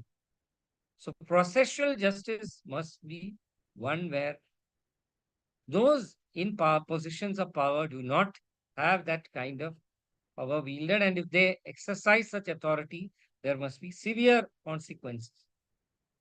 But processual justice does not end here, because this is only to level some kind of playing field between the decision maker and the one who is the subject of such decision. But there are other kinds of playing fields here. When there are disputes, there are two parties. And when there are two parties, there is always the possibility that one has morality on her side and the other has law on her or his side. And when you face such instances, we also need to think whether our processes of adjudication, where the judge is an umpire, is the right way. Today, I must say that tremendous amount of work is happening on the ground towards making mediation an alternative way of settlement of such disputes. And I think that is a very welcome transition or shift in our society, where we are saying even lawyers, law-trained people should pick up mediation as an additional skill. Why? Why is it an additional skill? I know the law, what is there now beyond that? Because knowing the law is not knowing how to deliver justice in society in a peaceful manner. Knowing the law is only one very small element of it. Knowing how to communicate, knowing how to treat parties fairly, knowing how to gather information and keep it in confidence, knowing how to explain to both parties where they stand without a sense of strife between them, providing that communication. All of this is also important when it comes to arriving at an outcome to a dispute which is managed or done in an ameliorative manner. So I would conclude by saying that a lot of our work on processual justice must actually go not towards strengthening existing processes, but finding alternative ones, encouraging those and trying to make them as formal as possible, but with the clear realization that it is not in formalism that we find justice and peace. It is in the sense of internal confidence that we can provide individuals who are in the system, be it judges, be it police, be it prosecutors, and of course, be it those here at the receiving end of justice in whichever context that I spoke about. So with these ideas, I would like to conclude. I'm really happy to have been here. I'm happy to take any questions if there is time for questions. Otherwise, thank you very much. I look forward to continue engaging with all of you. Thank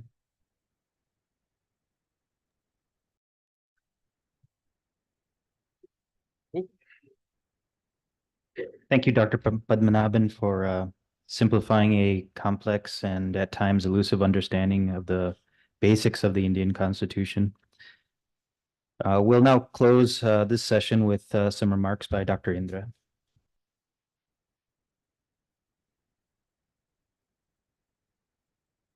Pranams. Swamiji, there's a saying in Tamil, செவிக்கு உணவு இல்லாத போது சிறிது வயிற்றுக்கும் ஈயப்படும். When you have nothing for the ear, then probably some food is offered to the stomach. But I know it is the reverse now. We have listened to such wise people. I'll be very, very brief. I must say that the papers, at least two of the papers created a very volatile situation. One on human rights, challenging the Enlightenment view of Western Enlightenment view of human rights. I remember that when we were heading the departments, you see, every HOD was asked to put up a paper on human rights. We thought it was a panacea, it solved all the problems. But that was only a matter of just finding who will teach what and finding answers to questions. But the unmasking of human rights was done systematically by Professor Srikala Nair, because as a student of critical theory and also literary theory, our prime target is Western Enlightenment. And it's mismatching in contemporary non-post-colonial situation. I said two papers actually threw us into great turbulence. The other one was from Assam. The Northeast is really a kind of a cauldron. So she was also quite agonized by, I cannot go into details, madam, because I'll be trying everybody's patience. So she was quite agonized by the kind of masking, shall we say, that goes on in the name of human values and kind of steps that are taken to alleviate. So we thought that those two papers were the ones which just put you in a state of great agitation. And the paper on J. Krishnamurti, you thought it will put you in a state of peace. Not at all. It was only on the surface. It looked as though it was evenly paved, macadamized road. But anybody who has some acquaintance with J. Krishnamurti knows that while the road is being paved, it's like a corporation, the road is also being dug out. And so she just said very clearly that the dissonance that is there within us, I do not know, madam, if I'm paraphrasing you properly, but I'm using general terms because we quoted extensively J. Krishnamurti. I also spoke from this platform on J. Krishnamurti on education in one of the peace conferences on education.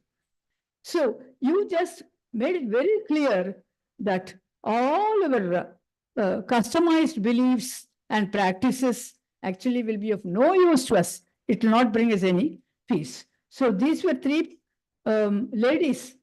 These days, it is the job of the ladies to put you on a great turbulence. That gong tormented sea, as Yeats wrote in his famous poem, Byzantium, at the end of the day. Okay? And so, where will you find the salve, S-A-L-V? Savlon is once upon a time, it was a kind of a ointment. Okay? And the Savlon was found in Lucknow University. Okay, the voice that was heard. He still believed in the possibility of our following spiritual values. He used the word, I think, idyllic, I-D-Y-L-L. As a religious student, I understand it in a different way, but he just presented it and the possibility of just you are surrendering yourself to Quranic values. It may be Quranic. You can substitute the word Quranic by some other term. It could be Gita, it could be anything else, but it is still a way of just actually calming the nerves. So that was one thing, whether it was going to be useful to some people and not many people like Srikala Nair and all the Assamese, Professor Indra Chowdhury and so on.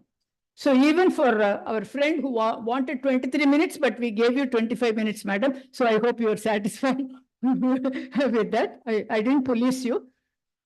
So on the other hand, the first gentleman who spoke, he was my doctor. Okay. So every day I take his prescription and I believe he is doctor to so many people. He was quite blithe for being a heart surgeon. It's very difficult to catch him there. You wait for 6 hours and then you may be able to see him or you may not be able to see him. By the time he may croak, but he will not apologize to you because it's not, he is saving humanity. He is not there bound to save you. But he just made it very clear that, I mean, illness is there. Don't worry about your physical illness. Be psychologically free. Be happy. Enjoy. So that was also right in the beginning, right in the morning to listen to that was really very interesting. So these two ladies, one from Kerala and another from, and then you from Assam, you are, what shall I say, the peripheral states in India. Okay, madam, you are oceanic state. We are also oceanic state. So with our Dravidian model, we are every now and then threatening the center, and you with your Middle East model, you see, you are threatening the center. And these two people are threatening us in terms of their ethnicity, but giving it a universal idea of just, I should say, trouble rather than that. As I said, it's put it to see that the dolphin torn, the gong tormented sea. That's the last line of Byzantium. I can never forget that. Okay. And then in the midst of all this, I do not know, there are so many people, and the corporate people, we always think of them, we have a kind of a double orientation towards corporate people. We want their money, but we also think of them as people somehow who rob you of your human values. But that gentleman spoke very well. He agreed, he accepted all the problems which corporate world creates. And we humanities teachers, we don't understand much of it because we live in some other world. Okay. On the other hand, he also pointed to the kind of a difficulty that we have when we practice the corporate value to the logical extreme. I don't know, that's how I understood it. And then, of course, the last one about, I don't know if that's the last one, about law. Oh, okay. So he talked about 4 kinds of law. And I just jumped because if I get a chance in the evening to say something, I was about to talk about the difference between the spirit of law and the letter of law, as Shakespeare treated it in Merchant of Venice and Measure for Measure and later and so on. But this man made use of professional language, and he just gave a very empirical, practical situation. So I do not know if I have left out anyone. That doesn't matter. We cannot do complete justice to anything. Then that means you have missed the experience. You leave something for imagination. And so I thank once again. I just said I'll finish in 5 minutes. So, Ms. Padmanabhan, I hope I have. Thank you so much. Every speaker was so very meticulous. And so we were, of course, time bound, but I was taking serious notes in the hope that I will improve myself in future. Just reading these things. Thank you, Swamiji, for your inspired presence. Thanks a lot. Please go and have your food and come back quickly because, okay, sorry, I'm encroaching. Ramiji, would like to, Aga Sayed would like to honor you. He can come. Yeah.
Iskipi Vadivu, if you'd like to come, we could honor Dr. Indra.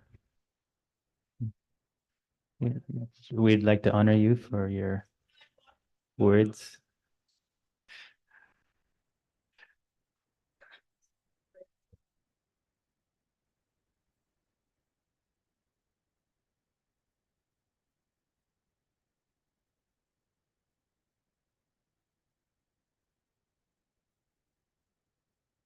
We'll now break for lunch.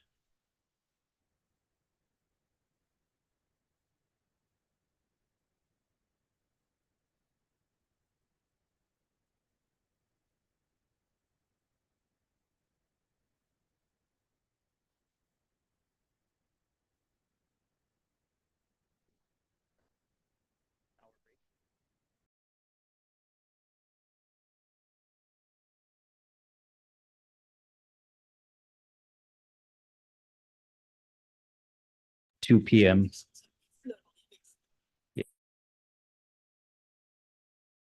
For lunch and reconvene at 2 o'clock.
Ram Swamiji.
Sir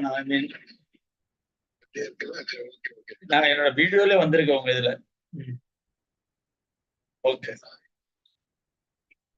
ஆமா lunch முடிஞ்சிருக்கணுமே இதுதான் ஆரம்பிக்கிறோம். Okay sir, thank you.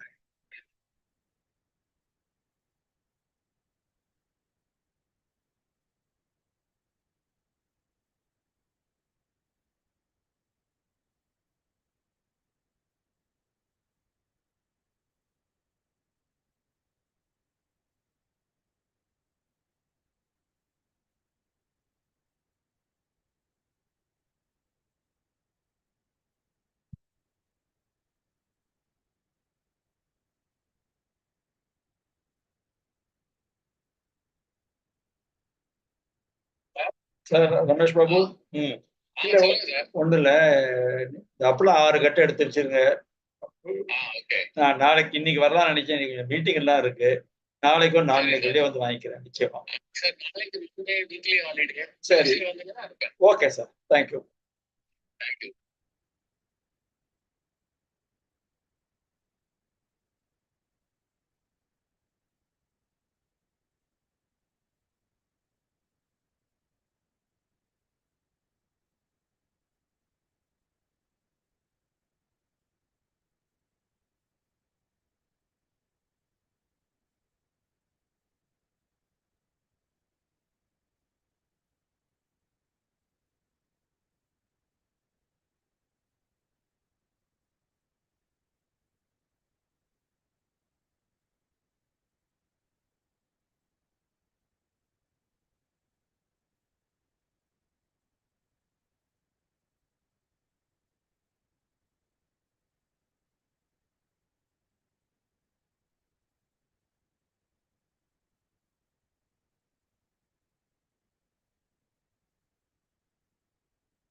Pranams to Sri Sadguru. Pranams to Guru Bhai. Pranams to Sri Vishnu Mohan. We'll now begin the next session. Our first speaker is Dr. T.K. Parthasarthi. He is born of a South Indian Sri Vaishnavite family, and he's primarily a graduate in physics, and he later qualified in law and business administration. Dr. Parthasarthi obtained his PhD from the Department of Philosophy in the University of Madras, presenting his thesis on the topic Transcendence and Immanence in Visheshadvait Philosophy. This has been published in a book recently. He's also a recipient of the ICPR Fellowship Award during his research period. He had his traditional tutelage under Dr. Manargudi Rogablacharyan and the Ashtana Vidwan of the Ahobila Mat, a renowned Sri Vaishnavite scholar and an expert in Visheshadvait philosophy.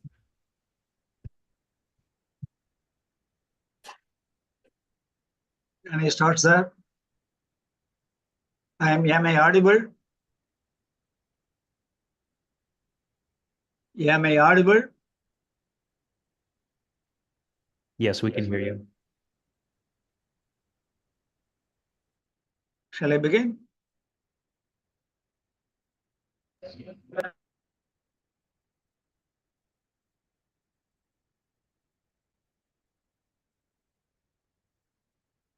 Mr. Parthasarathi, can I start the speech?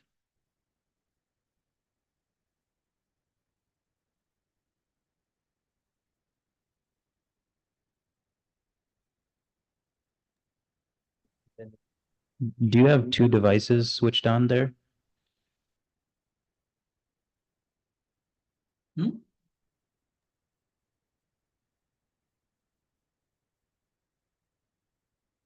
TKP, do you have two devices? Can I start? No, you give us 1 minute time. Please wait. Okay, sir. No problem. Pranam Sri Sadguru. Just want to make a quick announcement. Swamiji and instruction from Swamiji have been asked to make this announcement. In continuation with the Peace Conference series, which the foundation has been holding for the last 8-9 years, the next conference is likely to be held in early Feb. The dates are likely to be 21st, 22nd, and 23rd of 2025. And since it's the 10th event, likely to be commemorated in a fairly large way, we're hoping that we'll be able to get more speakers, so we can probably spread it over 5 days. It also coincides with Sri Sadguru's Sannyasashrama Day and also the 50th Sannyasashrama Day, and also the 50th year of the formation of Sri Bidam. So we're hoping, since these are significant milestones, the event will be well attended and we'll have a lot more participants. Subsequent announcements will be made in due course, but since we felt it's probably good to announce the dates right away so that people can be kind of made aware of that. Thank you for your time. Thank you for them.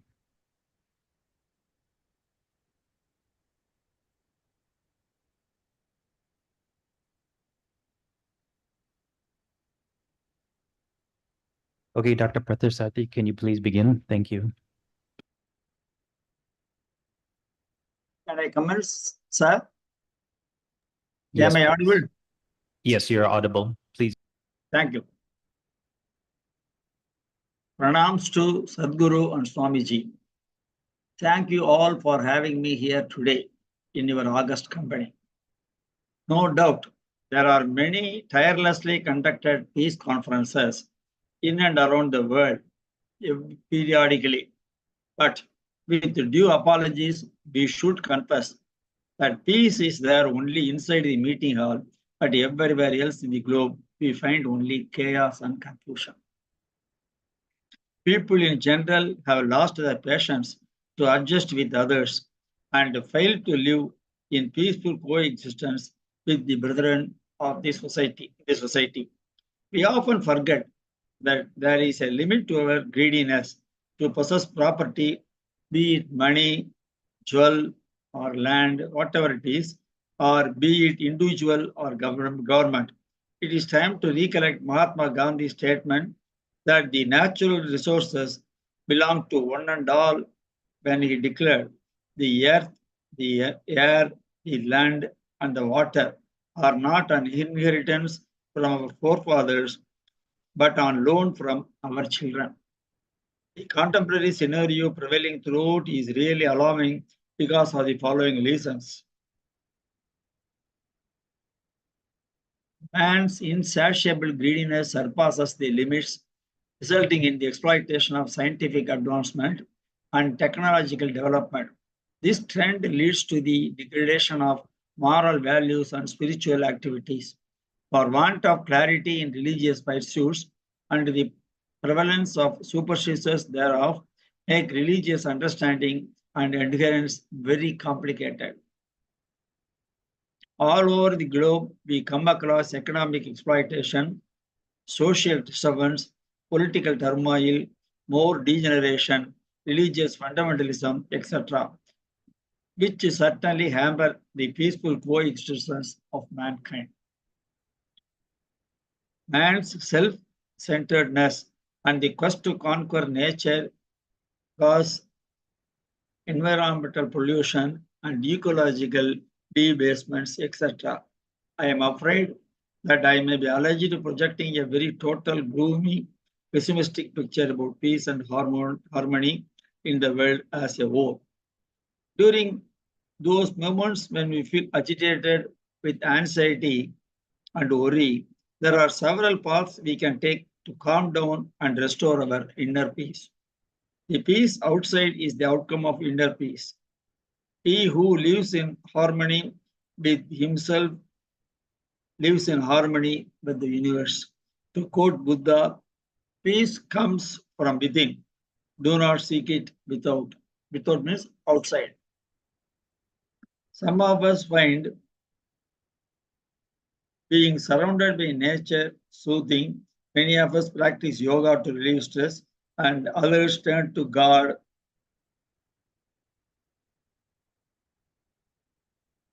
and their faith to balance the weary soul, this tiresome soul. Achieving world peace is something that leaders across the globe have been working towards for decades, but we can all do our part by being kind to one another. Thankfully, there are words of wisdom from philosophers, world leaders, and other notable figures about peace that remind us there is still goodness in the world and inspire our hope for a peaceful planet. Hopefully, this will inspire you to remember the importance of brotherly love, to share some goodwill with your neighbor, and put aside your difficulties with your enemy. As the Dalai Lama says, do not let the behavior of others destroy your inner peace. When you make peace with yourself, you make peace with the world. To quote the famous words of Mahatma Gandhi, do not let the behavior of Mahatma Gandhi, an eye for an eye will only make the whole world blind. Religion plays an influential role in development in many ways. Firstly, religion offers a wealth of universal values which lends itself to interpretation and practice by individual seekers and practitioners, both religious and secular, to inform their sustainability practice. When I go through the brochure of this conference, I find under the substance, the conference would touch upon respecting the rights of all sentient beings, deconstruction hierarchies of human value. I am lured to dwell on Sri Ramanuja philosophy of Visishtadvaita to stress my point. Sri Ramanuja's religion, Sri Vaishnavism, is also known as Tattva Trayam, whose accepted realities are Chit, Achit, and Ishvara. Chit is sentient beings, Achit is non-sentient objects, and Ishvara, of course, the Supreme Brahman. The greatness of this philosophy is the concept of Chit. The sentience comprise of, there are 4 kinds of Chit according to Ramanuja: Devas, Manusha, Triyaks, and Stavara. Of course, you know Deva, you know Manusha. Triak means those who grow horizontally. That is all animals and birds. Sthavara means plants. Living gods, all human beings are treated at par with animals, birds, and even planets. Of course, animal and plants are more sentient than human, as there is a fundamental difference. The difference between animals and humans is that animals change themselves for the environment, but humans change the environment for themselves. The Brahma Sutras, known as Saririka Sastra, because they teach that Brahman is the soul of all sentient being and non-sentient objects. They say that the three realities, Chit, Achit, and Ishvara, are intertwined as pronounced by Ramanuja.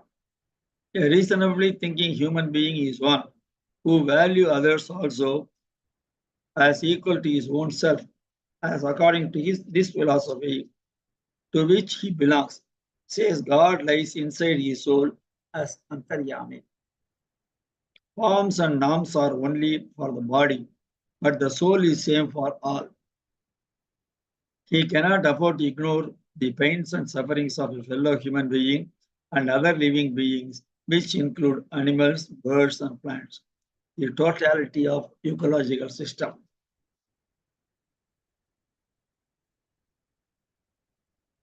In modern days, it seems of a human being have forgotten that the natural condition of the earth enabled life to come into existence and evolve to the human level. Humanity is disturbing the natural condition on which the existence, along with the existence of all other forms of life, depends. This is like the action of a woodcutter cutting a tree or at the trunk on the branch on which he is sitting.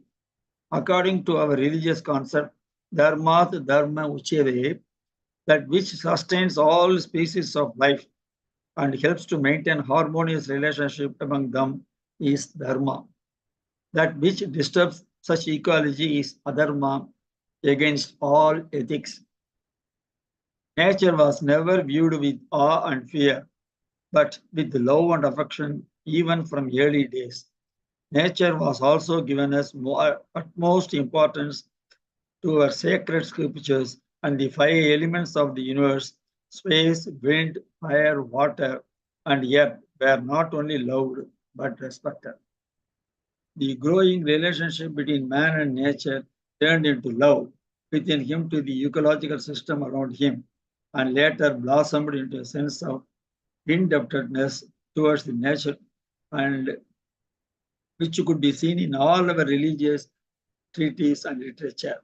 For example, one of the principal Upanishads, Isavasya Upanishads, says Ishavasya Sarvam Idam. The entire universe is pervaded by the Lord because it is dependent upon primordial nature, which in its turn also pervaded by him. He alone is thus independent. For this reason, enjoy whatever is given to you by him and do not seek wealth from any other source, which implies man should lead a contented life with whatever God has bestowed on him without exploring the ecological system surrounding him. The entire ecological system is conceived as a robe of Brahman and is how our ancestors viewed the entire system without any lust for wealth, which means the ecological system was safe in their hands and Sri Ramanuja was one to implement in practical life. Ramanuja, despite his philosophical pursuit, could not keep away from social problems. He was aware that the root cause for all social evils are caste and language. The entire nation was in caste disparity, and Sanskrit was the dominant language.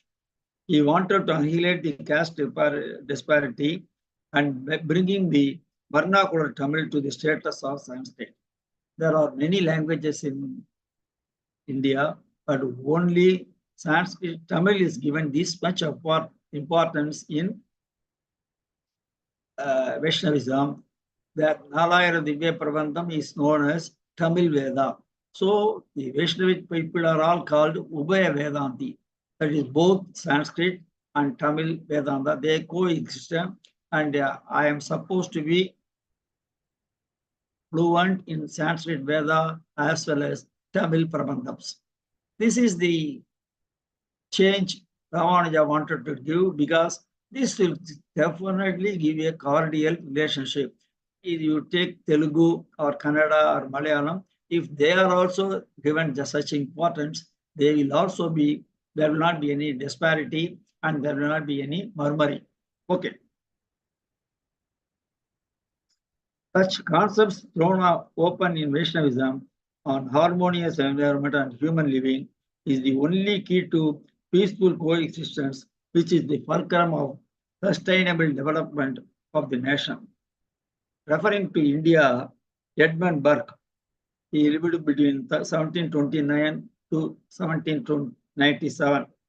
The renowned Irish statesman, author, orator, political theorist, and philosopher, who after moving to England served for many years in the British Parliament.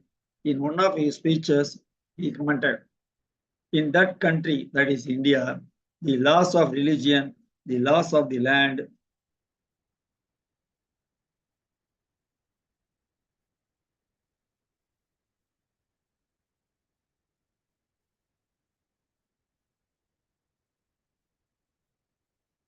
and the laws of honor are all united and consolidated in one and binding a man eternally to roots or eternally in the rules of what is called his caste." When thinking of India, it is hard not to think about caste. Even now we observe packets of pathetic state of ours continuing in our caste-infested land, but in the years of yore, the discrimination was born and silenced. But presently, in the last 3 to 4 decades, retaliation and counter-retaliation is witnessed, with the political parties enjoying mileage out of it, which disturbs the peace inside the country without any motive. With the world landscape dominated by manifesting risk, Global Risk Perception Survey, what you call as GRPS, shows energy supply crisis, cost of living crisis, rising inflation, food supply crisis, and cyber attacks on critical infrastructure as among the top risk of 2024, with the greatest potential impact on a global scale. We now analyze world's worst crisis and go them into deeply. Ukraine, of course, the war creates world's largest development crisis. South Sudan is still recovering from a civil war that ended in 2018. The country is one of the most fragile in the world. Syria and Lebanon conflict ending for decades. In Afghanistan, the entire population is driven to poverty. In Somalia, there is catastrophic crisis for decades. The list is endless. But our country is much far better. But we hear about terrorist attacks within, like Naxalite, of course, Khalistan upsurge, Pakistan and Chinese incursions.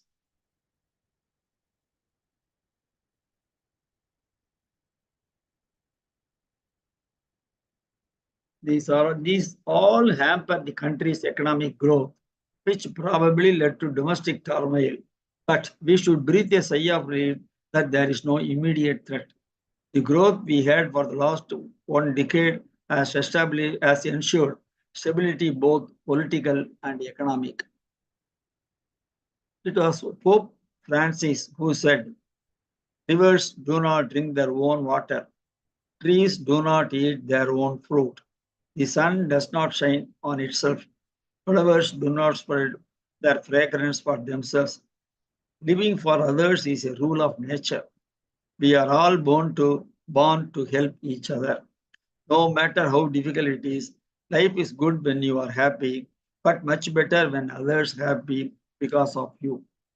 Let me wind up with the question. Our ancestors did great work for humanity. What will we do for our next generation? So thanking you, sir. you very much.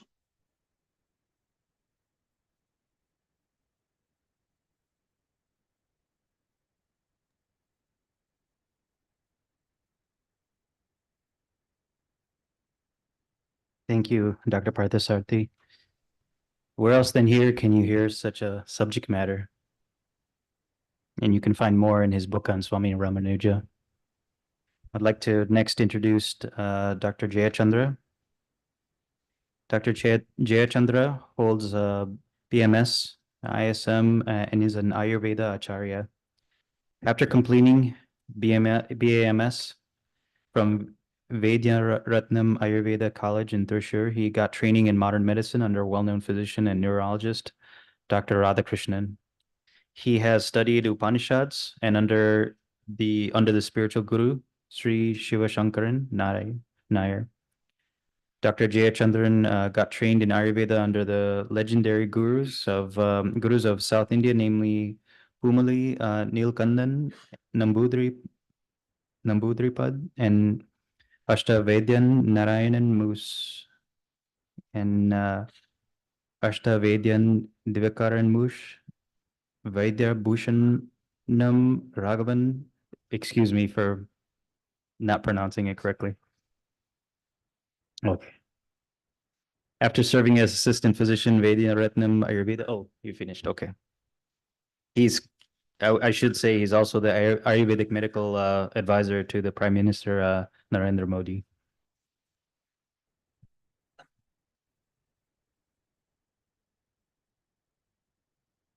Good afternoon to all.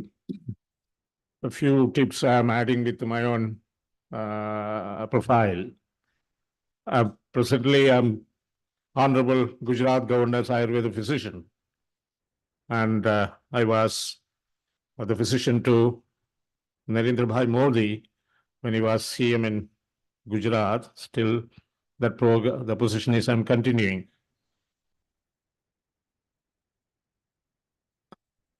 My respected Rajagopalan sir is sitting here. I think he will be able to speak more about peace and medicine. But my speech is not merely on words. It's an experience of the peace which I came across my life. Because we are the people used to see the struggles of the life at 24 hours. So how the peace is getting and how the peace is diluted and how the peace is flying off in a realistic sense. We are the victims and we are the monitors. Sir is not an ordinary man. We in the medical fraternity consider as the father of palliative care in India. If he is not available, the knowledge of palliation or the intensity of the palliation, how the peace has to reach in the palliative care because of his effort reached into India. His Padma Shri is not merely a Padma Shri that he used to get by morning Padma Shri, noon Padma Bhushan, evening Padma Vibhushan. This is around 10 years back, this was the Indian characteristic. Morning we get Padma Shri, afternoon we get the same person will get the Padma Bhushan. At the time of announcement, it is Padma Vibhushan. Anyway, Padma will be there. Bhushans are changing. He got Padma Shri because of his contribution. Why I want to tell? Because I know him personally for a long years. So when Rajagopalan are sitting here to speaking on behalf of peace and medicine is a very, very hard task. But one grace point I have, the Banjo system that I am representing is not gone into his mind. That will be maybe, but that is one of the proud moments. Wherever I go, wherever I will travel throughout the world, generally people used to ask, can you give a very abridged, a small definition of health? When I go through the literature of Sharagas, Sushruta, Vagbhara, Madhavagarya, like the giants of Ayurveda. The abridged version of the health basically is the synonym of peace.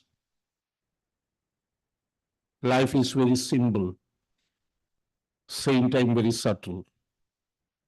Life is very easy, same time very complicated. Life is travel from comfort to happiness. This is the basic message of medicine. We are trying for that, but we are failing in it. We make people not comfort. We want to see the people happy. This is the motto of Ayurveda. But in the travel, many things are missing. Medicine became the savior. Medicine is only a comfort. If you take a modern medicine, if you take an allopathy medicine, whatever medicine exists, this is only a comfort. But the comfort is not changing into the happiness. The process is getting diluted. Hardly we get that kind of a sense in front of my patients. During the time of riot in Gujarat, in the midnight, the person ran into my house. He used to wear a tupi. That area is called Juhapura, a very rich Muslim area. Half bleeded. He knocked on my door. It was around 11:30. Then I opened. And he told me, "Doctor, I want to meet you. I want to get some suggestion from you. Is it possible?" And I told, "Why not?" "No, I'm a Muslim." When I told him, "You are a Muslim, but my problem is you are very slim. That is my concern. Whether you are Muslim or a Hindu or a Sikh or a Jew, whatever it be. My main concern is you are very slim. What happened to you?" "Doctor, that is a big story." Then I got a lot of messages from different area the days afterwards. Then I told an Ayurveda physician, Sarva Dharma Samabhavana is the logo and the motto of Ayurveda. In front of me, I'm not seeing a Muslim in front of me. I'm not seeing a Christian and a Hindu. I'm seeing a life. Whether he represents a caste, creed, and any color, it's not a concern. But the time when I move from the chair, I have my own prejudice. I'm a Hindu, very strong Hindu.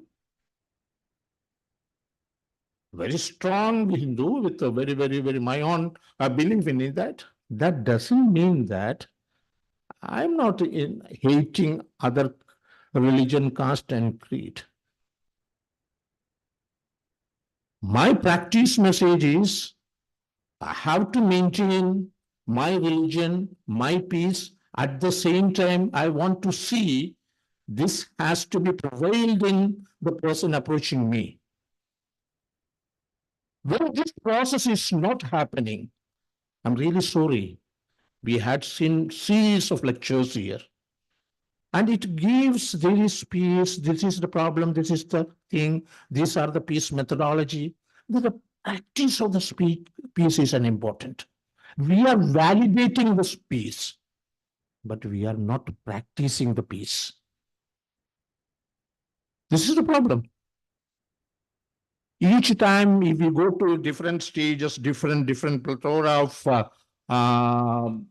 high profile, innovative area, we have terminological jargons. Beyond that, should be a practical thing is needed. Why I'm telling, the travel from comfort to happiness is told by a system. I'm afraid that this kind of a very small definition can be achieved or mentioned by any other system in the world. I don't know why. Ayurveda is alive. We never treat a patient, we treat a life. When we start treating a life, we start feeling the value of the peace. When value is validated properly, that will be implemented into a strong society.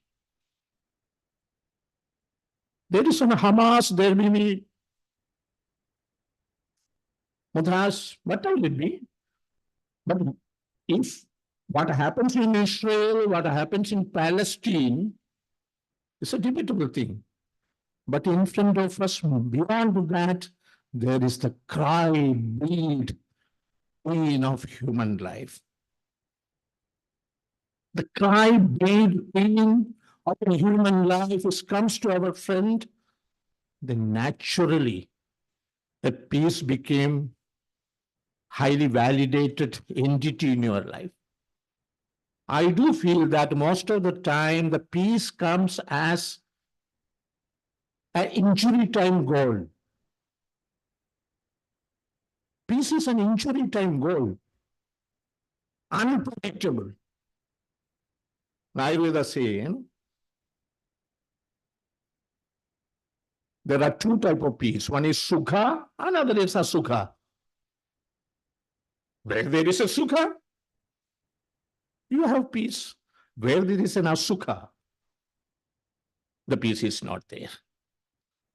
So after mentioning hidahidam sukham dukkham, ayustasya hidahidam manam cha tachayatroktam sa samadhanamuchyate.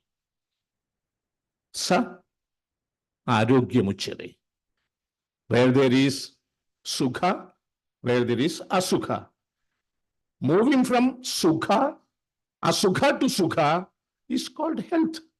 That is called peace.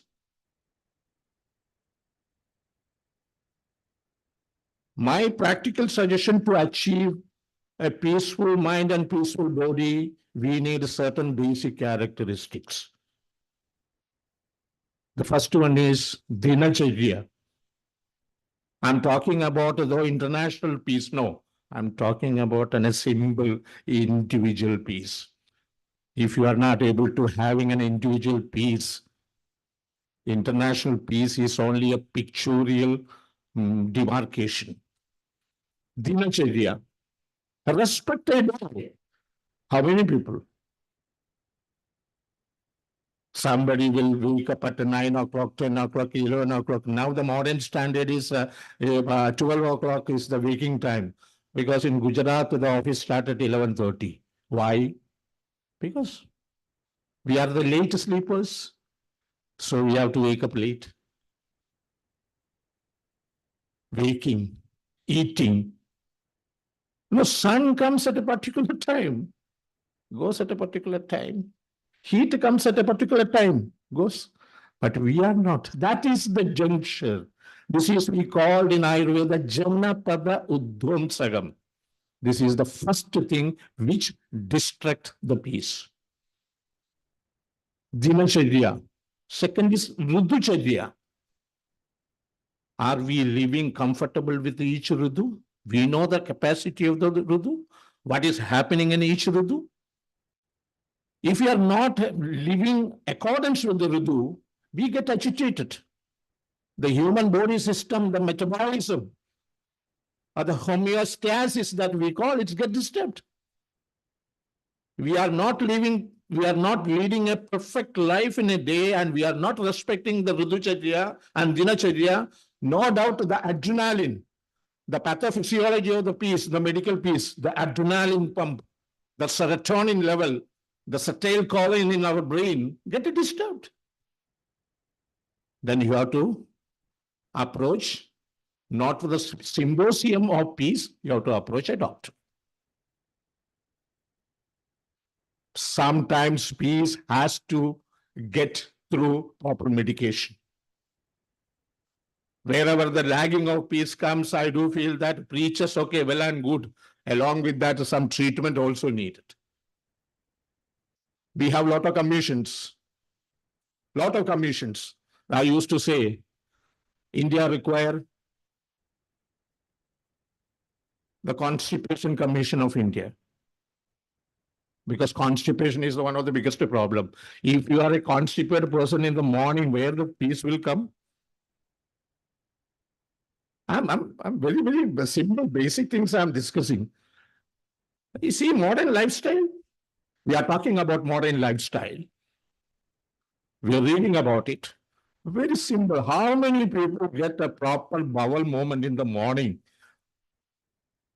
Like, when Narendra Bhai used to speak about a drainage system and kakus, and people started blaming him. He is the man of kakus. Wherever go, he tells kakus, kakus, kakus. That's an important thing. That's an important thing. Like, so there are dinacharya, rutucharya, ahara upakramaniyam. What you eat, that you. The food has got three entities: Sushma, Adisushma, Stula. The food that you are eating. The Stula became your body. Sushma became excreta. Adisushma became your mind. What you eat, that is your mind. If you have a carnivorous eating habit, your mind is also carnivorous. So, ahara upakramaniyam, how to eat, how to approach towards a food. Whatever you are is not because of medicine, is not because of the lot of gadgets working in your human body. Whatever you are, that is because of the food that you are eating. Ahara is the main entity. Even disturbed ahara, in an oncology, and he is the right person, most of the oncological condition, the food is the main culprit. If you are not having a proper food style, your condition of the body and your condition of the mind is gets wavered. In a wavering body and wavering mind, how we can able to find out a peaceful condition? If society is not comfortable with health, can you feel there is going to be a cordial peace? I don't feel. Achieve peace in health, four characters I told you, ahara, ruducharya, dinacharya, ahara upakramaniyam, aushadha upakramaniyam. This particular point, I have some discussion and debate with modern medicine. Aushadha upakramaniyam.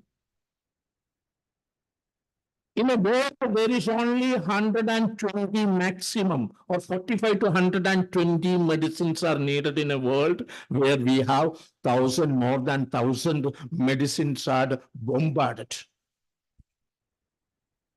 To writing a prescription which is not comfortable to the human body, where the peace is getting distorted.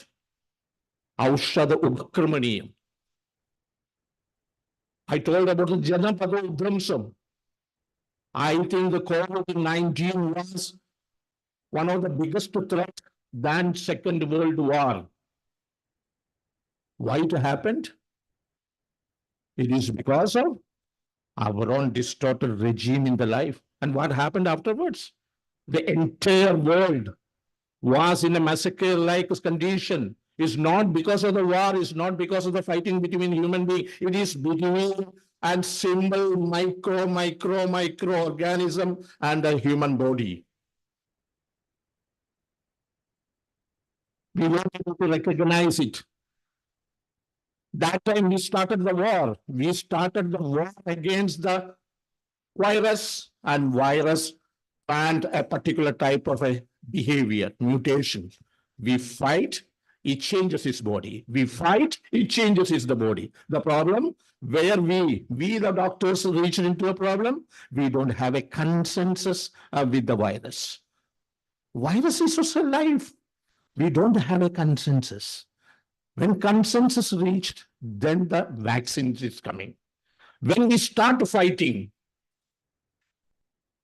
The human body is the best messenger of the peace. You know, all the organs are working together in a very competitive way, very attractive way. When liver is not properly responded with the pancreas, and pancreas is not responded properly with the intestine, and the heart is not properly responded with the lungs, and the lungs is not properly responded with the brain, we call multi-organ failure. Multi-organ failure means the death of the peace. There are a lot of examples we get from our human body that we have to study properly. Because madam told a few people has to go early by flight, but I don't have any problem. I am coming in chartered flight. So I couldn't be able to drag it. The one more thing, there is an Ayurveda we call Pada Chadushtayam. How many people heard about that? I don't know. Pada Chadushtayam, which is very related with the peace. There are 4 factors needed for a healthy human body, which create a peaceful life. Doctor, Bishak, Drivya, Ubasthada, Bishak, Dravyani, Ubasthada, Rogi. Bishak, Drivya, Ubasthada, and Rogi. Bishak means doctor. Drivya means medicine. Ubasthada means the supporting person. Rogi means patient. There is a rhythmatic relation in between. If the relation spoil, the treatment gets spoiled. To maintain a good health, to maintain a good human life, and to maintain a peace in the society, the Pada Chadushtaya has to reach. Where we, the Ayush committee,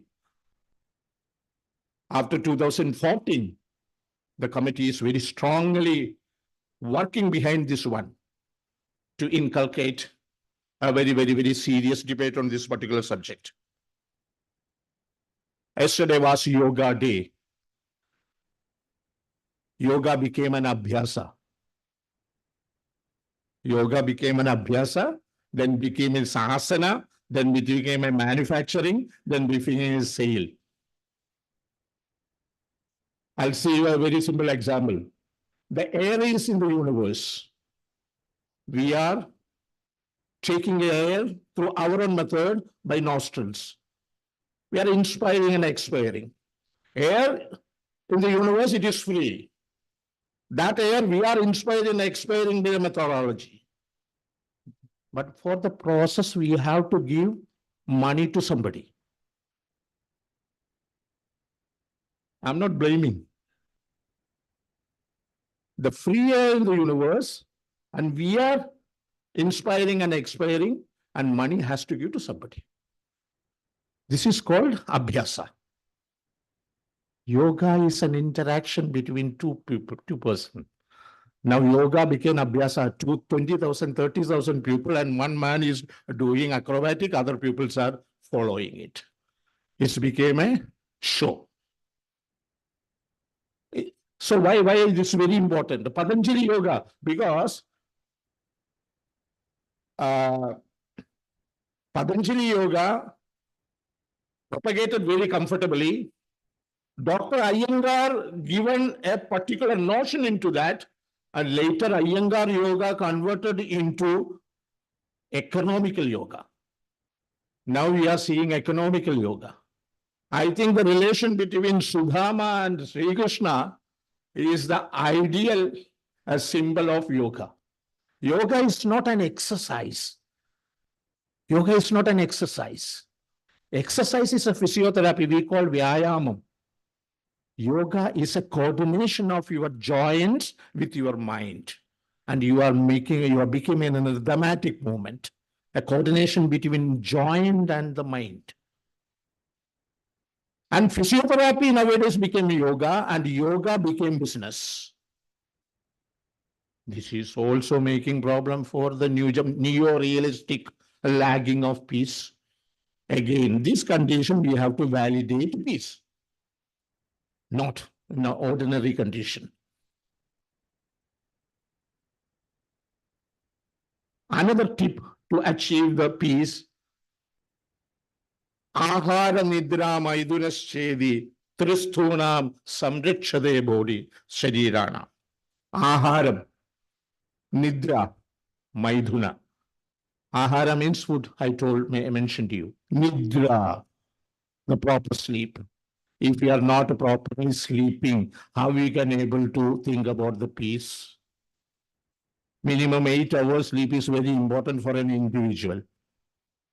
I know one of my friend used to go and give preachers for spiritual preachers, and he is also speaking for on behalf of peace. But in the night, he required 2 Manasamitran Gulika from my side. Okay, I come into the first point again, the travel from, because I don't have time, that's why, travel from comfort to happiness. I told you, this man, my friend, constructed a house which is 1 bedroom is 410 square feet, where we can able to have a Brazil-Argentina football match. And he invited me to see the particular room, and he told me not to comment about the room. You have to say whether it is good or bad. Then I told him, if you are bringing me to see your room, at least I have to give some comment, This is good, why? This is bad, why? No, if you give a comment, our relation will spoil off. It's a big man, huge man. I respect it. And one fine day, we together traveled to Mehmedabad, from Ahmedabad to Mehmedabad, nearly 100 kilometers, in a very, very, very cold, chilly December. After 12:30, we are returning from Mehmedabad to Ahmedabad. In a particular area, we stop the vehicle. We are tired. We want to take a kitli. In North India, we use the word kitli, the half and half of the chai. The 1/4 of this one. This is called kitli. We took a kitli chai, and my friend saw, looking into one area, there is a heap of these stone pieces, which is used for the construction of the road. Some object is there. Then he told me something is there. We both gone together. There was a small girl sleeping in North India in December month. We have shirt, blanket, sweater, then a shawl. Then even afterward, we are trembling. Then this man told me, no, this is a small girl. How she's sleeping? No, let call her, give some money. Then I told him not to do that. She will slap in your face. She is sleeping very comfortably. Disturbing her sleep is the biggest problem. Then I told my friend, now to give a comment about the room you are introduced to me nearly 1 year back. I have to give a comment. And my relation spoiled with you, let it be. Then I told, this is the difference between comfort and happiness. The sleep is happiness. Where you sleep is your comfort. After 12 o'clock, you are sleeping in 40,000, 1 lakh, 1.3 lakhs, a cushioned bed. And after the sleep, and that girl, and you are seeing. And instead of that, you are taking 2 Manasamitran from me. So growth is happiness. The cost of the growth is our comfort. The travel is our happiness. The method by which we are traveling is our comfort. I have 20,000 cost of my shirt, and I'm very proud. And at 20,000, it's my comfort. It's not my happiness. A person is wearing only 1,000, 1,500 cost shirt. So whenever we go to the life, this has to be discriminated. I used to tell my patient, keep your hands like this whenever you go to malls and big shopping center. Because 90% of the material we buy will throw within 6 months. 67% of our income is merely spending for unnecessary purpose. Then you are debating about international peace. For health, we are spending 1.2 paise. For beauty product, we are spending around 40-45 paise. Then we are discussing about international peace.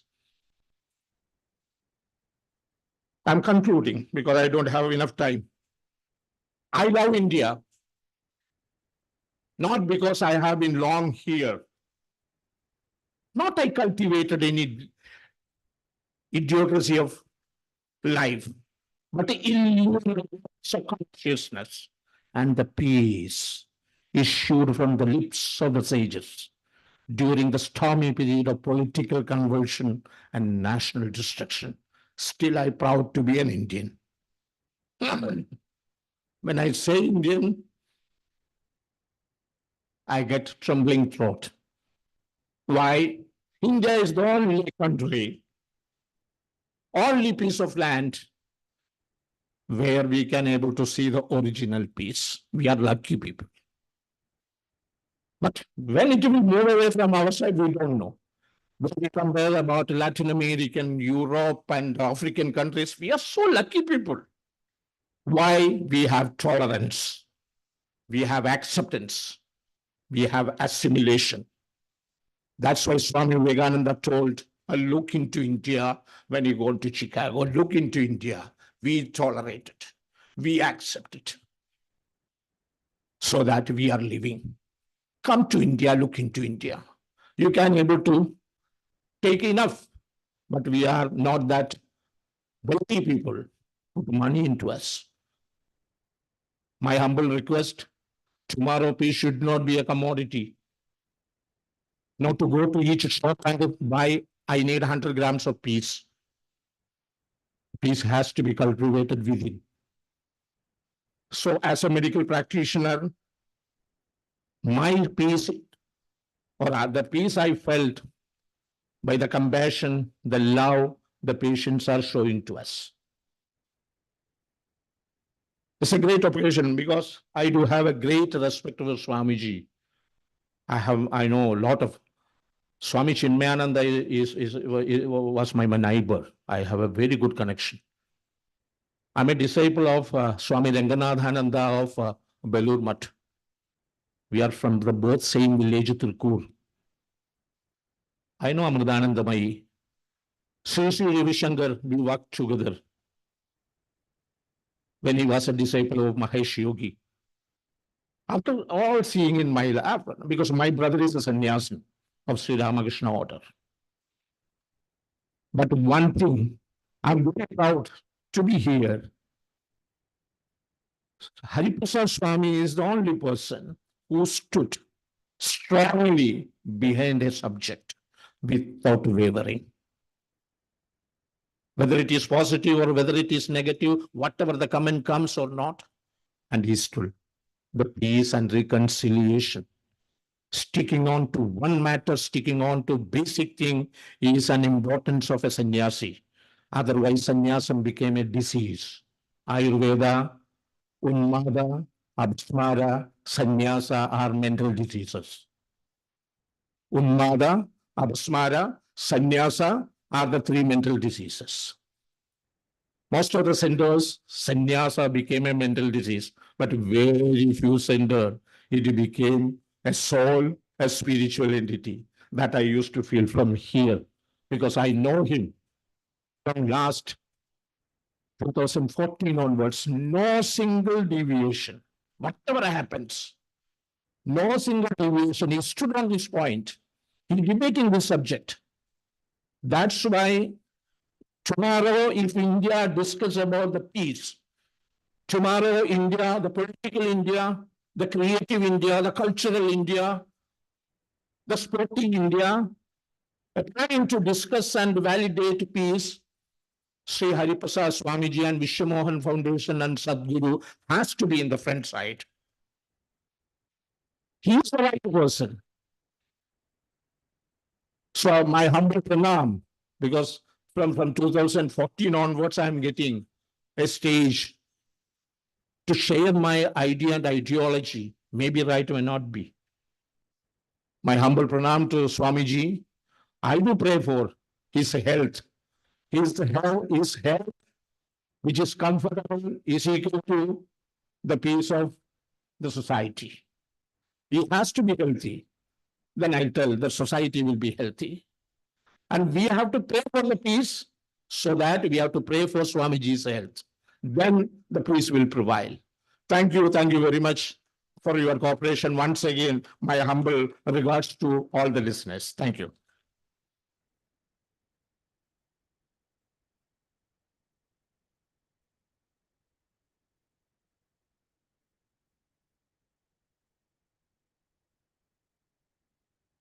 Thank you, Dr. Jayatan Chandra, for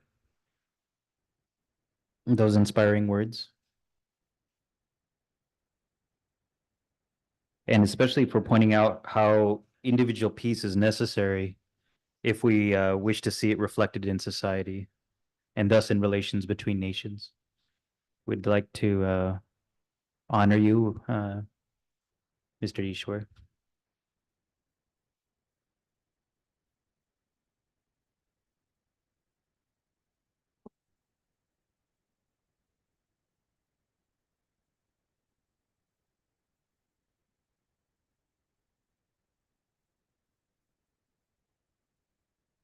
Dr. Jayachandran.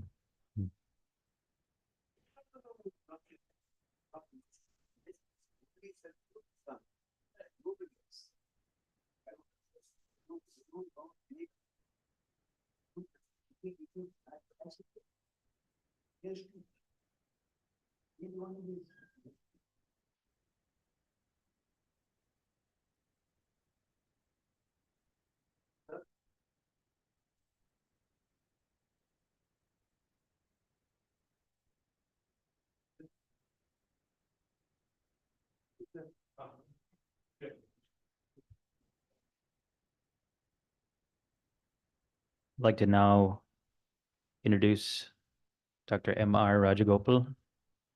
Dr. Rajagopal is founder of Pallium India, an NGO based in Trivandrum, Kerala, working with the objective of alleviating serious health-related suffering in India. He's also the director of the WHO Collaborating Center in Trivandrum. He was named one of the 30 most influential leaders in hospice and palliative medicine by the American Academy of Hospice and Palliative Medicine in 2017. In 2018, Dr. Rajgopal was honored with the Padma Shri, the fourth highest civilian award given annually from the Republic of India. Dr. Rajgopal published his memoirs called Walk with the Wary.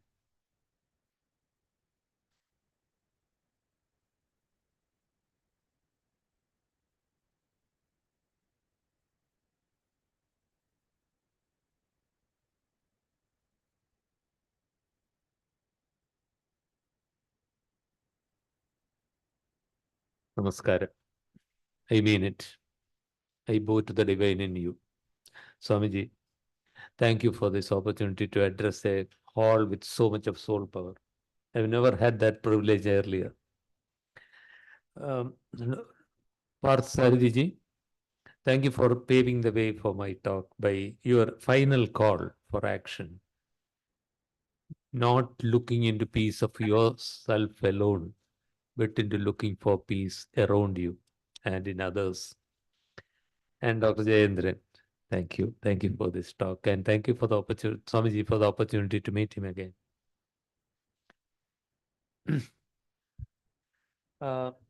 Before I proceed with my presentation, I want to tell you a story, a true story.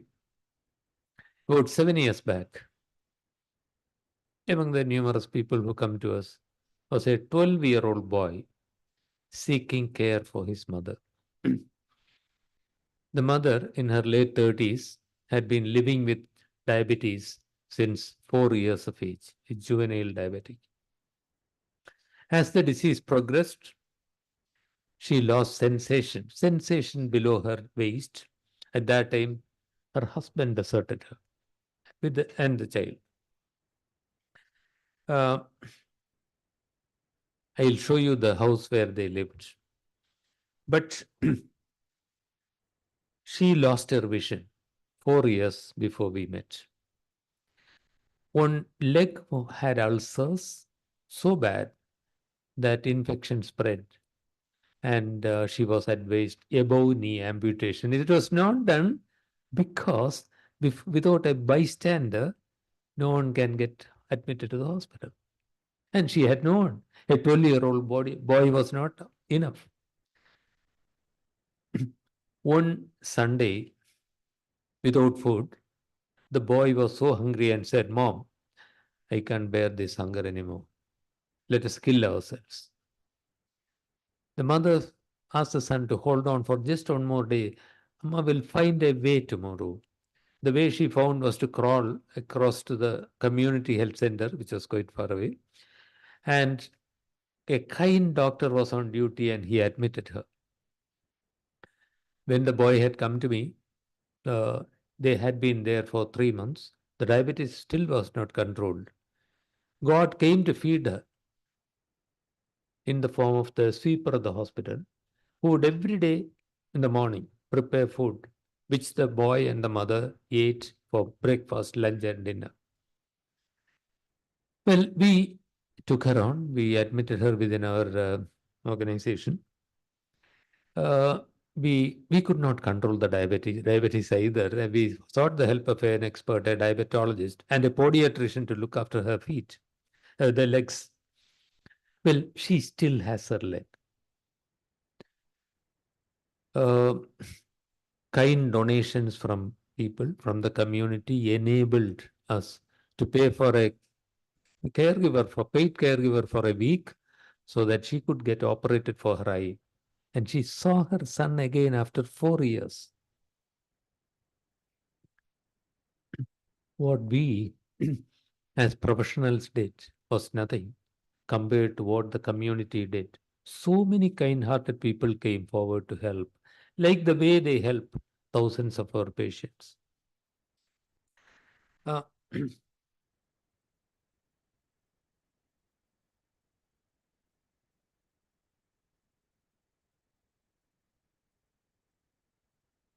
That was the chicken coop where they lived. I'll tell you what happened, what's happening to the family now. That will become later. But I want to make a point and say that this is why I become part of this meeting. I'm talking about the violence inflicted. If action towards peace is sacred, this is exactly the opposite. What the society did to that mother and son was absolute violence. They did not starve because food was not there. So much of food is being wasted around us. We did not care enough to get it across to them, so that a 12-year-old boy had to think of killing himself and his mother. The diabetes did not get controlled because we did not care enough. This man had been in this position for all of 3 weeks because, he would lie down for a minute or 2 and then back again in this position because of cancer, lung cancer, which had spread to his bones. Less than 10 rupees worth of medicines.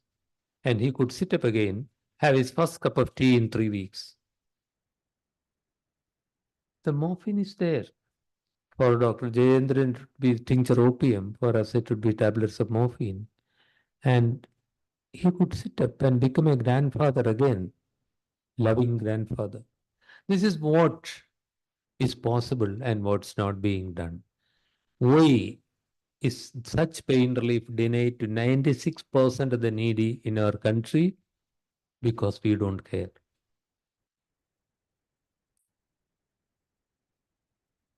The numbers are huge. 51 million in low and middle income countries, and of them, our country proudly houses 7 to 10 million of them. What the world is doing to people in pain and health-related suffering is said by the United Nations Special Rapporteur for Torture is cruel, inhuman, or degrading treatment or punishment. And this continues. If those are errors of omission, there is an error of commission. Do you know this huge number? India proudly becomes one of the 12 countries where health-related destruction of families is maximum. 55 million people are destroyed, driven below poverty line with catastrophic health expenditure in 1 year. And the numbers are growing. And another one, as I say this, I see there must be 30 or 40 people here. At least one or two will suffer now from your memories. Dr. Samitra says the poor die in misery of neglect, the middle class die in misery of ignorance, and the rich die a much worse death. They die in misery on ventilators. As I said, one or two people of somebody in your acquaintance for one or two people would have gone through that process, death being stretched out. I was an intensivist. I know that intensive care can miraculously save lives in the right context, but putting every dying person to go through that, the worst is what happens to the prime ministers and the presidents. And that is an insult to humanity. And that's also a growing illness of modern healthcare system in India. In India, it's not happening in Euro-American countries. There they are taken off the life support systems and allowed to die with some dignity. In this March, the Supreme Court of India, with a two-member bench chaired by Justice Chandrachud, said that in our constitution, if life with dignity is a fundamental right, that has to include dignity, life with health, and palliative care has to be part of that. They made that statement. The judgment is not out yet.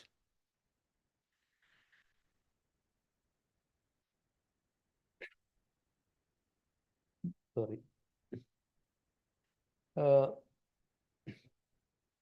What I'm talking, I've been moaning about problems now so far. Let us talk about some solutions. Palliative care, which we practice, which has now become part of healthcare, at least officially, is relief from serious health-related suffering, treating not only the disease, treating the person, as you said.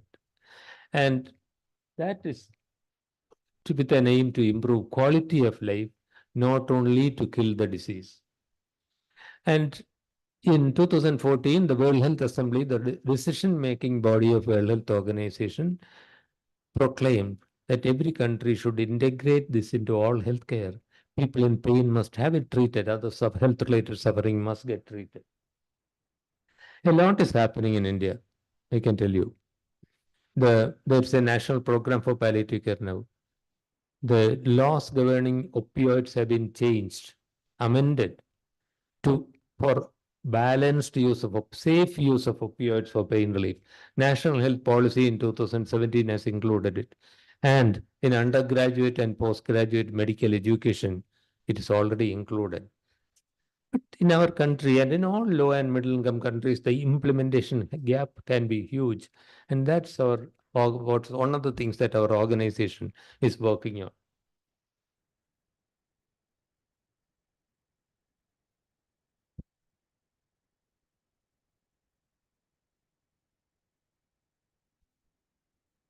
Can you move one slide for me? Somehow something is blocking me.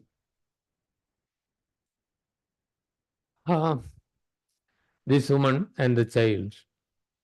The child is now 19 years old, studying an industrial technical institute. In another 2 years, he should be able to earn for his mother and himself. The woman has both legs. And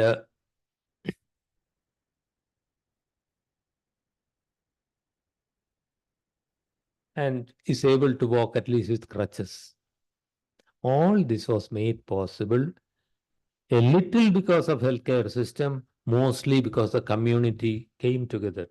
That's the message that I have to convey to you now.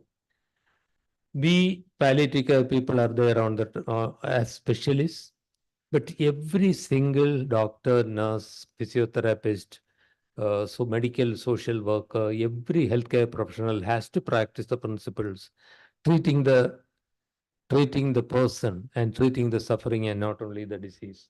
But see the foundation. At the foundation of everything has to be the community. We cannot isolate ourselves in our air-conditioned bungalows and provide healthcare because all the worst sufferers, the vulnerable, will fall through the cracks of the system. The community's participation and a trained volunteer, enabled this man to have some attention. Our home visit team found him. He was living alone among 1.7 lakhs of people, elderly living alone in Kerala. He was one of them. And without the community volunteers, we couldn't have found them. It happens sometimes, begins spontaneously. Our team is seen in the village visiting a home. Curious neighbors come over. They are precious. You talk to all of them. Some of them will come forward to help, to get these people a meal. Some of them come forward to get trained as palliative care volunteers, and they work miracles. Miracles like this. This house had a roof that was leaking. During the monsoons, we found a man with cancer sitting up in a chair holding an umbrella inside the house. Would the best of medical institutions in the country solve that problem? 3 ordinary people solved the problem the next day. They pulled a tarpaulin over the house. The man could lie down, and therefore he could afford to take the medication.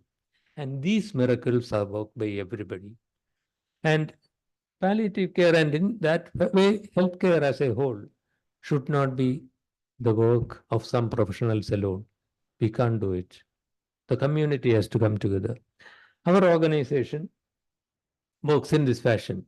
We demonstrate palliative care, we educate professionals and the public, and we facilitate development of palliative care centers. We have in all regions.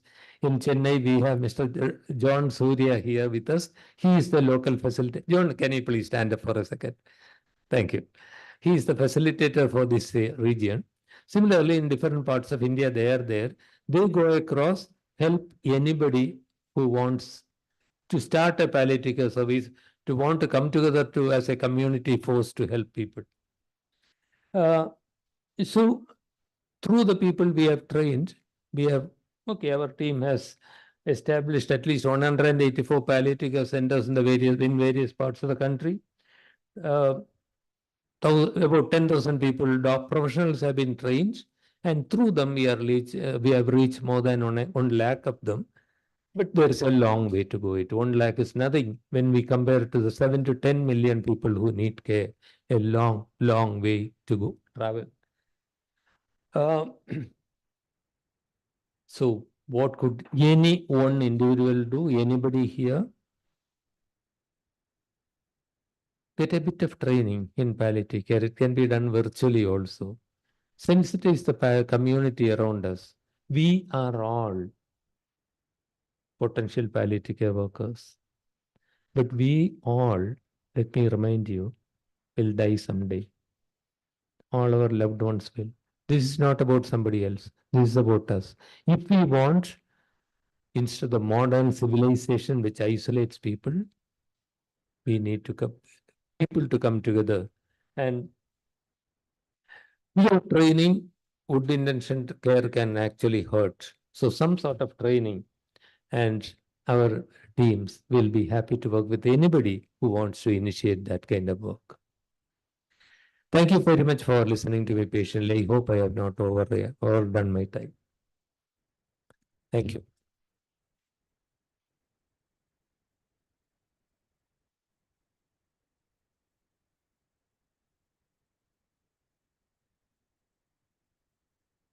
Thank you, Dr. Rajgopalan. I love it when our honorable speakers tell us stories and from their illustrious lives. And Dr. Rajgopalan, it was even better with your slides, your presentation. So thank you very much. Mr. Ishwan will honor you.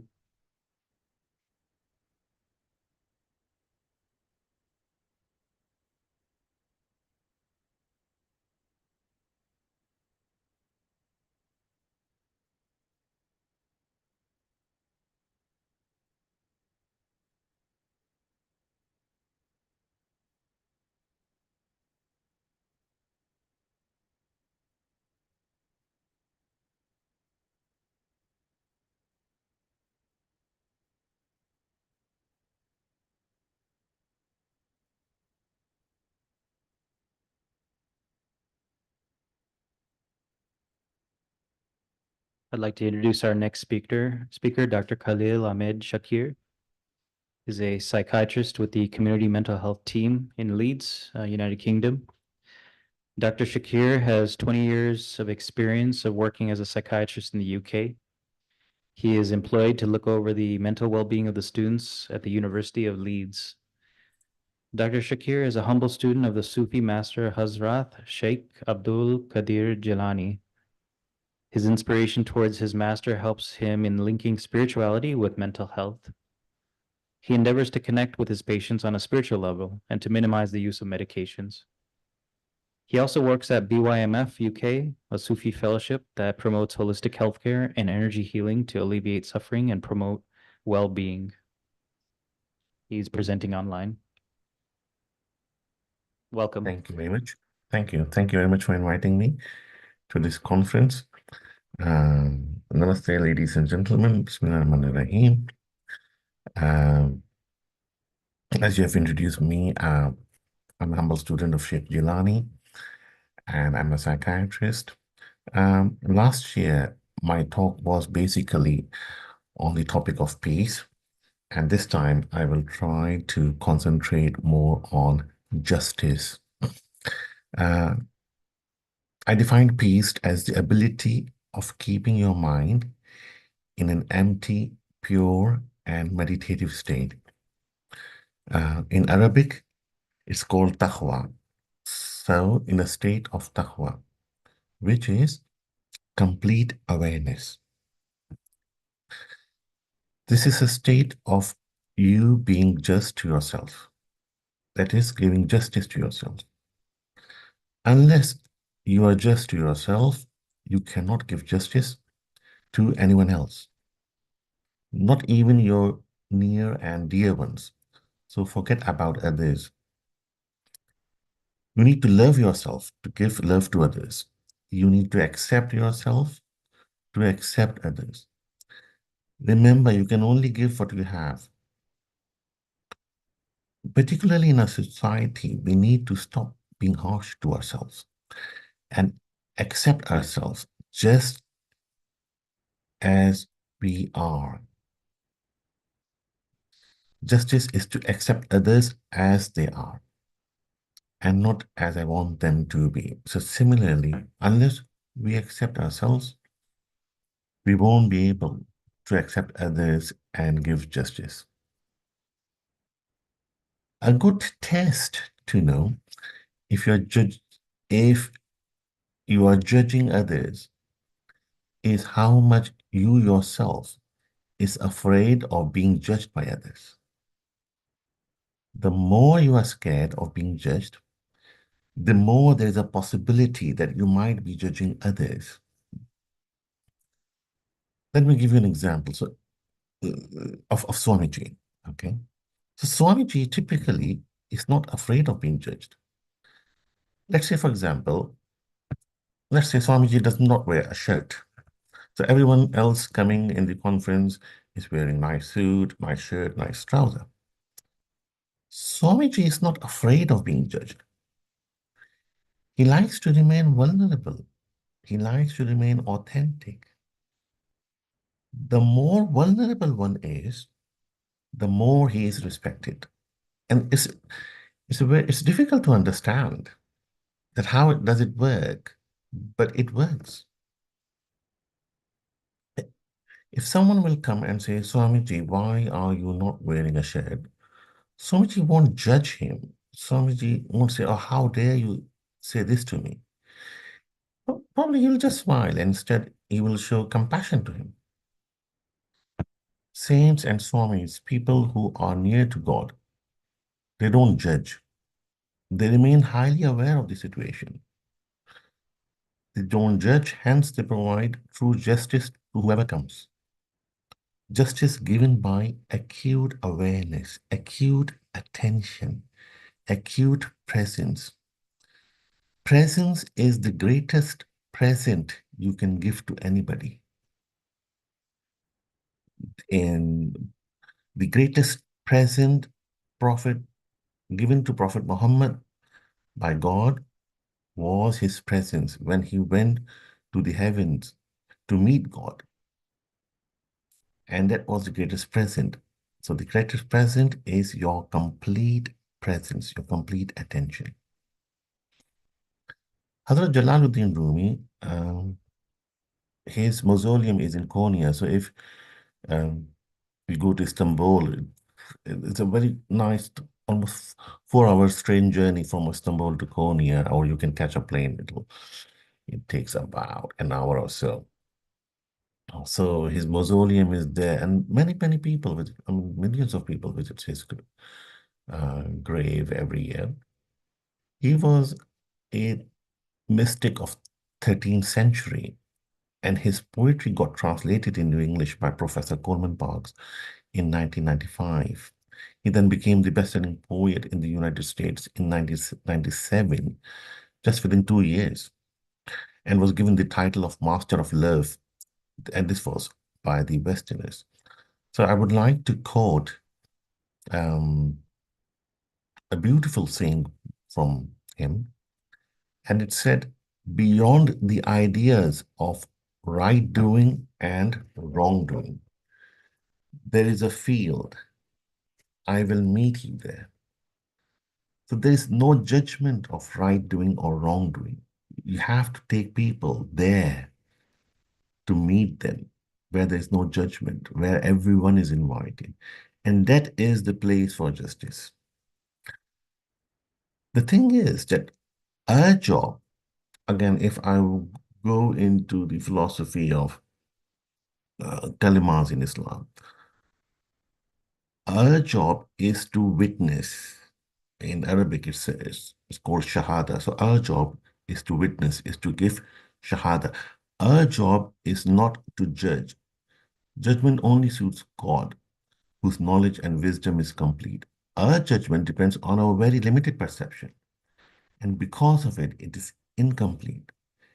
And a judgment made on limited knowledge can never be justified. Again, as I'm from the Muslim background, so I'll give some examples from Islam. The first word in Islam is not God, it's not Prophet Muhammad. The first word is pure. That means empty, nothing. And what emptiness are we talking about here? We're talking about the emptiness in the mind. The mind has to be emptied. So the attention take over completely. The consciousness takes complete control. The second kalma is the word is witness. And unless you do not stop your mind thinking, being monkey, you won't be able to witness God.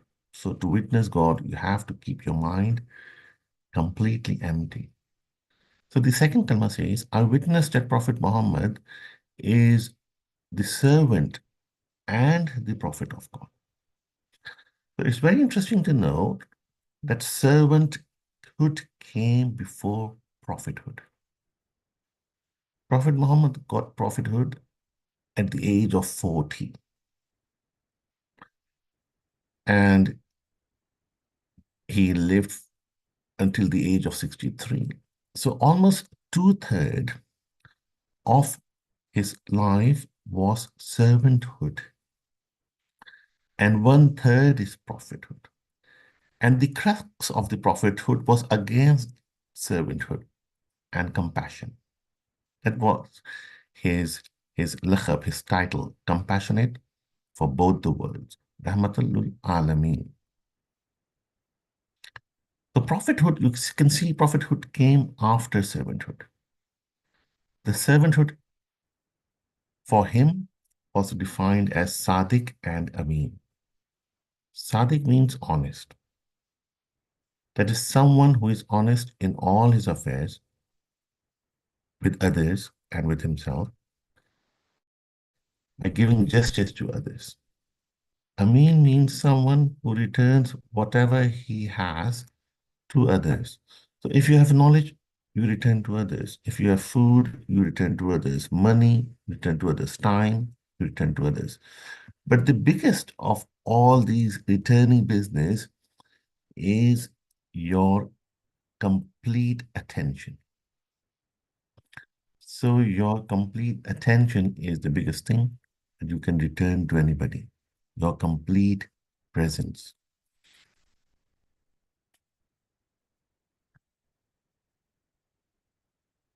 Both these terms means giving justice to others.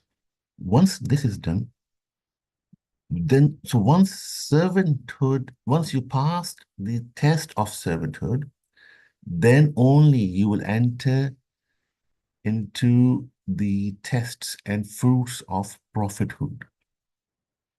So what's happening nowadays is everyone is trying to run after prophethood, and people don't bother about servanthood. Servanthood is, the example of servanthood is like a cake. So servanthood is the cake. And the prophethood, whatever rituals we are doing in Islam, that is the icing on the cake. So you can say that, if someone has no icing on the cake and at least they have a cake of servanthood, they will be reasonable. They'll be able to feed themselves. But if you do not have cake and you only have icing, then icing will be of no use. You cannot feed yourself on icing. You need cake. You need the base. There are two types of sins in Islam. One is small sin and one is called large sin. The small sins are that I drink alcohol, that I don't pray 5 times a day, that I don't fast. These are all related to me and the God, and they are called small sins. Gunahe Safida in Arabic. Gunahe Safida means small sins. The bigger sins, Gunahe Kabira. And what are the bigger sins? These are the true injustice that you can do to others. So the bigger sin is breaking someone's heart or being unjust to them, not being Sadiq and Amin.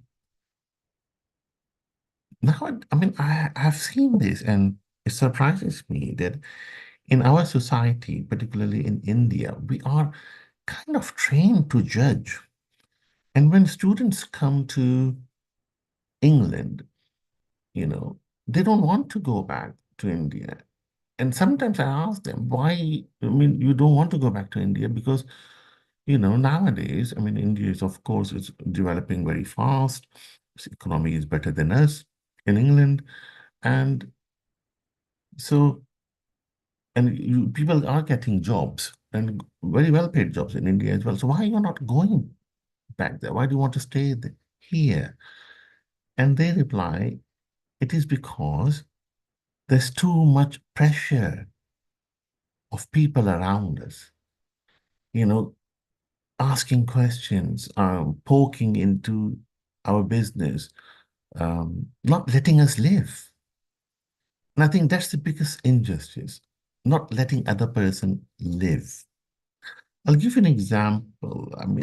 I was asked by Musa Raza Saab. Unfortunately, he passed away, and may Allah bless him and give him the highest place in Jannah. So I was asked by Musa Raza Saab to see someone in Chennai, and he is a 25-year-old boy. When he was in higher school, he started having a problem of tics. So you might have seen the Hindi movie called Hitchhiking. So tics is like, suddenly your hand flies and sudden hand movements and head movements. There was nothing wrong with him mentally. But then people started asking him, अरे ये तुम क्यों करते हो? अरे ये हाथ क्यों हिला लिया? अरे ऐसा कैसे हो गया? तुम्हारा क्या बनेगा?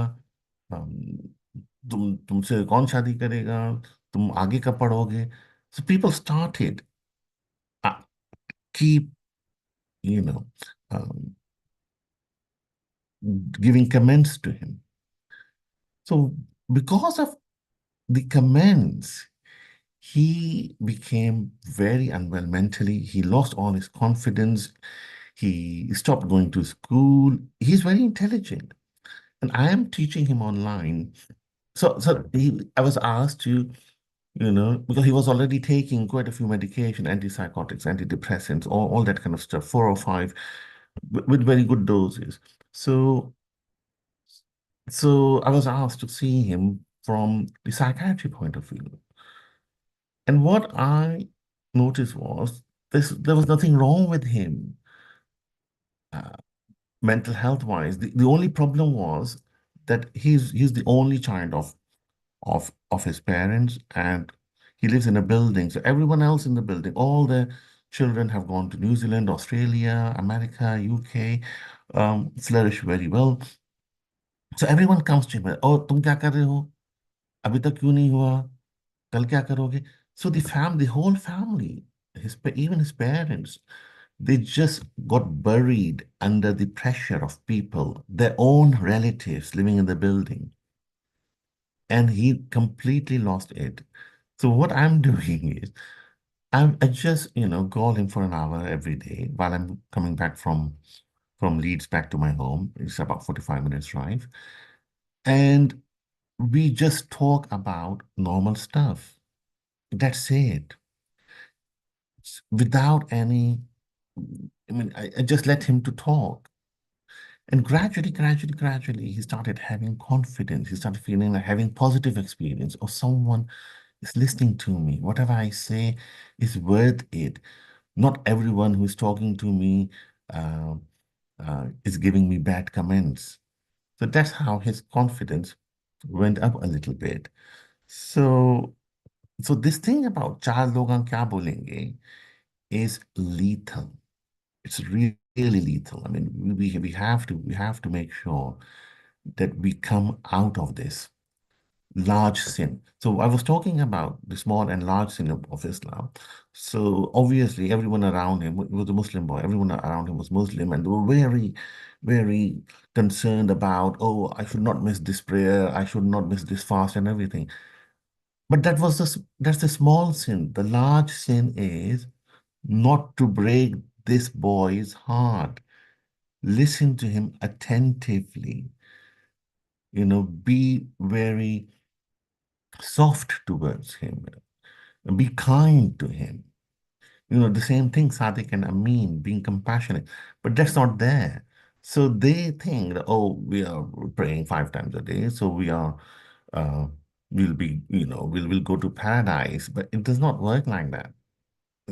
Although they are avoiding small sin, they daily jump into large sin. So this is something that we need to be aware.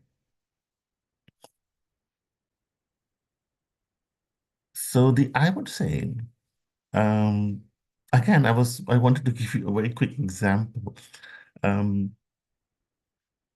5 minutes away from my house, my brother-in-law lives, and he has got a daughter, and she was 4-year-old about 3 months ago. So I was in another room, and I just heard her coming to her mom, and she complained. And obviously, she goes to the school where it's all very British culture. So she complained to her mom, and she said, "Mummy, my sister is judging me."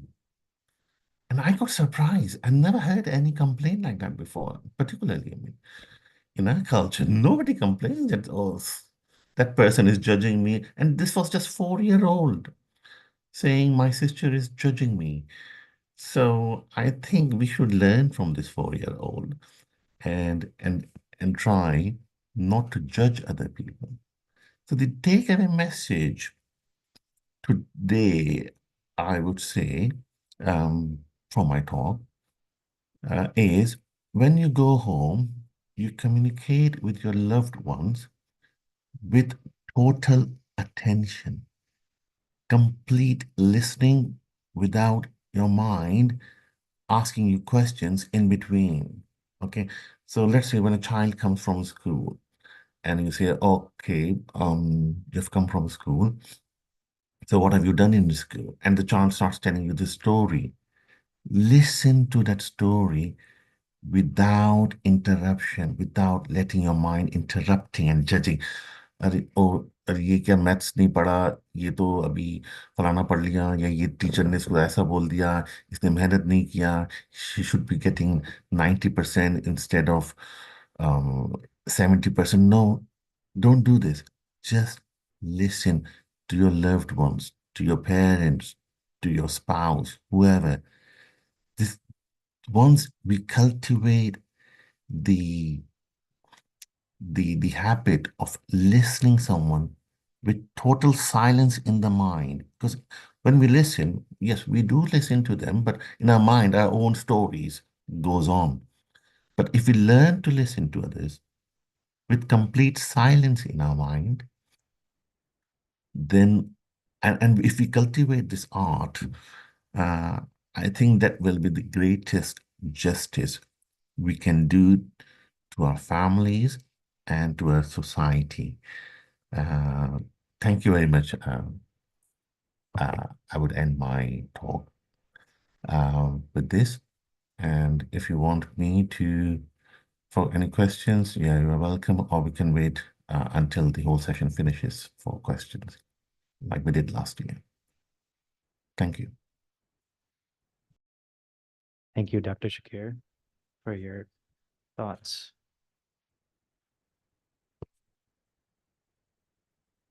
I'd like to now welcome Dr. Naomi Shireen. She works as an assistant professor of gender studies at Asian University for Women. Dr. Shireen has completed a PhD from Murdoch University, Australia. The title of her PhD thesis was Tibetan Buddhism and Feminism in an in-between space, an autoethnography of non-Western women. She was awarded the Australian Leadership Award 2010 for pursuing Masters of Arts at the Centre for Human Rights Education, Curtin University, Australia. She has completed a Bachelor's in Law from the University of Dhaka, Bangladesh, and in 2019, she was awarded the Cornell Climate Online Fellowship and DHS Fellowship by USAID. She has published and presented papers on international law, Tibetan Buddhism, human rights, access to justice, violence against women, disability, Rohingya refugee adolescent girls, Purda, post-colonial narrative, and public health.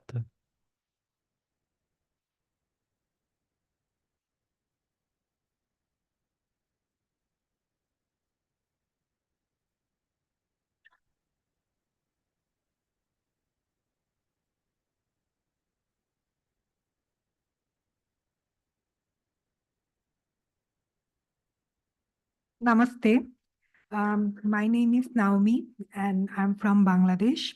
I would like to thank Swamiji and Vishnu Mohan Foundation for inviting me here.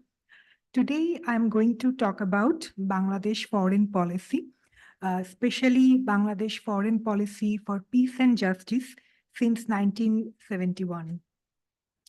So you all know Bangladesh has taken birth through 9-month-old war with Pakistan with the assistance of India.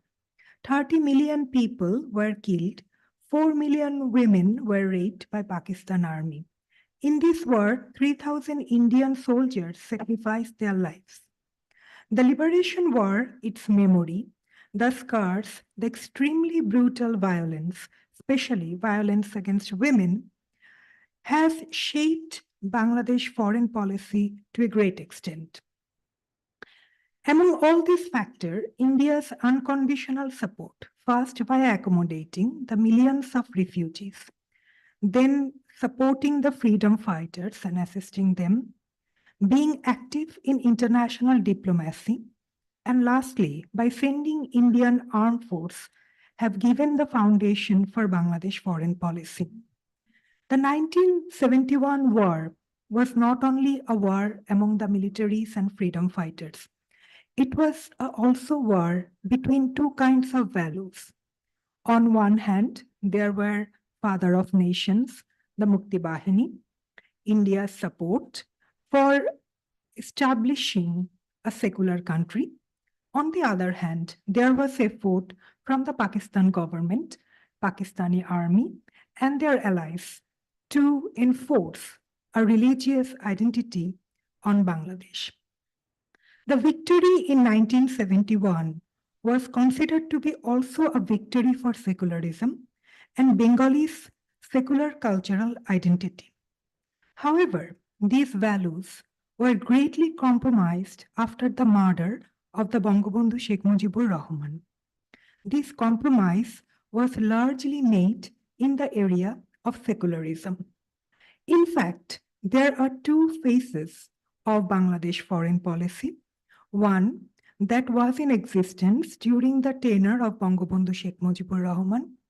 It was based on his strong commitment towards secularism, democracy, nationalism, and the another one started after the murder of Bangabandhu Sheikh Mujibur Rahman by two successive military regimes, the foundation for which was to establish Bangladesh as a quasi-religious state in the international area.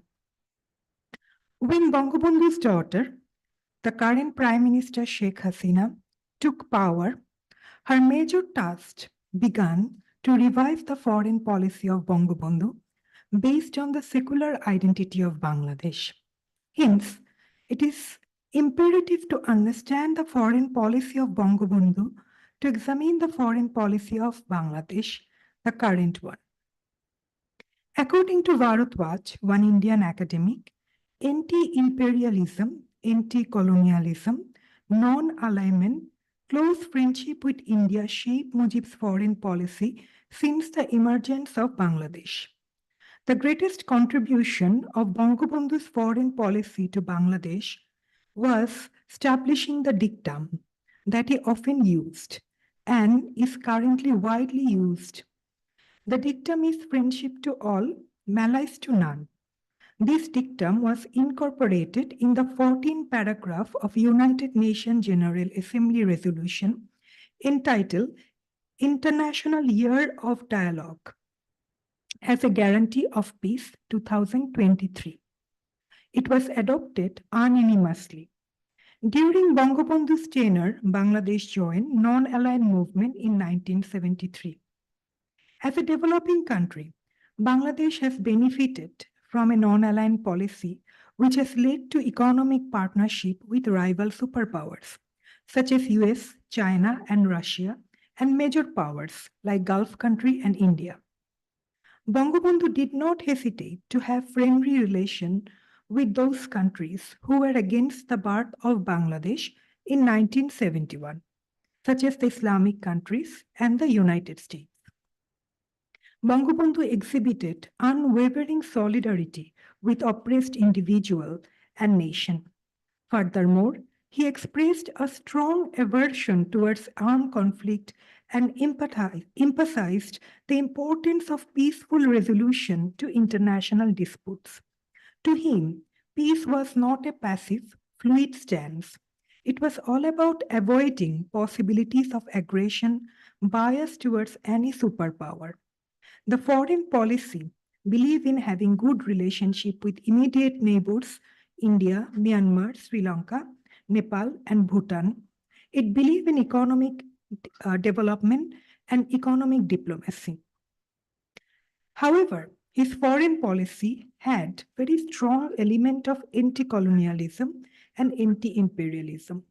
From that spirit, Bangabandhu talked about Palestinian people to the United Nations General Assembly in 1974. He had a very good relationship with Fidel Castro. When Fidel Castro met Bangabandhu in NAM summit, Castro said, "I have not seen the Himalaya, but I have seen Sheikh Mujib. In personality and in courage, this man is the Himalaya. I have thus had the experience of witnessing the Himalaya." Bangabandhu's foreign policy was very strong and assertive, reflecting very strong sense of nationalism. On February 22nd, 1974, on the occasion of Second Islamic Summit held in Lahore, Pakistan, made a historic decision to recognize Bangladesh as an independent country. It happened because the Bangabandhu's regime refused to attend that conference without seeking recognition from Pakistan. Bangabandhu's foreign policy was largely compromised after the military coup in 1975. The compromise happened in Bangladesh's commitment towards secularism. Since 1975, two military regimes developed the foreign policy. So this is the second phase of Bangladesh foreign policy.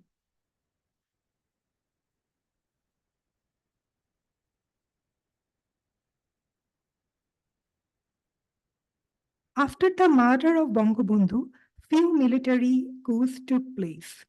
Ultimately, who came to power is Major General Ziaur Rahman, a freedom fighter and a sector commander. Major General Ziaur Rahman, although a military dictator, was considered to be a successful administrator in terms of ensuring stability in the country. However, he did a major change in the country's political fabric. The most cherished values of Bangladesh Liberation War was mutilated, and that is secularism. Bangladesh was turned into a state with a religious identity. Before 1975, Bangladesh never showed off her religious identity, but it became her main identity since 1977. The constitution was changed, curriculums were shaped, and millions of money from the Middle East began to flow to the rural areas to set up religious schools and give incentive to religious preachers.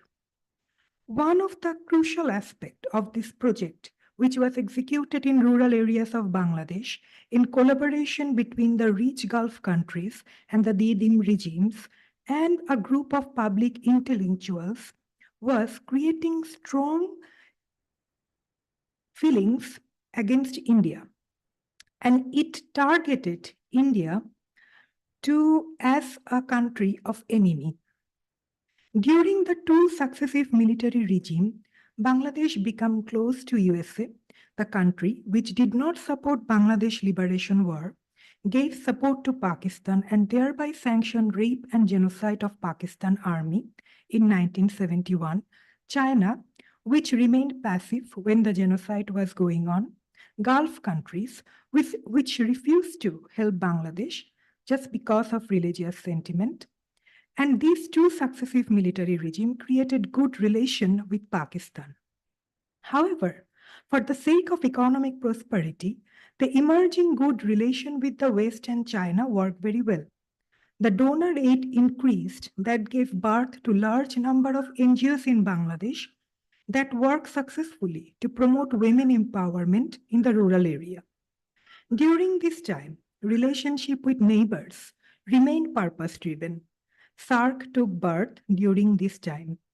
But again, the country was losing its secular spirit. The values of liberation were eroding. Also, the country became a land for supporting the insurgency in the northeast of India. If someone would see a pattern in the conflict of Northeast, they will find the emerging correlation between the growing strength of the insurgency in Northeast and Bangladesh domestic political landscape. One could see how during Sheikh Hasina's regime, Northeast enjoyed more stability and how there was a different scenario when her regime was not in power. In fact, the escalation of Northeast regime took place during the two military regimes in Bangladesh and also in 1990. When this foreign policy was going on, the current Prime Minister Sheikh Hasina was in exile in India. She was debarred to come to Bangladesh in fear that she might capture people's attention, which would work against that regime. However, at some point, she manages to come back to the country and emerged as one of the main political leaders. In 2009, Awami League, led by Sheikh Hasina, came to power. As a daughter of Father of Nation, she fulfilled her commitment to revive the foreign policy of Bangabandhu with very good friendly ties with India. This phase is called the golden era of India-Bangladesh relationship. Her contribution to India's security, which was praised by Narendra Modi, Prime Minister of India, remain in ensuring the stability of Northeast and ensuring that Bangladesh does not end up in assisting the insurgency in the Northeast of India. However, these ties needs to be strengthened more by deepening the cultural ties between two people. After the election of Sheikh Hasina's government, India's Prime Minister Narendra Modi tweeted that this time people-to-people contact should be the main objective of Bangladesh-India's relationship. Part of that should be to deepen the cultural ties. However, the biggest test of Sheikh Hasina's foreign policy for promoting peace and justice happened when millions of Rohingya refugees entered into Bangladesh and took shelter. There was no pushback. Confronting questions that how Bangladesh could afford to accommodate these millions of refugees, Sheikh Hasina with confidence told that we have the ability to afford 7 million refugees. The local resident groups and non-government organization of Bangladesh provided emergency food, shelter, and other assistance to the new arrivals. While many Western developed nations bypass the responsibility towards the migrant and refugee, Bangladesh's decision to accept refugee was an exemplary display of humanitarianism. I must say, during that time, when question was raised about accommodating refugee, India's role in 1971 was in front of Bangladesh. Prime Minister herself was in India for a long time in fear of persecution from the military regime. This feeling of empathy and India's model for helping the refugees or people who fear persecution in their country has greatly inspired Bangladesh. Prime Minister Sheikh Hasina requested the international community to come forward to help the refugees. She repeatedly asked the international community not only to help the refugee financially, but also to support in their repatriation. The burden was not only financial, but also increasing the risk of insecurity and tarnishing good relationship with Myanmar. Prime Minister Sheikh Hasina came up with 5 points demanding to address this refugee issue. While thinking about the concept of peace, as today's morning panel discussion talk about, that peace is a multidimensional concept, I try to refer this concept to Sheikh Hasina's struggle for peace and justice in national and international area. A woman whose whole family was murdered in one night, who has spent the most beautiful times of her life in exile and on road, has become now mother of humanity by giving shelter to millions of Rohingya amid so many financial and social constraints. While taking a leading role among the Muslim countries to support the struggle for Palestine, Sheikh Hasina's regime's foreign policy include the Herculean task of having the international recognition of the genocide that took place in 1971, which has still not come. Not only that, Bangladesh plea for justice for 1971 genocide was stopped in international level by the active support of some major powers. When it became clear that Bangladesh can never proceed for its right to have justice for the genocide in 1971, there was a question to Sheikh Hasina's government from the freedom fighters and the families of people who were murdered in 1971, whether we could see the justice of what happened to us in our lifetime. This question made her government to set up the National Tribunal for the Trials of War Criminals. Although the tribunal gave verdict on the crimes, some war criminals managed to elope to United States, UK, Canada, and ask for asylum. Among them, there were criminals who were directly involved with killing of the public intellectuals and university professors on 25th March in 1971, the day that was declared as a genocide day by the parliamentarian resolution. Bangladesh has repeatedly asked for cooperation from this country to return back these war criminals, but all those requests were turned down. Just few days ago, the UK court has acquitted a war criminal who was affiliated with murder of more than 20 public intellectuals in 1971 war. When I was going through the case, although I haven't seen the detailed case, I found there was no mention of the evidence that Bangladesh had against this war criminal. Still, from Bangladesh side, there is no aggressive statement, no rage, no anger, but a silent examination of the decision of the superpowers who think they could actually dominate the making of truth in whatever way they want. Sheikh Hasina's regime's foreign policy has another distinguished contribution in world peace, and that has been done through including Bangladesh military in UN peacekeeping mission in the war-torn area. The military that was once criticized for capturing the state power is hailed worldwide for the active role for establishing peace. In Sierra Leone, Bangladesh military has done such a wonderful job in collaboration with local people that the people of Sierra Leone consider Bangladesh military their friends. Honoring their friendship, Sierra Leone has made Bengali their honorary language. Bangladesh also take active interest to make this UN peacekeeping mission gender inclusive. Women peacekeeping mission has greatly inspired many young women in Bangladesh who perceive them as a fighter for peace in other land, breaking the gender-related patriarchal barrier.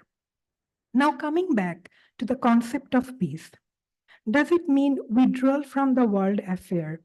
Does it mean becoming indifferent when our neighbors or friends need help? Or does it mean avoiding conflict, thus let the unethical values and violence take place? What is the teaching of peace in Mahabharata and Ramayana? Does it mean we will not be active for right and justice? I believe peace is also a process when it comes to asking our rights. And how do you do it? Let me give some examples. One example is His Holiness the 14th Dalai Lama's struggle for Tibet's right. His Holiness the 14th Dalai Lama had to flee his homeland in fear of persecution. He is considered to be a Buddha. While he is spiritually enlightened and had the renunciation, he never ceased to remind the world to save Tibet's culture and heritage.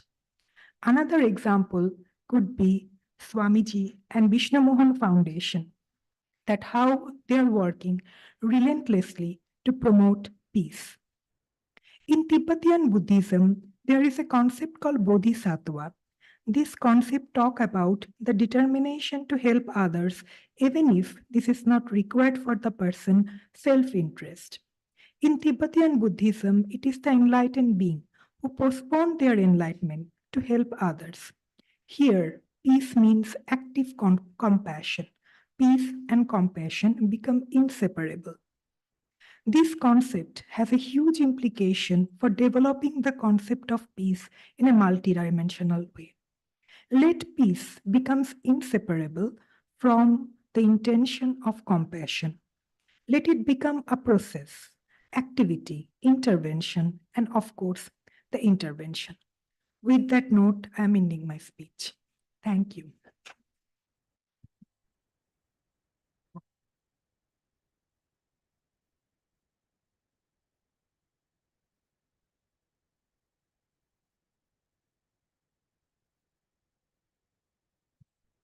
Thank you, Dr. Shireen, for such impactful words.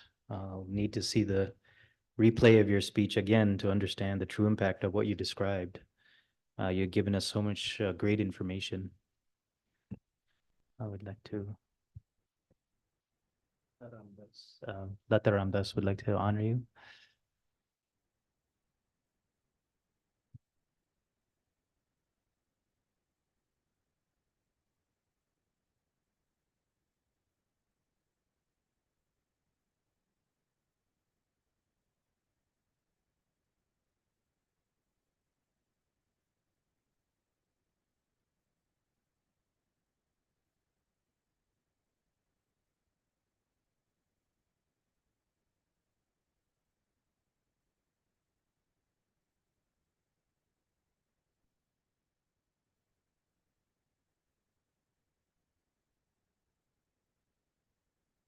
I'd like to introduce our next speaker, our Sri Mahesh Venkataraman. Mr. Venkataraman is an engineer with over 34 years of experience in the IT industry. He's held senior positions in premier organizations like Wipro, Infosys, and TVS, and is currently managing director, technology at Accenture, responsible for application of artificial intelligence, machine learning in software engineering.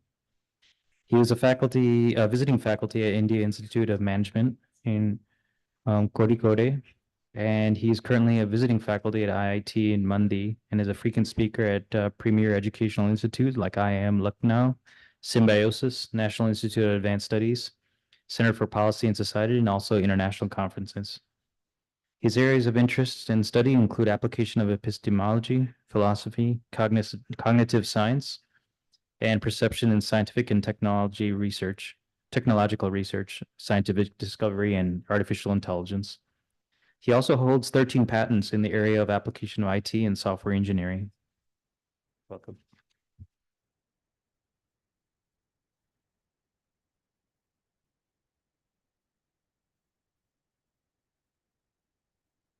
Pranam to Sadhguru, pranam to Swamiji.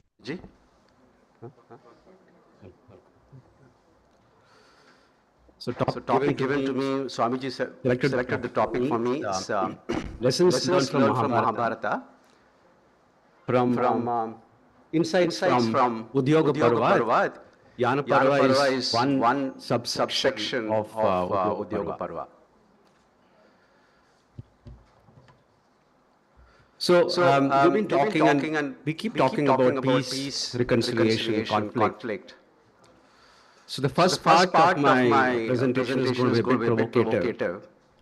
And second part is we go back to our past and see what we can learn. The ancient context and the modern context. How do we compare these two contexts? And what is our takeaway?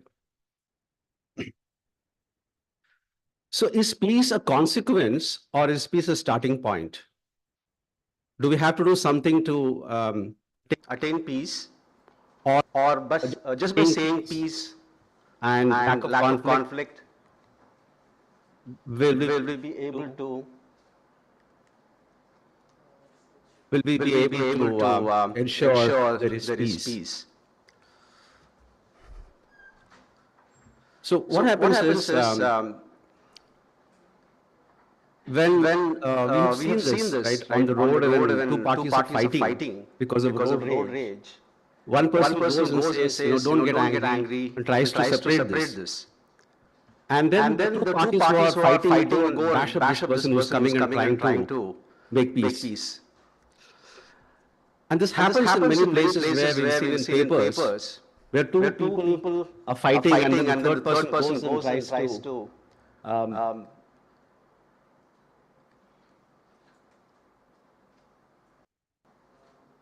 right arrow, right, Shyam?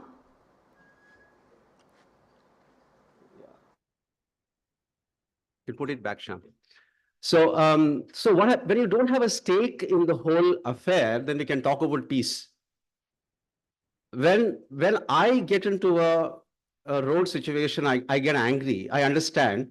When there is a stake in winning and losing, it's difficult to follow peace. Right? It's like saying, the most irritating statement when I'm angry is don't get angry, right? And the most difficult thing again, don't get tense is another thing, right? So it's all about stakes. We can talk about, all the wars going on in the world and the two warring parties are fighting, high stakes, and we can talk about peace. So, human being is very complex, right?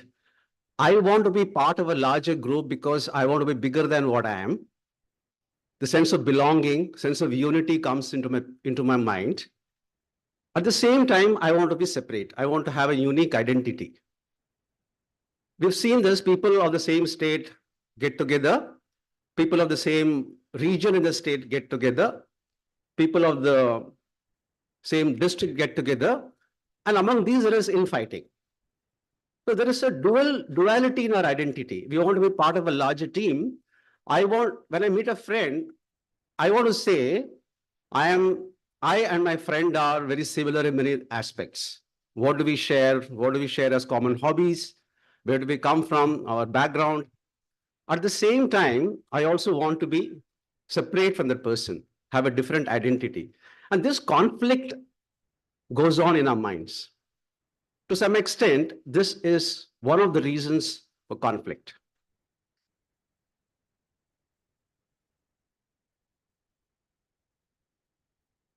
Same thing. A fundamental truth about human nature is our propensity to assert our differences and uniqueness, even as we seek to unite and belong. So what happened? Let's talk about conflict. Two babies, they're playing, and it feels nice to see them playing and liking each other. And next moment, they're fighting. They're fighting for pacifier, fighting for some food, or fighting for toy. The conflict starts at birth, a sense of competition and conflict. So Paramacharya said that even if you remove all the nuclear weapons, people will still fight with sticks and stones. So conflict is inevitable. If you agree with me, conflict is there to stay. It happens at home, happens between friends, at a national level, and definitely we all know as devotees of Sri Sadguru and Swamiji, the most ideal situation is when we are, kind of at peace with ourselves, spiritually evolved. But can we talk about the state always to everybody all around us? So what is the reality? Philosophers here can understand the positive and the normative. I think that's the right word. The normative is what should be, and positive is what is. So what is today? Let's talk about what is. From first principles, from commonsensical principles, and move on to what can Yana Parva teach us. Sham, next slide.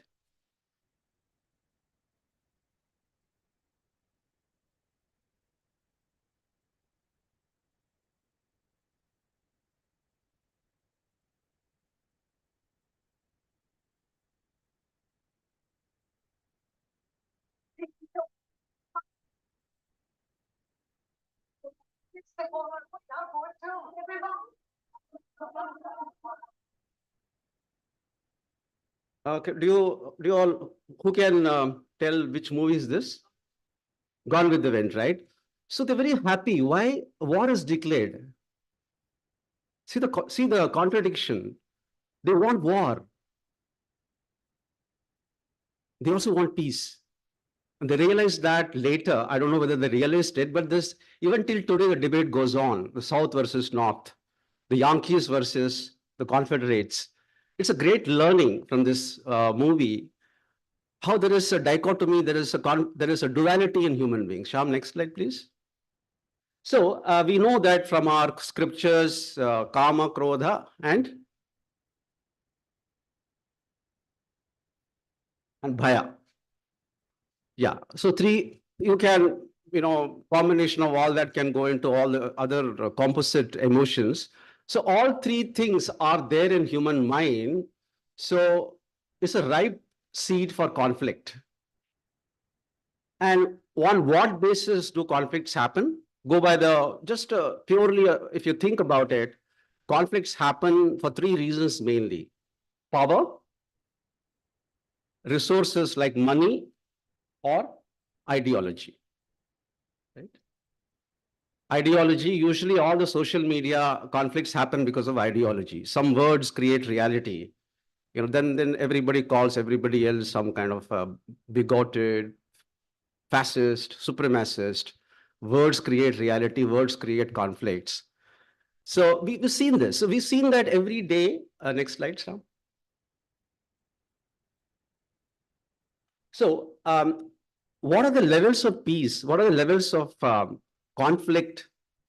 So we're going to talk about conflict management. At the lowest level, you can maintain peace through law and order by enforcing it. That is not very sustainable. The moment the police goes off, we could have conflict. In India, the police population ratio is approximately 1 per 10,000 or something. No conflicts you see on the road by and large. There's something else that is, but then in other countries, so-called developed countries, we know that police is required to carry arms, required to have the latest cars, and we see the chase. Favorite pastime for many of us is watch the car chase in the US helicopter, and then, so India, we can't do it. Those jeeps have to be pushed, pushback model, right? So, and next stage of, what do you call evolution in lack of conflict is economic cooperation, capitalism, right? Why are capitalist countries by and large very peaceful? I'm not an expert in philosophy or sociology, but if you go by purely a first principle basis, I have something to give, you have something to give. I make money, you make money. If we fight, we can't do this. Let's be at peace. Moment unemployment goes up, conflict in those countries do go up.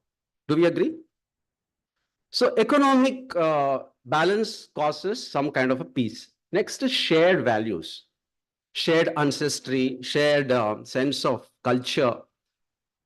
So even if there is some kind of a room for conflict, having a shared culture, shared ancestry, shared genealogy,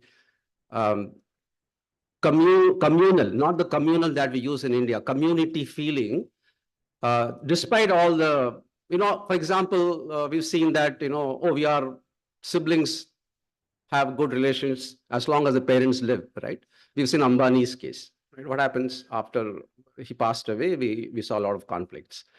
So the shared sense of oneness seemed to have gone away when the parent died, right? And last is spiritual. We all know this, right? When there is a spiritual sense of oneness, one God, not the one God of all, then there is an automatic realization, even if intellectual, even if it is not realized, that by harming somebody else, there is a karmic consequence to me. The very seed of hatred, the very seed of thought about harming the person can cause, the very thought of harming the person can create a seed of harm for myself, karmic. So until then, what do we do? I mean, so there has to be some strategies to manage conflict until we reach the level of all of us hopefully will get realized one day. And by then, what do we do? Sham, next. So the Yana Parva, we had, they decided, we all know that, they decided to go and Krishna was selected, was asked to go to Hastinapura and request for peace. And then look at this. What is behind in the background? Behind Krishna, they're preparing for war. So you cannot talk about peace if you are not strong. Only the strong can talk about peace. Vivekananda was asked if Tuffy is beating up the one weak person, what do you do? He said, why? Beat up that strong person because he is bullying. So you cannot talk about non-violence if you are not strong, if you are not prepared for war. So next one, Shyam. Self-explanatory. Next one, Shyam. Will this work? So Krishna was asked to go and negotiate peace. And then they also decided that, we will ask for 5 villages. And they had a clear plan of action that at least let's do this, some kind of scenario analysis. And Krishna went there and Duryodhana invited Krishna for dinner, but Krishna said, no, I'm a negotiator. I cannot be seen to be, sitting with you and talking in private. I have to be seen only in public. So he refused the invitation, declined the invitation. Next. And then they all sat in the court and they discussed. And Duryodhana, next one. Duryodhana said, no, I cannot give any land to you, to the Pandavas. And Gandhari pleaded with her son to relent. And that did not make any difference. Next. And then, of course, we know the story of Duryodhana trying to arrest Krishna, and Krishna showed his real Vishwarupa. So the negotiator is coming from a position of strength. He's not going as a messenger. He's going as a strong man, right? So all of us cannot be showing our Vishwarupa when we are into this situation. But the moral of the story is we have to be very, very strong and convinced about what message we want to give. Next. And then Krishna goes and speaks to Karna, saying that, you are actually a brother of Pandavas. Can you join the Pandavas? Karna's decision was very difficult. He was in a dilemma. Dharma, he said, look, I have been part of this party for very long. I cannot flout the Dharma. So those elements of who has to align with whom is also in this. Next. And then they prepared for war. Next.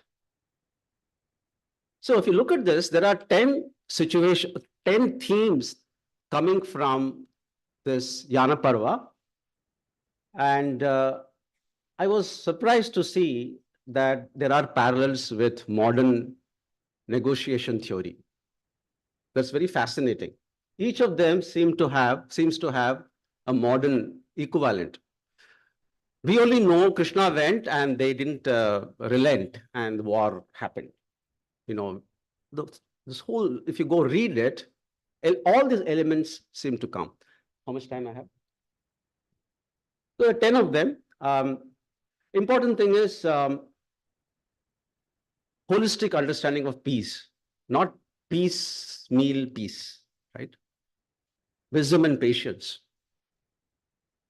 minimizing destruction, humility, long-term commitment. So all of them we can see in Yana Parva. Next, Shyam. So the first lesson was only the strong can advocate peace. We've seen this. Right? So here, there is a concept of power dynamics in negotiation by Michael Foucault, concept of power relations. He says that peace talks are often influenced by the relative power of the parties involved. Only those with significant influence and authority can effectively advocate for secure peace. Now, we have lots of discussion about what happened after 1945 when we gained independence. How did we secure so-called peace and how are we securing now? It becomes a great political debate of which prime minister is better, but it's a very interesting discussion. The question for us is, are we negotiating peace in the international arena from strength or from a position of weakness? So the pro and anti and all will come, but that is for us to discuss over coffee. Right? Second, next one. Sincere dialogue and negotiation. And Yudhishthira pleads with Krishna to engage in sincere dialogue, and negotiation theory comes into the picture, into our mind. Roger Fisher and William Dry. Principled negotiation. And there's a book called Getting to Yes, which advocates principled negotiation to get the other person to say yes, a bit, sometimes hypocritical, because it's not a question of getting to yes, it's a question of getting to a point where both parties benefit, but the point is made. Some practical example of Camp David Accord comes in the picture. Next, role of mediation. Krishna offers to mediate between Pandavas and Kauravas, and facilitative mediation is the model equivalent by Christopher Moore. And mediation, they talk about impartial third party and all that. And the Good Friday Agreement to end the conflict in Northern Ireland is cited as an example in this. Next. Underlying causes, very important. What is the source of conflict and how do we ensure the underlying factors are addressed? And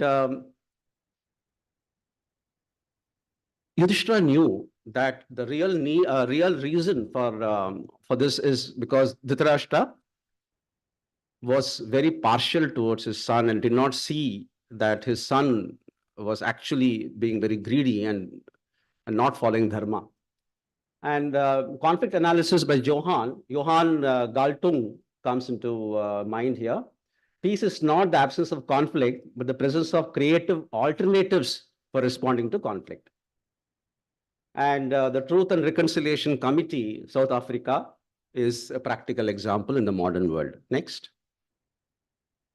Wisdom and patience. Yudhishthira and Krishna emphasize the importance of wisdom and patience.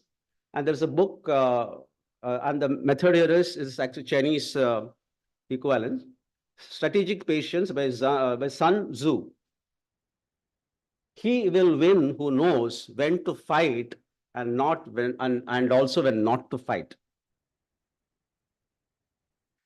In modern international relations, the concept of strategic patience has been employed in the US-China relations. I don't know whether you agree with it, but there is a point of view. Strategic patience, maybe Cold War, they mean the Cold War. Strategic patience, last 35 years, it was Cold War, right? Next. Proactive diplomacy. So Krishna went to Kuru court and proactively wanted to avoid the war. So it was the preparations were made right quite some time before the war actually happened. And by the, the former UN Secretary General, this preventive diplomacy is one of the theories. And the example cited is mediations in Kosovo conflict. Next. Ethical leadership. This is easy to understand. And the modern, we call transformational leadership. Right? And Gandhiji, Nelson Mandela comes into picture. Next. Holistic understanding of peace, which is understanding that all the surrounding context of what will promote peace. And the theory is, modern theory is integrated peace building by John Paul Lederach. And the example cited is peacekeeping, peace building in Rwanda. Next. Humility and compassion. Of course, we know Yudhishthira and Krishna were picture of humility and they had great deal of compassion even for their enemies. And the modern method is restorative justice, compassion, right? Yesterday, we had a good discussion about retributive justice, right? Today, we have restorative justice. I miss the person who, one more minute? Yeah, thank you. And the Truth and Reconciliation Commission, South Africa comes into our mind. Next. Minimizing destruction and conflict de-escalation of Johann Galtung comes into picture. Again, North Ireland peace process is a modern example. Next. That's it. So the takeaway for us is, if you read our scriptures and the dialogue by dialogue, there is so much revealing for us, because when we read Mahabharata, we have read the abridged version that says, everything in just 4 or 5 sentences. If you read the chapter, every dialogue, every word that is used is so significant, and we can take a lot. The point is not to go and kind of keep talking that, oh, we had everything in the past. The point is to practice quietly, day-to-day life, in our profession, influencing our leaders, and accept the fact that conflict at every level is inevitable. And let's take a practical look at it, founded on dharmic ideals, without talking too much about it, but practicing it and keeping our Sadguru and Swamiji in mind always, and going about the best way that our mind can tell us, guided by their grace. Thank you. Pranam to Swamiji, Pranam to Sadguru.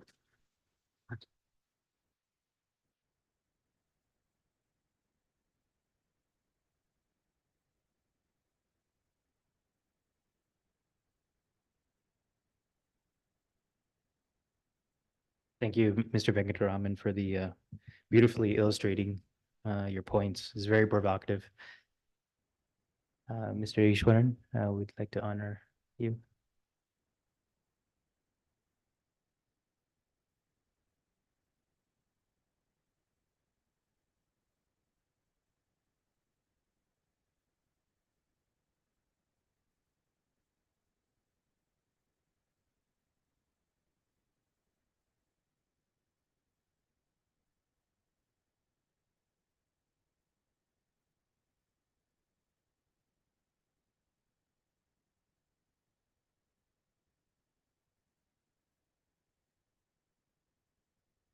Our final speaker of this session is YG Madhuvanti.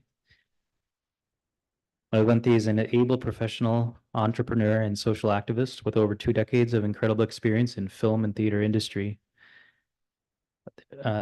Self-service in educational field she's the epitome of self-service in the educational field. Her leadership experience includes corporate governance, customer relationship management, and organization strategy. She consistently challenges teams to exceed expectations, problem solving creatively, and driving process oriented and faculty development. She does student training with passion and a sense of urgency to meet educational institutions and societal needs. Ms. Madhuvanti is organized and motivated professional, consistently uplifting and encouraging socially excluded minority groups, and an exceptional communicator and mediator. She was born to Sri Y.G. Mahendra from Tamil Cinema and Theater, and granddaughter of the eminent educationist Dr. Ms. Y.G. Parthasarthi and the late Sri Y.G. Parthasarthi, a pioneer in social themes in Tamil theater and the formal principal of Film and Television Institute of India. Ms. Madhuvanti is a niece of Indian icon and superstar Sri Rajinikanth.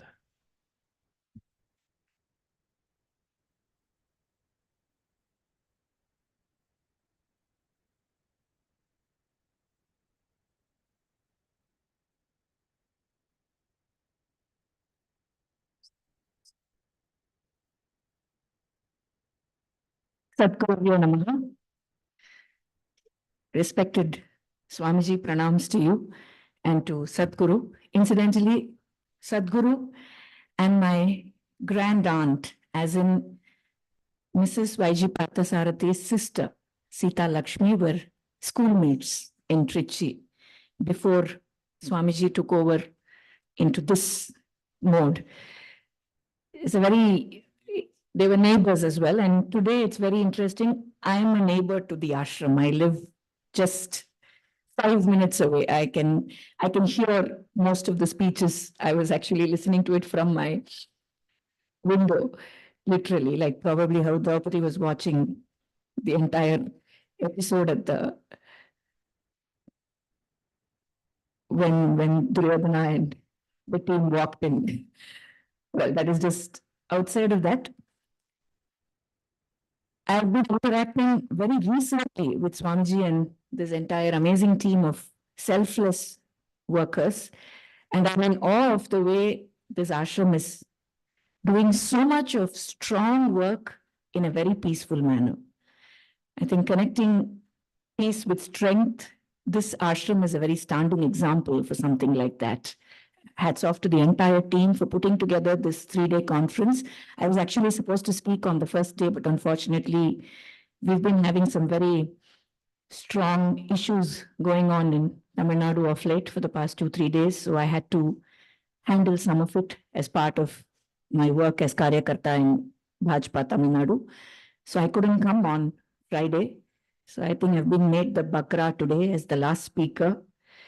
I've heard some very wonderful speeches, very interesting, very eminent scholars before me. I'm not a scholar. I'm not any of that. I'm just a humble citizen of this country, a strong Karyakarta of Bhajpa, and a very passionate artist and a mother who looks forward to a very peaceful future for her child in this Bharatvarsha, especially in Tamil Nadu.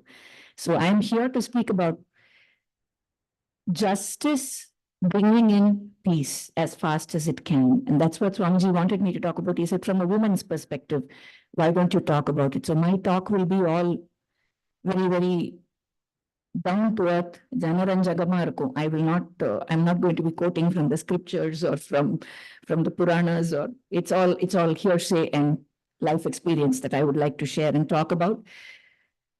Having said that, it's very interesting to note that we have a representative from Bangladesh here today. And incidentally, for the past 2 days, both the prime ministers of our countries have been meeting and having a lot of talks on bilateral issues, including peace. And we've had a great interaction in Delhi with Sheikh Hasina Madam and our Prime Minister, Shri Narendra Modi ji. Yeah, Indian cricket team won Bangladesh, which is why I didn't speak about that part right now. But yes, we had a great match yesterday. They fought. Bangladesh is a team that you have to be worried about. You just can't take them lightly. They're a very, very well-tuned, well-performing team. And so I was saying that, Mahapariva, I'm a big devotee of Mahapariva myself. And he was saying, Pariva said, you don't need nuclear weapons, you just need sticks and stones. But no, you just need the tongue. In today's day and age to start a war, you don't even need sticks and stones. And all you need is fingers to type some rubbish on social media. And then things take their own turn. Having said that, let me start with what Krishna said in the Mahabharata, Yada yada hi dharmasya glanir bharata, abhuttanam adharmasya tadatmanam shajamyaham paritranaya sadhunam, vinashaya cha dushkritam dharma samsthapanataya, sambhavami yuge yuge. He says, to make sure that dharma is reinstilled. Just look at what he says. He doesn't say dharma is there for eternity. No, he says, to make dharma, reinstall dharma every time, I will come back as an avatar. So Krishna himself is very aware that if you have to bring upon peace in this world, justice has to be brought upon swiftly. Dharma has to be instilled, which means you have to act very swiftly, and strong action, cognitive action, very, very focused action has to be taken if you want peace in a particular area or with regards an issue or whatever it may be. We keep saying, peace within oneself, especially for the common man. This is a very standard line we all say. You always connect peace with problem. When you say you're at peace, that means you are problemless, problem-free, which means every problem that comes as part of your life has to be addressed and acted upon swiftly. Justice has to prevail. In those days, there were lots of punyatmas. An elephant like Gajendra could just call out to him Nazabimula, and he just ran literally from his bed. He just jumped out of his bed, say the scriptures, so much so that Mahalakshmi for a second didn't know what was going on. She couldn't even press his feet. She suddenly found that her hand was hanging in limbo because Perumal had jumped out to go and save that elephant. Instant justice being delivered.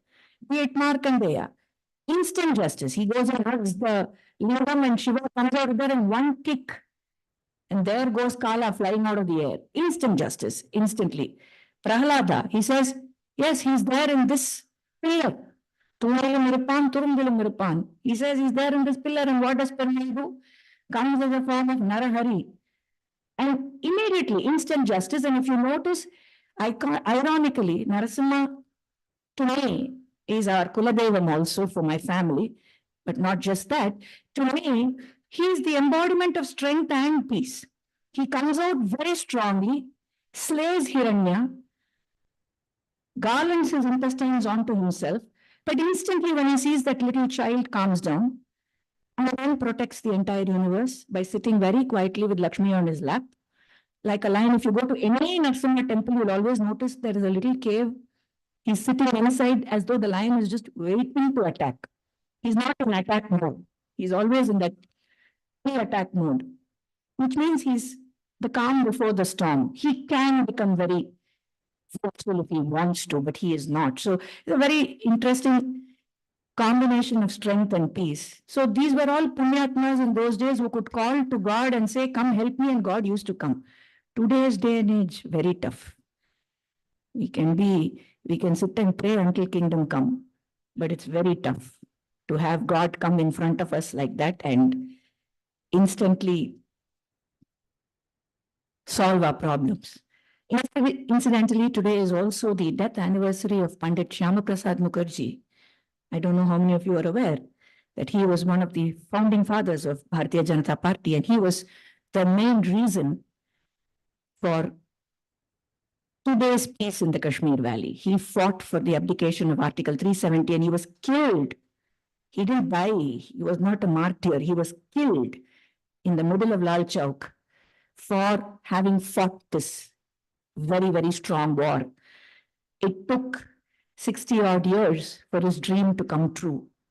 And Article 370 has been abdicated. And today you find a lot of peace. Kashmir has gone to vote. Kashmir has celebrated Independence Day. I mean, these are things that the tricolor has been hoisted in Kashmir. These are things that were unheard of some time ago. But today you find peace in the valley. Yes, there is a little bit of turmoil now after the third term of our Prime Minister. Instantly, a group of Hindu passengers were attacked by terrorists at Riyasi. But immediately, if you find the army has sprung into action, this is what I'm talking about. It is not that you are not going to have problems. You are not going to have a land full of peace and everybody is going to be sitting and being very happy every other day. Something or the other will erupt. How do you handle it is the point. How do you deal with it is the point. Now, when a bus full of passengers were attacked by terrorists at Riyasi, instantaneously the armed forces went into action, sprung into action, and one of the terrorists has been nabbed and killed. Now that brings some amount of peace to the people who lost their families in that episode, in that incident. Some amount of peace. Now, unless you spring into action, for instance, the Pulwama attack, we lost out 40 of our strongest Jawans. But what did we do? We instantly retaliated through Balakot. Of course, our wonderful neighboring country will say Balakot never happened because they close their eyes and they live in La La Land. That's okay. Balakot did happen, and instant justice was delivered, and peace was brought upon the Kashmir Valley immediately. Now, these are small examples to show that unless you take law into your hands in the right way, when I say law into your hands, it doesn't mean you can do what you want. You can't be Mary Antoinette and say, let them eat cake instead. That's not what we mean. But you have to take the right perspective of law into your hand and act according to the situation, act swiftly, deliver justice so that this comes into foray at least then after. And be it Coimbator's episode, be it Mumbai, be it Delhi, be it Manipur, we're seeing so much of angst in Manipur. Be it anywhere, unless justice is delivered swiftly, unless the agencies are all brought together. In today's day and age, we can't say we have Atiratas and Maharathis and all the warring factions like we used to talk in the Mahabharata days. We have to say the agencies like the task-keeping force, the CRPF, the ED, the CBI, all of them have to come together. All the agencies have to get together and act swiftly to make sure that justice is brought to light, and therefore peace comes to existence instantaneously. Today, we always connect, war and peace. I think that there's a beautiful book also written, which is titled War and Peace. And my eminent speaker just before me was talking about that very beautiful episode, that scene that he showed from Gone with the Wind. What a performance by Vivian Leigh. I mean, as an artist, I cannot but help admiring that. And you see how excited all these men are to go to war. And she is more worried because Ashley is going to go to war. So she's going to go running after him to try and win before he goes to war. That's the scene that you showed us today. And then you see the Yana Parva where Krishna is standing talking about peace, but there's an entire army getting ready to go to war. So war and peace seem to be very interconnected. You always say, and then peace prevailed. Once you know that somebody has won a war, the next line we use is, and then peace prevailed. So these are very ironic, but it is connected. So does that mean that one should not have war? No. War for the right reasons is always worth it. The entire world fought a war called Corona. We all fought it. It's not that you have to fight it only with battalions of army and with guns and tankers and knives and missiles. No, we fought a very silent, very biological war where we took some very strong steps in this country that helped save 140 million people's lives. And not just that, we made sure, we ensured that close to 100 plus neighboring countries benefited. We helped so many countries. We became Atmanirbhar and we provided them with so many facilities. And that, I think, makes a big difference when you talk about war and peace. Be it the Mughal invasion, be it British invasion, be it whatever, this country, I think this is the only country that can be, we can be proud to say that we have still stayed very intact with intrinsic values and our dharma in place in spite of so many influences, be it the Mughals, be it the British. We've been constantly invaded. I don't think we need to think about Atiti Devo Bhava at all, because we've always kept our doors open. All the time it is Atiti Devo Bhava only in this country. But having said that, we've also learned to fight back. Standing example, Chhatrapati Shivaji, he made sure that they did not enter the south. And he fought the Mughals tooth and nail and made sure that it stopped at some point in time. And then peace prevailed, like you always say. Take the British invasion, starting from a young boy at the Maniachi Junction. Not many people talk about this episode of Vanchinathan.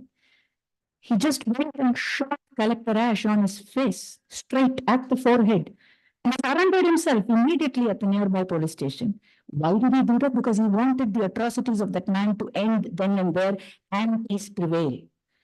Instant justice was delivered.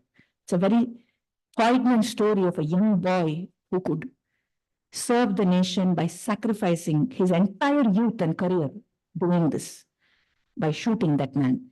Because the man was we all know what a tyrant Collector Ash was. Starting from Vanchinathan to Vavu Chidambaran to Kattabomman to Subhash Chandra Bose to Sardar Patel, and then, of course, the Mahatma who got us our independence in the final stages and stood. You mean to say that when we were doing the Quit India movement, there wasn't violence? Of course there was violence. They used to go stand and get beaten up and come back. The wives used to put some first aid and then again go and stand back and get beaten up. We've seen this scene so poignantly made in the film Gandhi, which was directed by Richard Attenborough. So we know what happened. So there has been violence, but violence at what price, for what reason, at what cost? And then what came as the consequence was that hopefully peace prevails. Having said that, today's day and age, you have the Ukraine war. Instant action taken by the Prime Minister of this country.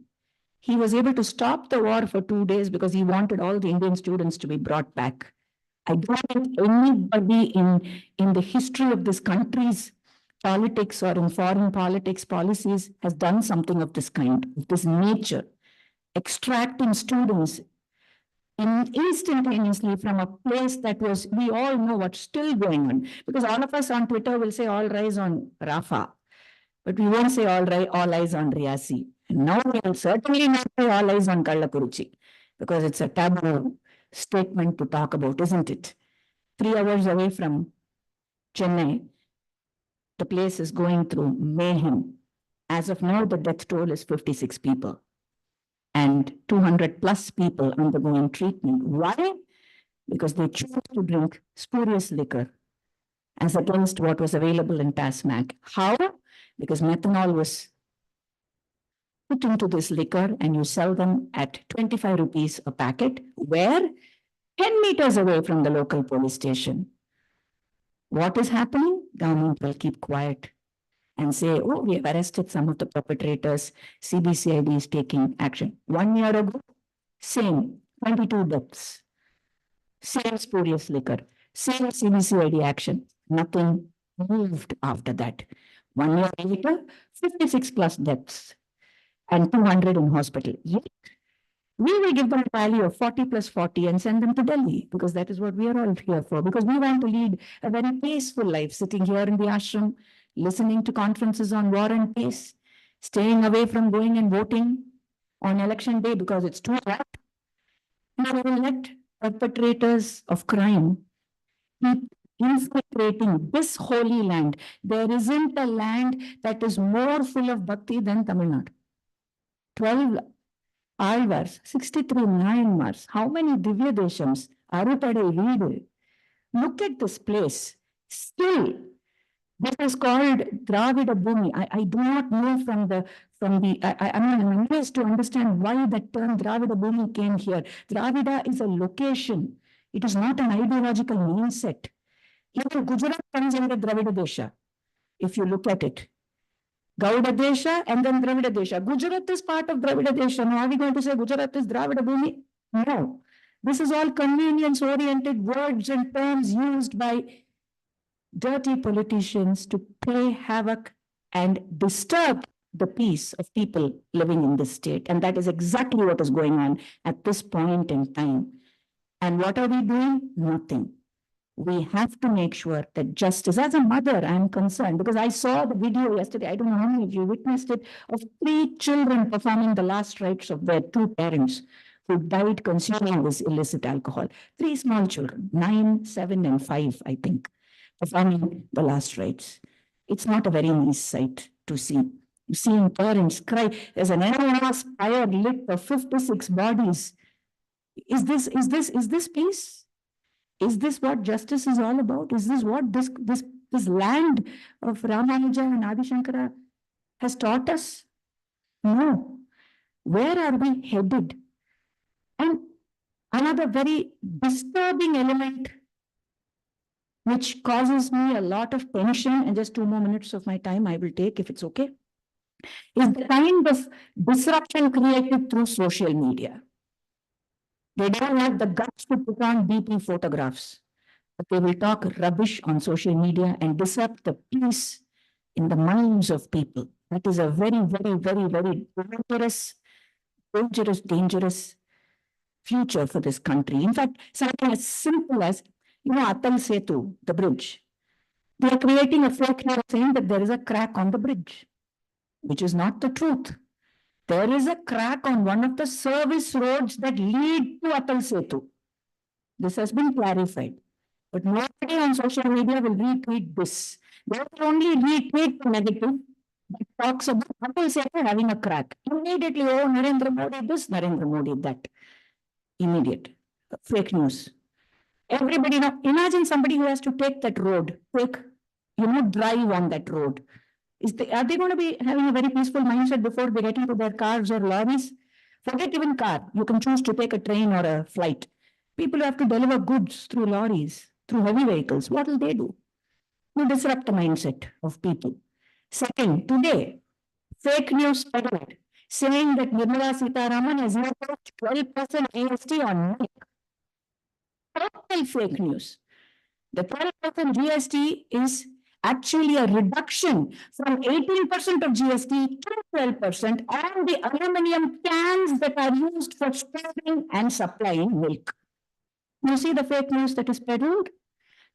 6% of GST slammed by Nirmala Sitharaman, the Brahmin finance minister, on milk. You see the fake news. Immediately what happens to a common man? Thought process. You get scared. This is how it starts. This might sound very simple and very frivolous to you, but this is how it starts on social media. And this leads to so many huge problems. So agencies have to be much, much more vigilant and stronger, even on social media. Fake news perpetrators, false news propaganda needs to be curbed and contained, and stringent laws have to come there as well. Because I was noticing all of us listening to all the speeches, I am also guilty of it, instantly look at our smartphones every 5 minutes.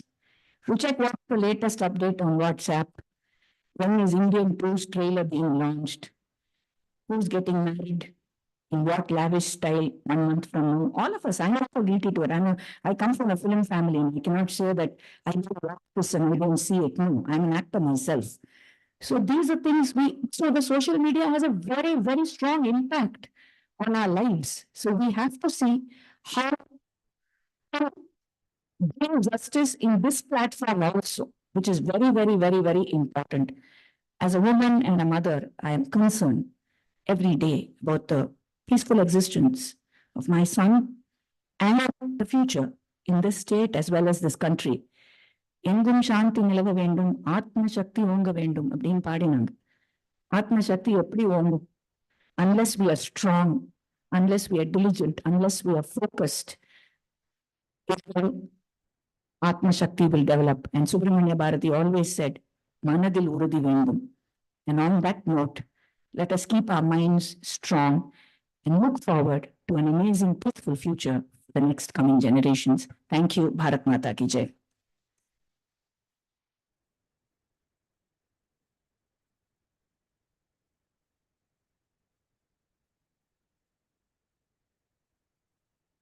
Thank you, Madhavanti, for the provocative words.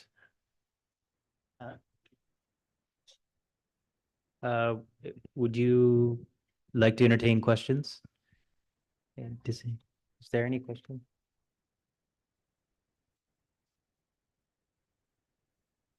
Perhaps later we can do a Q&A session.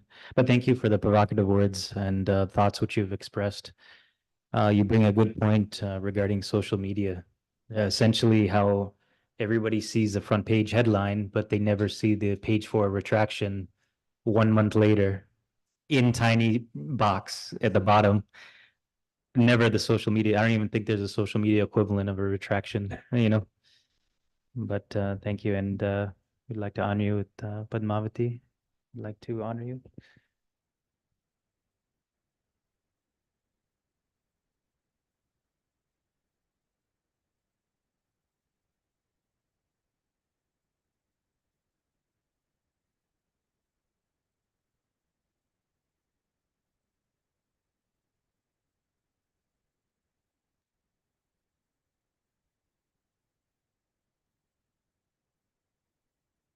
At this point, I'd like to introduce Sri Vittal Nadkarni. He is a renowned journalist who has worked with some of the world's biggest brands, newspapers, and magazines. As a science and technology editor with an in-depth background in the arts and the letters, he was associated with the founding of the Speaking Tree brand for the Times Group. He also has extensive broadcasting and television experience. Mr. Nadkarni is a fellow of the London-based 21st Century Trust and a Salisbury Fellow and a recipient of the prestigious fellowship named after the Washington Post editor Alfred Friendly. Mr. Nadkarni is the author of several books, and his latest adventure is a UNICEF-backed guide on how to conduct a successful Kumbh Mela. It was launched at the Museum Society. As initiated practitioner and follower of Hatha Yoga, Mr. Nadkarni curated an expo on Jansaki Rani Yoga's manuscript for the Tata Institute of Social Sciences. This was pegged to the first ever International Day for Yoga. Mr. Nadkarni is also active in conserving India's classical and folk music. He has engaged with and is a well-wisher of the foundation for many years and has participated in many of the foundation activities and seminars. Please welcome. Thank you.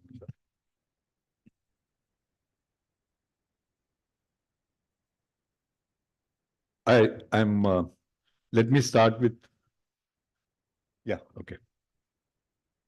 Apologies because I can see being the tail ender, you know, and all of you have had a long day, but I think the kind of content offered to us is so thought-provoking, and so you did a marvelous job, and every one of us, I think, was excited, full of questions, which I hope we will pursue in the days that follow. Let me start by quoting Alexander the Great.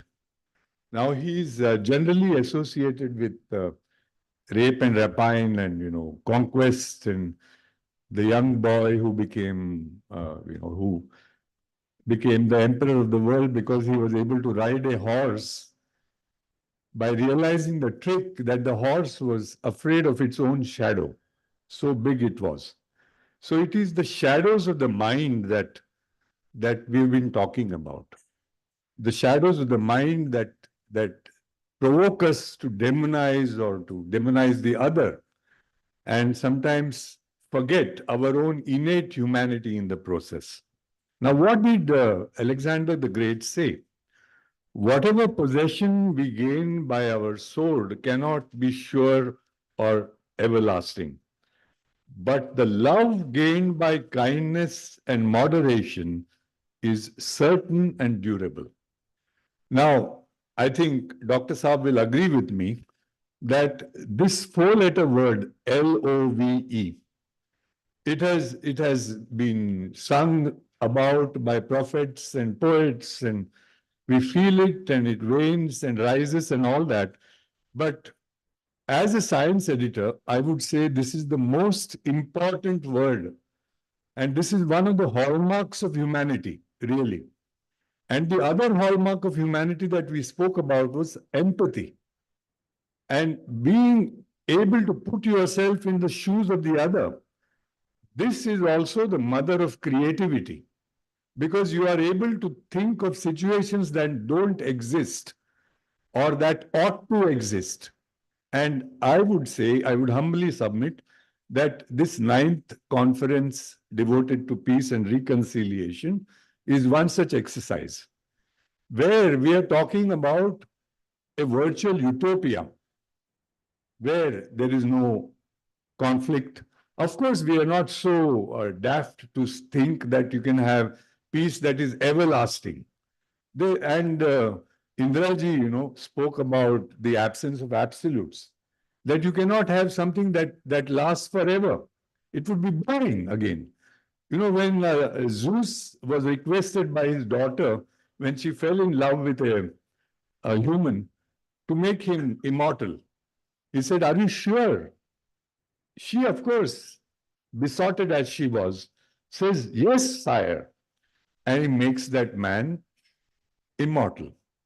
What she forgot to ask was, let his youth and charm and brains be also the same. She was immortal and, she was ageless. And he, of course, within 3 or 4 decades, gets on to repeating himself, not remembering what he just said, and he becomes such a nuisance that she goes running back to her father. Says, rid me of this. So, we must be also careful of what we ask for. Imagine a world for a moment without conflict. Have we dared to do that? Have you seen Thomas More and others? We have so many people talking about utopias. They are very beautiful to conjure up. But the difficult part is to maintain them and to make sure that they exist. And that is, I think, the real task that Swamiji is being enabling us by these beautiful sangoshtis, where we are putting our thoughts, contentious they might be sometimes. But now look at what Sir talked about. I have so many bones to pick up with that narrative, starting with Karna. Let me just give you an example. When I was 19 years old, there came a bestseller, viral bestseller, in the days before internet, called Mrityunjaya. It was written by a school peon. It is a novel on Karna's life, unparalleled in Marathi. He went 7 years he took of research. He went to all the places. He was a school peon, Shivaji Samant. And he had taken a low-profile job because he didn't want his creativity to be dispersed and he produced this masterpiece. The only problem with that is that Arjuna gets about 3 paragraphs. And even at that age, I was not the happy-go-lucky, follow the rules child, teen. And I began a novel called Savyasachin, which was to be a retort to Shivaji Savant's classic. It is one of the great classics of 20th century Marathi literature. Now, what is the point that I zeroed in on? Karna's treatment of Draupadi. There is an industry today to romanticize this villain. He is the root of evil actually in Mahabharata. It is but for Karna, Duryodhana would not have dared to start the war. It is only because of Karna that all this happens. And the order for disrobing, dragging her comes from Karna. There are reasons why this happened. I'm not arguing, I'm not demonizing him. But what distinguishes Arjuna are three stories, which are seldom thought of. First is when Urvashi proposes to him. What does he say? We cannot break our rules. You're our grandmother. You're the root from which we have sprung. At the cost of being emasculated, he stands his ground. Now, does any one of the heroes of the Mahabharata have the four-letter words to do that? But look at the subtlety of Vyasa in giving this story to us. Arjuna's name is Bruhannala. You know what really Bruhannala means? The big channel or the big reed, literally. He did not lose his manhood. In fact, he was Superman, even in that political well-hung department. And so blind were the Kauravas, the Dhritarashtra that you correctly, cauterized for his greed, that they were unable to see the man when they even saw the big reed. So Bruhannala is Vyasa's grin, impish grin at us stupid people. And Bruhannala's message again to Uttara. Now that is another story. The second story in which when he comes back to the Virata Sabha, what is feckless Virata's action? Oh, let's appease him by giving him my daughter. And what is Arjuna's response? Look at the beautiful response. He says, she has been my beautiful child and a pupil. If I accept your offer, Guru Shishya Parampara will be ruined forever. She is pure and beautiful enough to be my granddaughter and the mother of my Vamsha. And this is really the reason Arjuna was actually greater than Krishna pre-Mahabharata, pre-Panini. If you see the Panini Sutras, Arjuna was a god along with Krishna. Of course, there has been recensions and, Vaishnava cults and rise of bhakti and all kinds of things. And the third thing, he is the only great warrior who has the humanity to see the carnage before it has happened.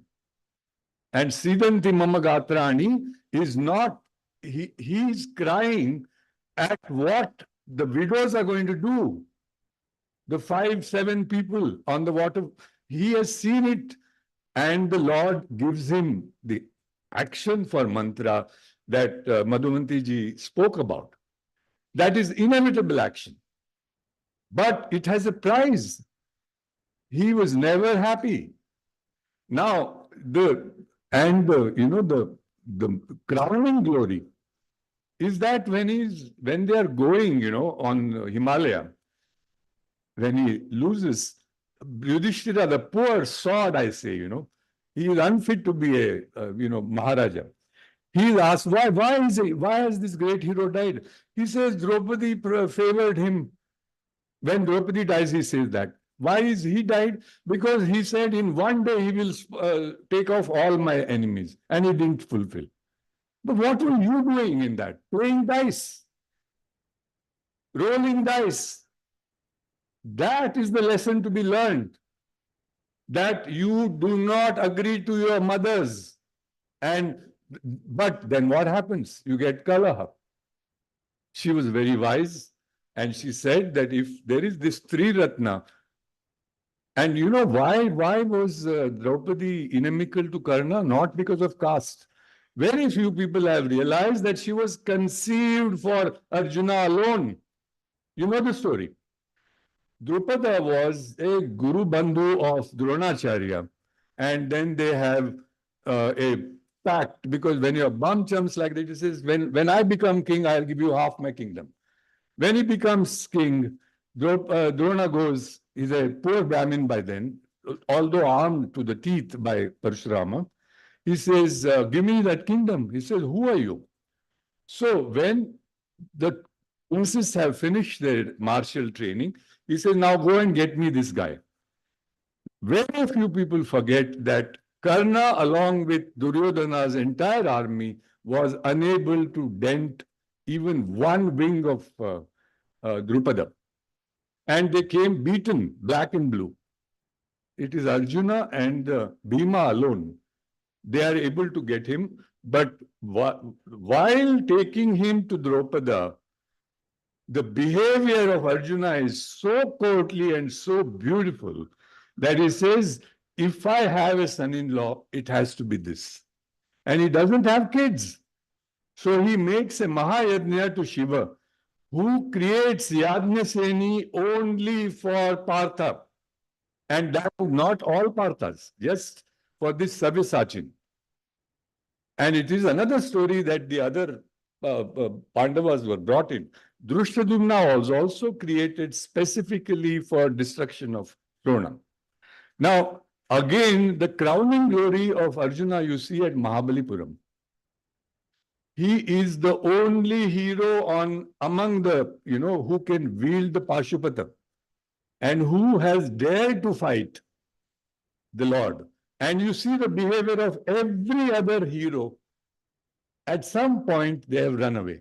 When Arjuna is beaten black and blue and made into dust, what he does, with his mouth, he gathers dust and creates a lingam. And with his tears of rage, he does Abhishekam.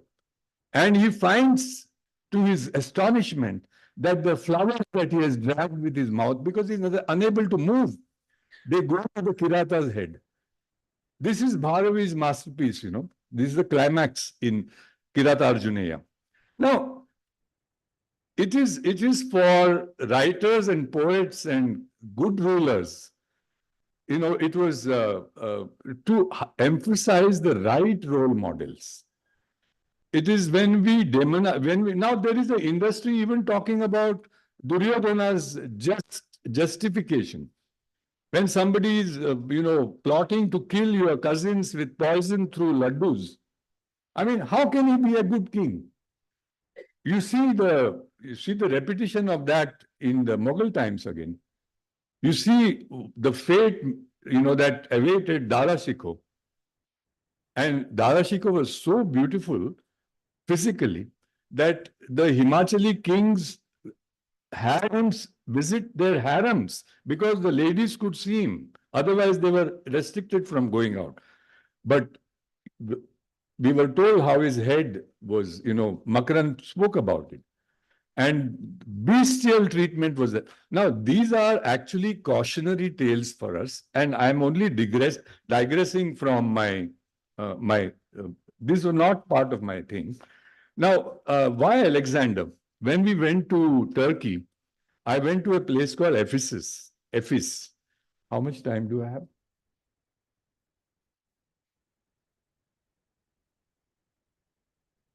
Oh, okay. So there we went to, there is a place where the world's seventh wonder in the ancient world was standing. And that was the temple to the goddess. Nisha was making fun of me that, in front of Swamiji, that I've been concentrating too much on the goddesses. But Swamiji had commanded me in our last encounter that we must look at martial goddesses. And what do these, when we empower goddesses, let us not look at martial goddesses, including Tulsa Bhavani, including Mahalakshmi of Kolhapur, including Tulsa of the royal family of Nepal, and the martial goddesses in Gujarat, coastal, Mukha Ambika, So as part of that, I had gone to Turkey. We went to this ancient site where there was only one single fabulous pillar. All the rest of the pillars have disappeared. We were only 3 of us on this vast meadow. That is where Alexander the Great came to pray to the goddess. And now the great line that I got there was, this is the temple of Magna Mater, the Great Mother. She was also called, the Turkish guide told me, who just came up from, he was one of the priests, Patniya Theron. Patni. It is from the Sanskrit that they have given her this name. And she is also our mistress, Lady Hunter, or the goddess Artemis. Now, in the museum, we will have the statues of Artemis, but they will have a cross cut on them because the later faith. Now, the pillar for the goddess temple went to Hagia Sophia when it was a church. Then it got converted into a. Then comes Kamal, and then he makes it into a museum. Now it's again got converted into a mosque. See, I'm not being critical of all this because this is the inexorable change that you're going to see.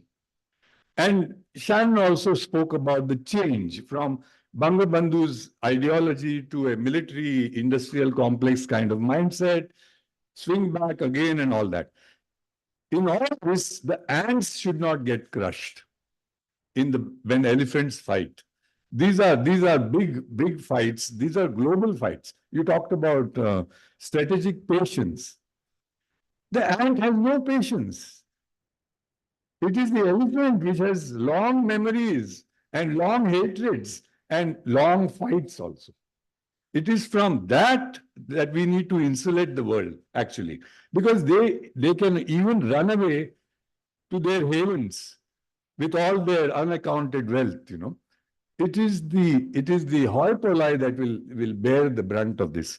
Now, why did I bring this goddess from Turkey? I wanted to share just 2 brief serendipities that happened when Swamiji spoke to me. When he called me without much formality, what was my first response? How are you? What are you doing? I said, I'm in your seva. So he says, can you give me a little speech? I said, done. So why do I say? Yeah. So why? Because, one of my alma maters, one of them, which is the Salzburg seminar based in Austria, had also invited me to Salzburg for a peace seminar. That was just a few weeks earlier. So what I did is that I have not had the time to get a fresh visa on my new passport.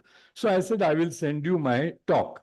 So I thought a great deal about the subject that Swamiji spoke about. And at that seminar, the Jewish Museum in Vienna was a co-partner. And it was called A Global Perspective on Peace in Times of Conflict. This had 4 areas of focus. First was peace and justice, as Swamiji chose. It would examine the rule of law, politics, and diplomacy. This was where I had done more of the work for the seminar. Second was peace and culture. That meant examination of politics, art, and social movements. This is where I took a pot shot, pardon me, just to liven up the debate a bit. Third was on peace and discourse, which would attend to memory, anti-Semitism, and racism, which is relevant to us also deeply, you would agree. And the final was on the peace and women, elaborated as centering women and feminism as a core principle of peace and peace building.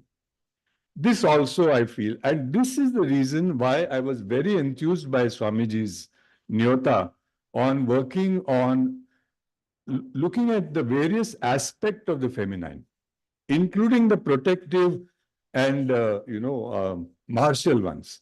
I won't say violent. That would be not a Now, the second serendipity was a book that I am working on called Icons of Peace, where many people have not understood why Hinduism has been able to withstand everything. It has been able to do so because it has supposedly acquired the core concept of ahimsa from so-called heretical movements like Jainism and Buddhism. I don't agree with that proposition, but how have they internalized this?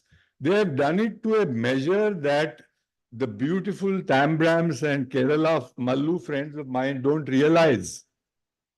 We have been told that the Panchamahayajnas are completely essential for a Gruhastha. Why are they essential? Because unconsciously we kill things in the kitchen. Like when we walk, we kill, and the Jains do sweeping of the. When we pestle, when we winnow, when we fill water, these are called panchasunas. And these panchasunas, to expiate the sin, you do the Panchamahayajnas. But what are the Panchamahayajnas? They are charity, community building, sharing of knowledge, remembering of ancestry and traditions, and remembering the vast divine, without which you are not alive. And whether you are believing in Charvakas, whether you are believing in Mimamsa, whether in yoga, whatever it is, life is the greatest wonder on this planet. And when you bring this back, how can that faith be defeated? You know, this is what I say. The peace is hardwired into our rituals, except that we have lost sight of many of these. Now, there is a discourse to be. I'm going to conclude very soon, so don't worry that this is going to go on till midnight or whatever. Of course, you won't allow me. There will be a lot of peace and justice issue involved. Yeah. No, the story is that the Upanishads and the texts are male-centric. Gargi is being admonished and people are not getting prominence, etc., etc. The best example, you want to find a contradiction to it and a sub-story, which I have to narrate to you, is the Kenopanishad. Where does this all come from? Kenopanishad, the Keno. So see, this is a culture based on curiosity, which is why these beautiful minds are the richest in America. Why do you think you are able to handle software? Why were you in IIT in the first place? Or why were you doing that stereochemical twisting of proteins? Because you come from a culture that encourages questioning. For questioning, you have to give freedom.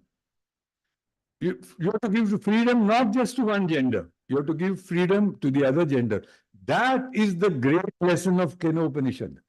When the Devas and the Asuras fight, and because of Brahma's force, Asuras lose, the Devas become proud, like they are always want to be, and then they start thinking that, oh, it is because of us. So to teach them the lesson of life comes the Brahman in the form of a Vilakshana Yaksha, which they have never seen. So he says, what is this? What is this? So they send emissaries. First goes Agni. He says, who are you? Agni, but who are you? So Agni says, I am the guy who I can burn anything. So he says, okay, take this little straw, burn it. Ille, he is not able to burn anything. Forget his own mustache, And then he goes back, beaten. Vayu comes next. Vayu says, oh, I am the great Zephyr, which can move mountains. He says, okay, take this. Same thing happens. Vayu is also beaten. Last comes Indra.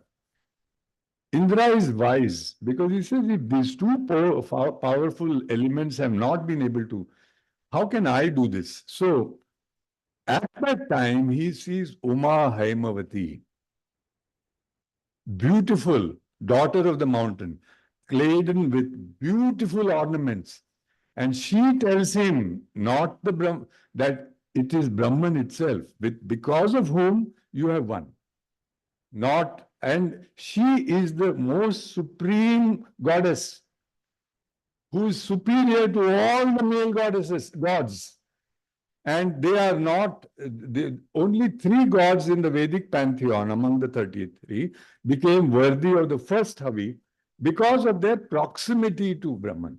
But imagine the power of Uma Haimavati, who knows the nature of Brahman before these people have even got to the perimeter.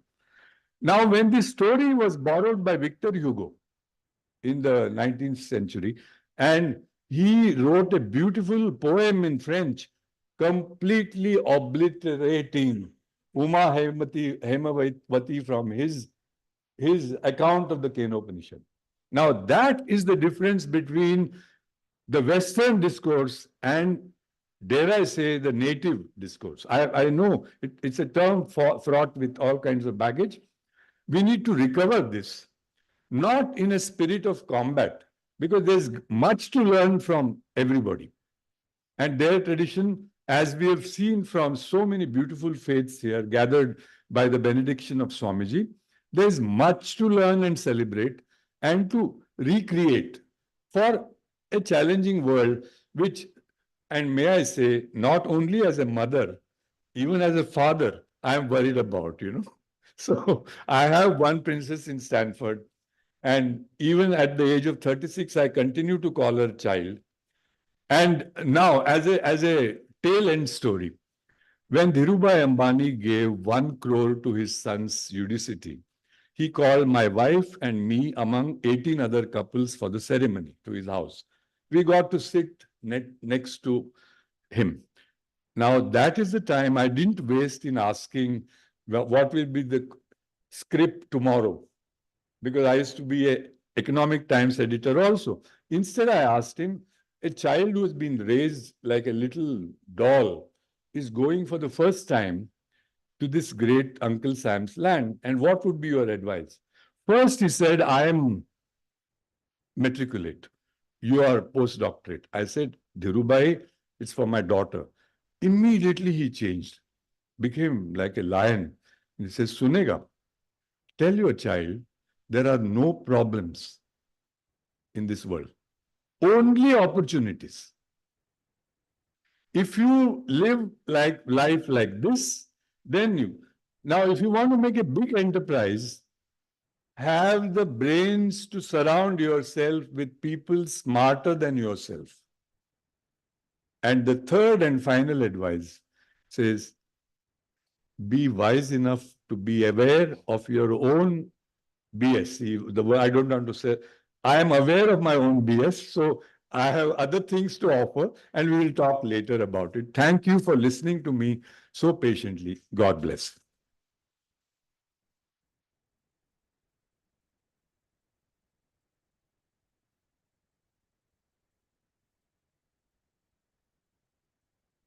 Thank you, Mr. Nadkarni, for your valedictory address. You introduced an interesting idea, this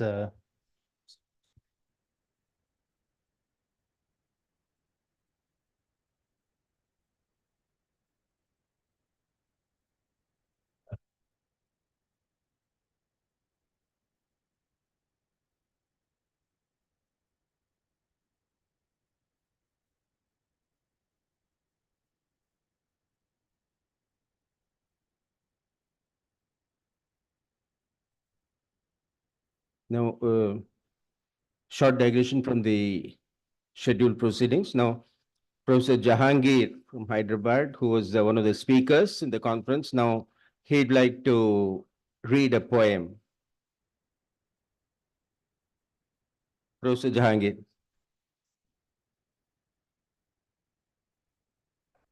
But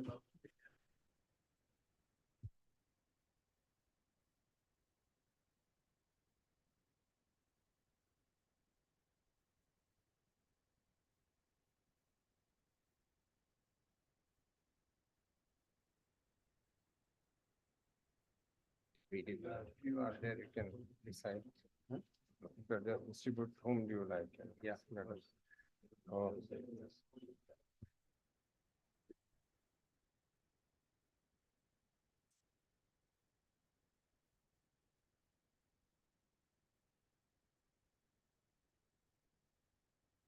Good evening.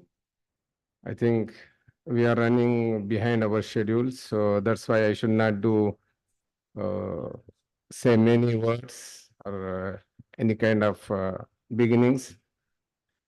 So the only thing I can mention here, yesterday I was able to say something about the foundation or the ashram or the temple of this peace.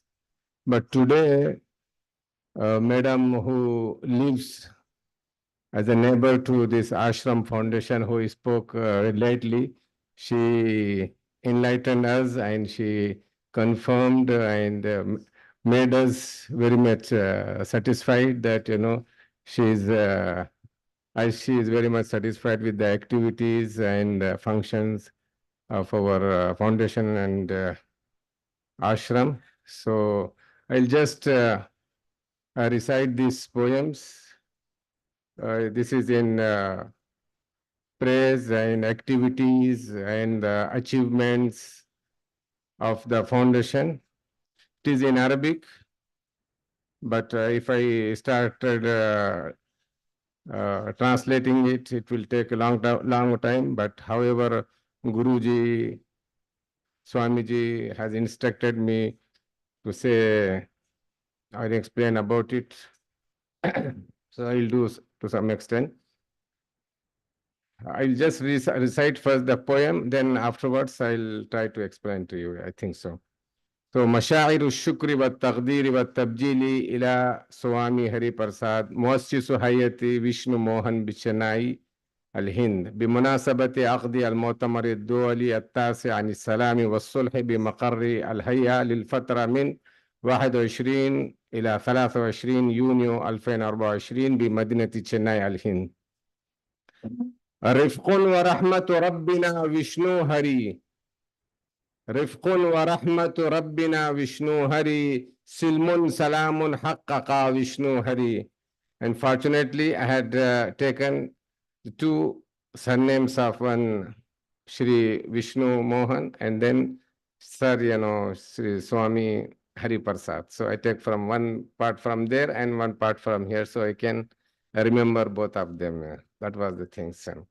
So this will be the last wording of this thing. So Rifqun wa rahmatu Rabbina Vishnu Hari Silmun Salamun Haqqaqa Vishnu Hari Amnun wa sulhun unjiza min juhdihim khayran kathiran yanshuru Vishnu Hari تسع بسعي نظمت بكفاءة عملا خيرا أثمر وشنو هري حرب وتدمير إبادة شعبنا قد فشلت بكفاحه وشنو هري عمل الرسل والأنبياء يتحقق فجموعنا قد تشكر وشنو هري عطف هدوء راحة غاية ما مثلها بمجامع وشنو هري والمستفيدون الكبار عظموا بخضوعهم ما أنجز وشنو هري ومسيرة قد بوركت من ربنا قد يمسح بدموعنا وشنو هري وولاؤنا لمسيرة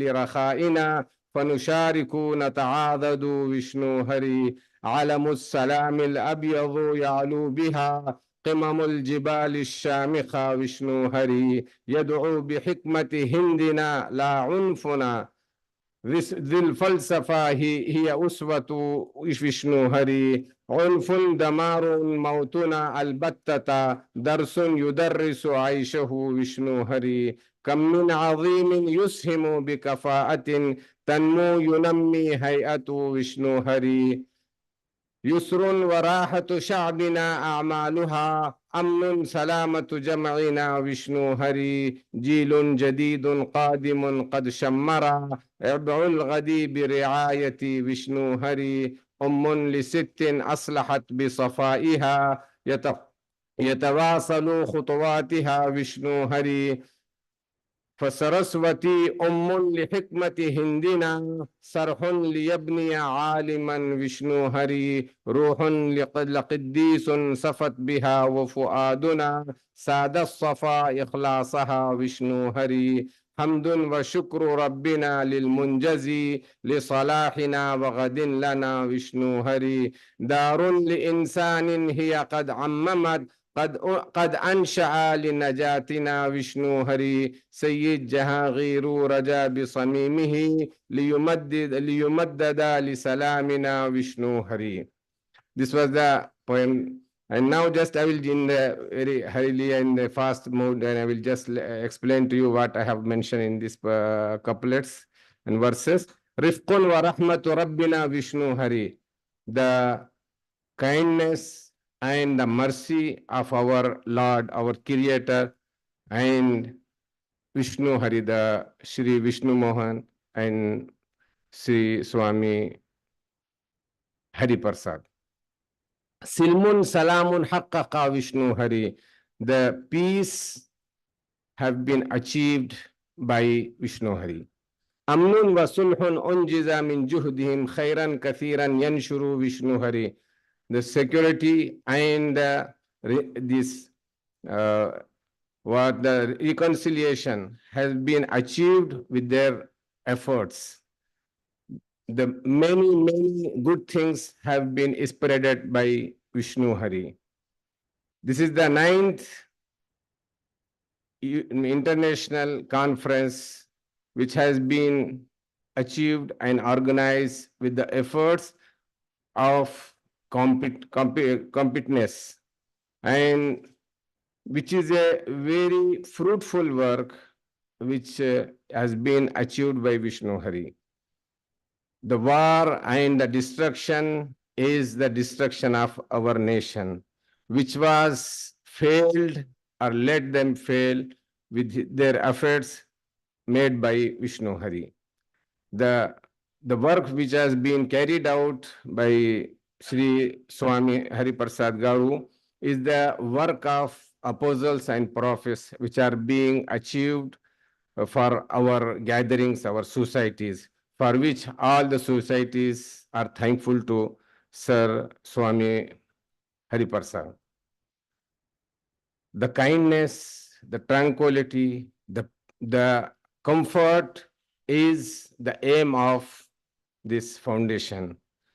There is no foundation such like this foundation in the world, in the globe, which has been created by Swami Guru. And the beneficiaries of this foundation are very stalwarts. They are stalwarts, those who have glorified these works. And they are bow to Swamiji for what he has achieved for the society.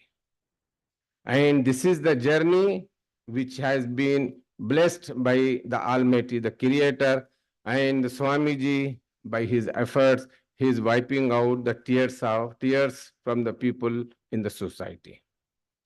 And our loyalty to this journey is for our prosperity. And that's why we all participating and we are boosting this foundation with in the presence or in the patronage of Sri Swami Hari Prasad Garu. Alamus Salam al Abyadu Yalu Biha. The flag of peace, which is white, flag of peace, which will conferring and which will be going high the mountains, high more than height of mountains, because this is the achievements made by and achieved by Sri Guru. Yad'u bi hikmati hindina la unfana. He has been calling, he has been inviting with the wisdom of our India.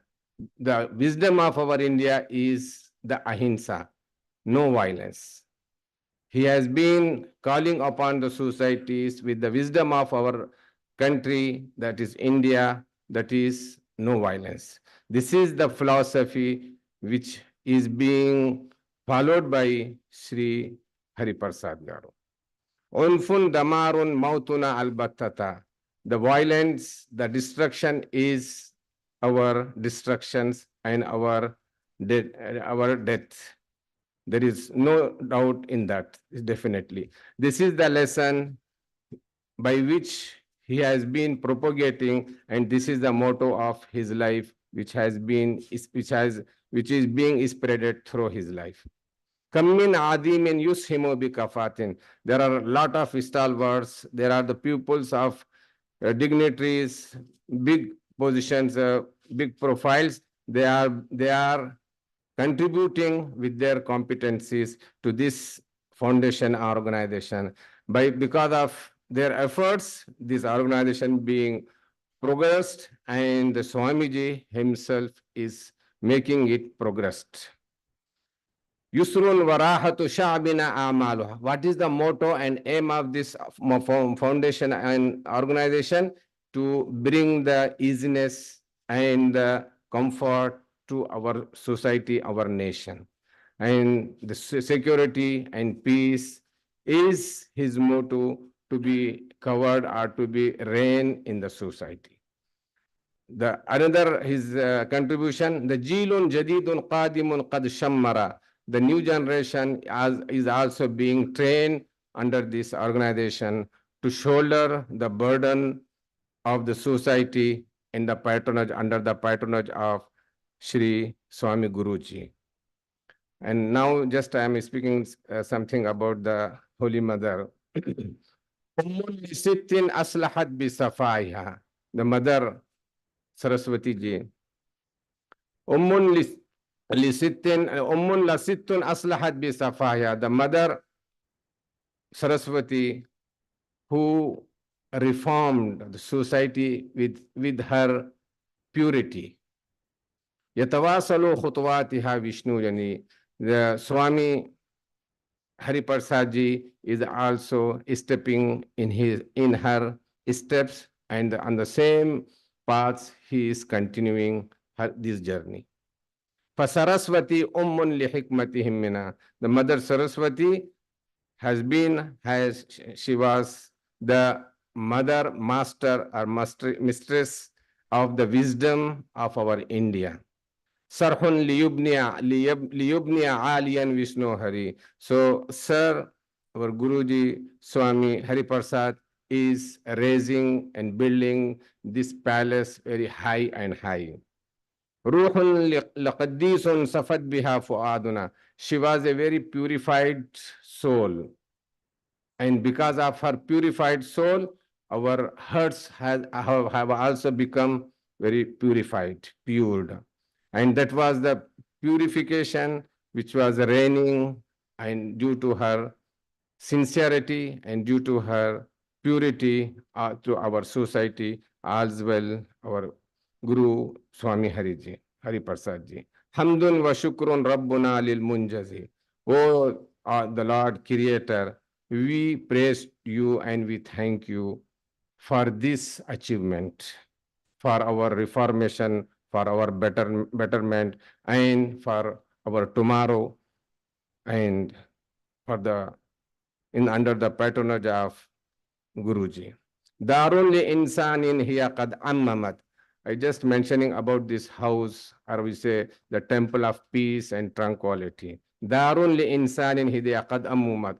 This house is for human being, mankind, which has become very much popular in the society, which was established by Guruji for our rescue, which was formed and established for our rescue. That was thing. Sayyid Jahangir Rajabi Samimihi. Is myself, Sayyid Jahangir, praise to Almighty, the Creator, with his deep liyumaddada li salamina. His life and his existence may be prolonged for our peace, for our security, for our prosperity. This is for Guru Swamiji. Thank you very much for your patience and listening to me. I would have mentioned a lot, but time is very constrained, so that's why I'm so sorry. And once again, I thank the foundation for giving us this opportunity, thus that our country is prospering, and we need not to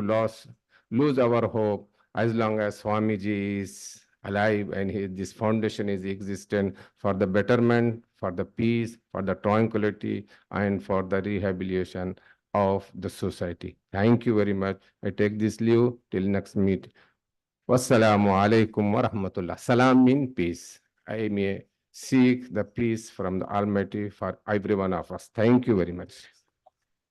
Amin. Yes, sir had timely said Amin means, as it is mentioned also in Christianity, means, oh Lord, oh Creator, please accept this our prayer. Thank you very much.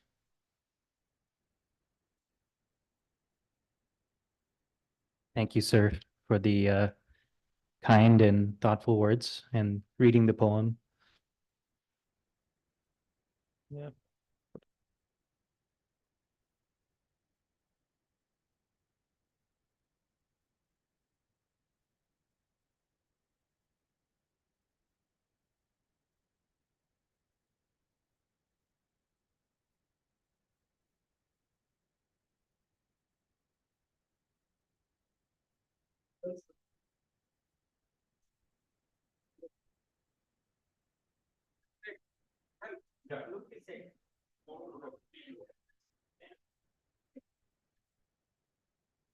Oh, sir, I miss him, Israeli. Yeah. Look here.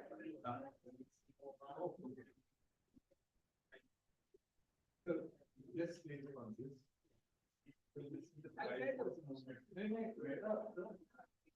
I'll send you. Look here, look here. Yeah. We're in the room. Thank you. Yeah. Oh, I'd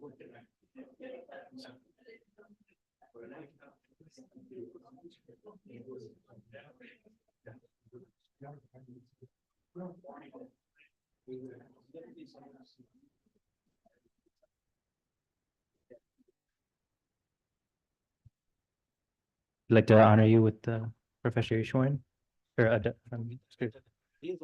Metal Netkarni will be honored by. oh, sorry. Sri Metal Netkarni will be honored by our Ishwar Mama, please. Sorry. Oh, yes, that's what they told me. My mistake. Thanks a lot. Thanks a lot.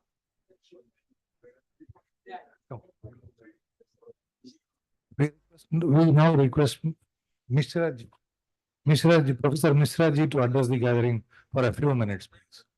1 minute. The introduction. Professor Godavari Mishra is a former professor and head of the Department of Philosophy in Madras University, and he has been closely associated with Sri Vishnu Mohan Foundation and this ashram, and he has taken part in many seminars and conferences earlier. And now currently he is working in the Nalanda International University as professor and dean of faculty. Thank you.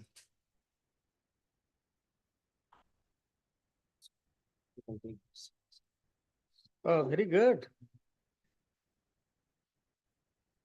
ईश्वरो गुरुरात्मेति मृत्यु भेद विभागिने व्योमवत् व्याप्त देहाय दक्षिणामूर्तये नमः. With my respectful salutation to Sadguru, Swamiji, all esteemed guests here, scholars, Vithalji, please come. 5 minutes, because all are scattered. There is the source of Godavari. Oh yeah, that from where this river comes, you are the source. So after listening to all of you, I just came to listen. I like Sravana, and more than Sravana, Nididhyasana, and therefore I am not here to speak. But still, when Swamiji says me to speak a few words, I cannot say no. I just I'm reminded of a dialogue between Milinda and Nagasena. The Emperor Milinda and the Saint Nagasena, where Nagasena says, Milinda, when two kings fight and one loses, the victor king says the loser to be killed, to be beheaded, to be exterminated. But when two scholars, two sadhus fight, one accepts the greatness of the other. The victor becomes the loser, accepts the greatness of the other. This is the first formulation Milinda gets from Nagasena about peace. Like how to bring peace. The whole thing between Nagasena and Milinda is to bring peace. I thought, given an occasion, I will speak on this Milinda Nagasena Samvada, where many shades, many models of peace bringing is brought in. But today, I will just take another 2 minutes. What is the problem of violence? 3 things are the problems.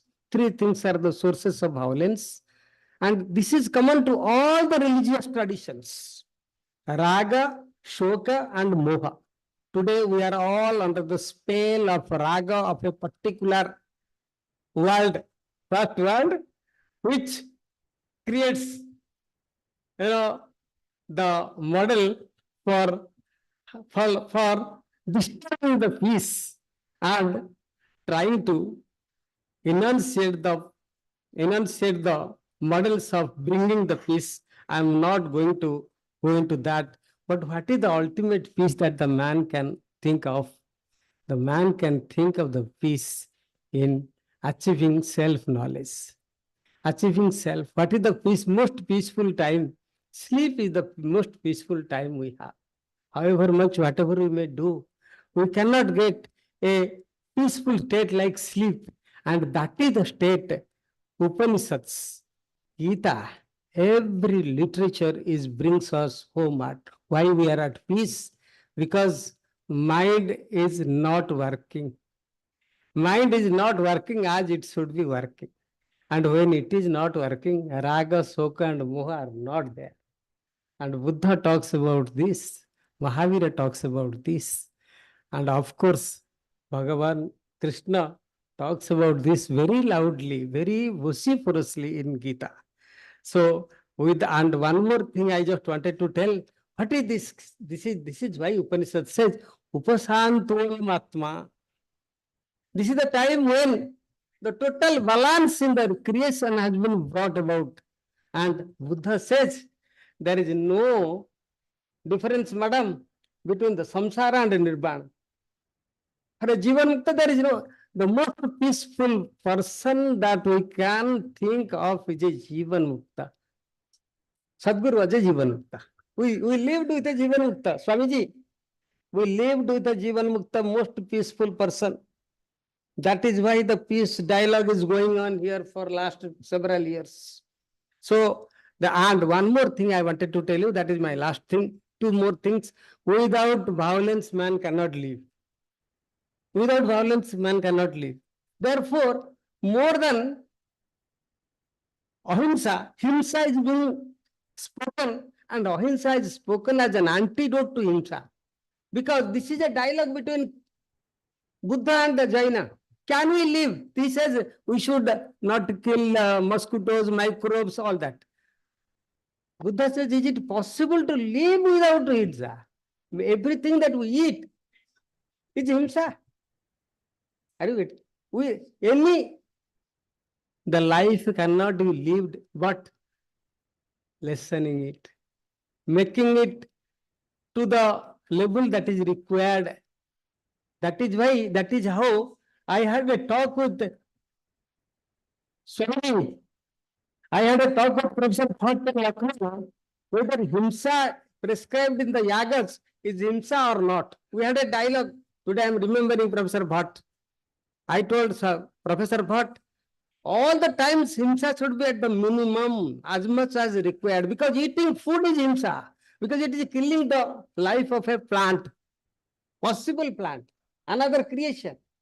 Without himsa we cannot live. But the type of himsa today we are doing is unimaginable, and this is how if it goes on like this, there is no possibility of human being living meaningfully for long.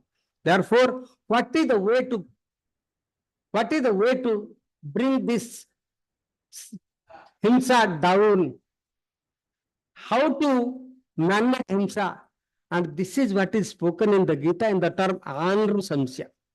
He does not talk about the ahimsa. Ahimsa is not used in Gita. He talks about Anru Samsya. Nrusamsa, violence should be less. Andrew, don't become violent. And that is the message of the Gita, madam. And the lastly, how to practice it? Vithalji spoke about it. I wanted to speak it with emphasis. Pancha Mahayagya is the only way for bringing peace in the world. In different ways, all the sages and seers, all our proponents of philosophies and religions have brought this to the for the man to practice. What are those? First, feel grateful to the sources of powers that you are, by which you are living, Deva Yajna. Second, feel grateful to the sources which have given you birth and which is keeping you alive for the future. Pitru Yajna. Be respectful to your forefathers and the people those who are going to come, children. Respectful to your children is required. You know, santati, you should have a child and grow properly. This is another very important thing. We are so violent to our parents today, children today. And this machine has become the worst thing that you can imagine as an instrument of violence. Pitru Yajna. Third, madam, please. Third, I'm completing. Bhuta Yajna, have some love for the flora and fauna with which they are our cousins, Professor, Professor George, Sudarsanam always spoke about this. Like flora and fauna are our distant cousins who are not understanding this. Every being, every day a Hindu, what Hindu? There is nothing called Hindu. Everybody is a Hindu in some way. I'm not about going on to politics. A man should give something to those who are not expecting from him. That is Bhuta Yajna. Give it to the flora and fauna. Tree should be tulsi, cows, not your pet cows. Should be taken care of. Dogs, crows, kakavali, every day. Fourth, Atithi Yajna. Take care of other human beings, those who need food. Hotel industry did not grow in this country because every house was a hotel. Every house liked some. I remember my grandfather will never eat without somebody eating in our house. Where is that culture gone? Man does not believe another person. How do you expect peace in this world? This is what has been the tradition in your tradition, Mr. Padmanabhan. Your father must be doing this. I'm telling you, everybody. Hotel, I have traveled all the country. For my study, I went, my professor Vijnathan, who passed away 2 weeks back, he sent me to all the places. Wherever I went, I did not carry anything. Everywhere I stayed, everywhere I ate, everywhere I got food to carry for the next destination. Where is that gone? This is called Atithi Yajna. And the last is Bhuta Yajna. This is the last is, what is that? Empower yourself to be accepted by others. Brahma Yajna, read something every day by which you can really become an ambassador of peace for the world. Okay? And this is what the message of peace, Pancha Mahayajna. And last 1 year, Vithalji, I have been every talk, in all my writings, I am highlighting this. The world must some way practice this Pancha Mahayajna, which is not happening. We are going in the reverse order of this Pancha Mahayajna, which is why the ecological disaster, war, famine, everything is happening. Don't understand. Understanding the other is the only way of peace. which is spoken by Milinda, Nagasena to Milinda, and what will happen ultimately? Reduce the raga, soka, and moha. It will not go completely. Everybody is not meant to become a Ramakrishna Paramahamsa or Sadguru, but still we can live meaningfully with their teachings they have imparted for us, and that will make us live long. Live long means the mankind live long, meaningfully in this planet. Thank you very much, Swamiji, for this opportunity given to me.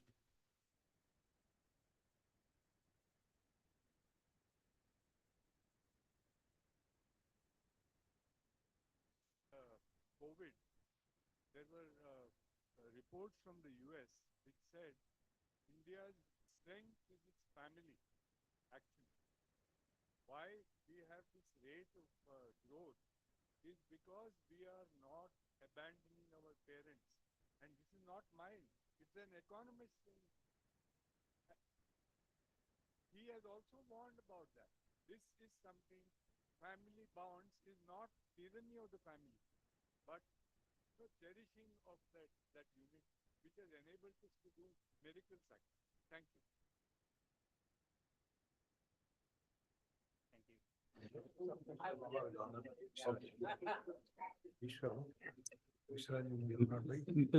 Mr. Ishwaran Mama will honor you if you can just come.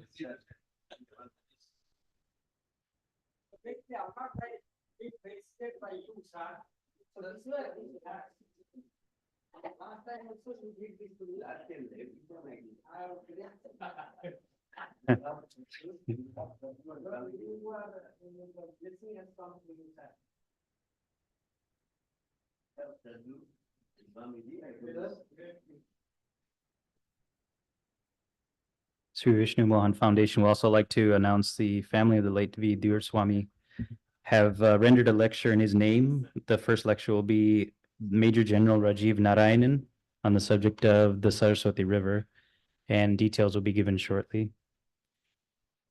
We'd like to now honor Sham and Vijayan, the AV audiovisual team.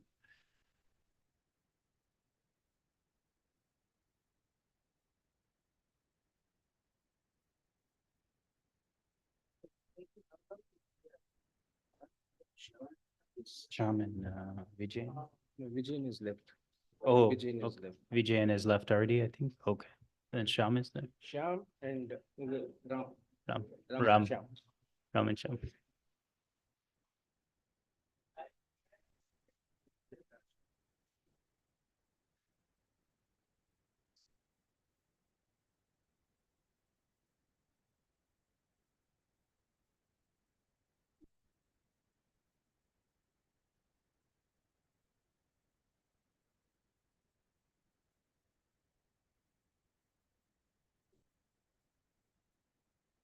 We'd like to now do the, yes.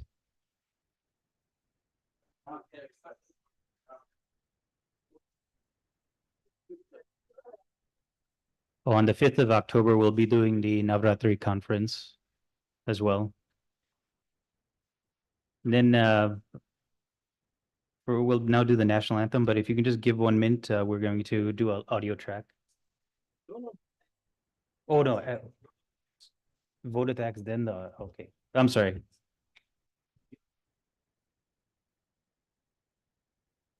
No?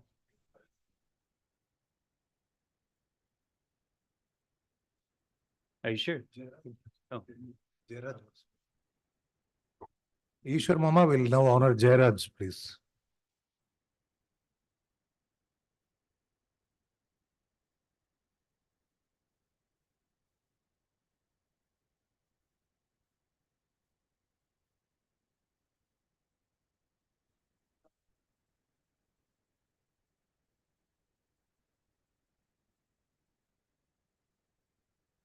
Dr. Naomi Shireen has brought a item of momentum for Swamiji.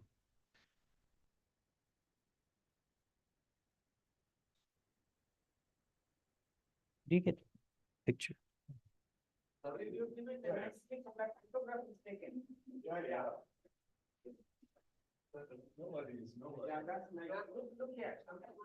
nice.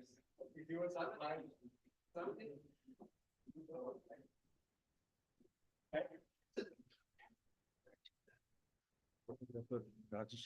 be honored. Oh, photographer would Rajashekar, we'd like to honor you as well.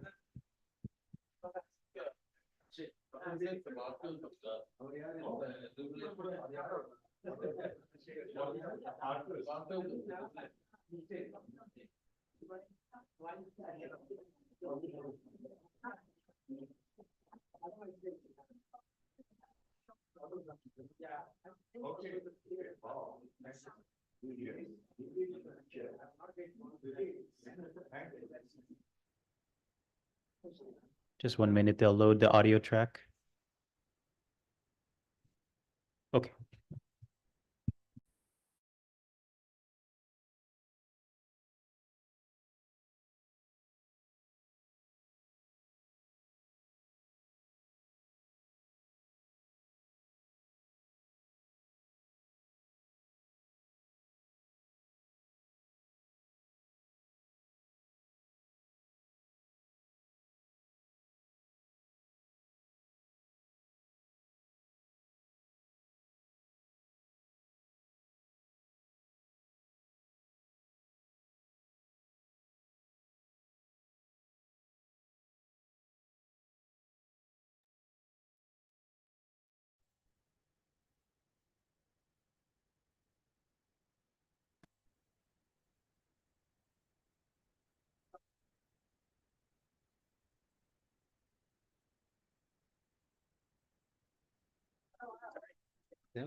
Pranam Sri Sadguru, Pranam Swamiji.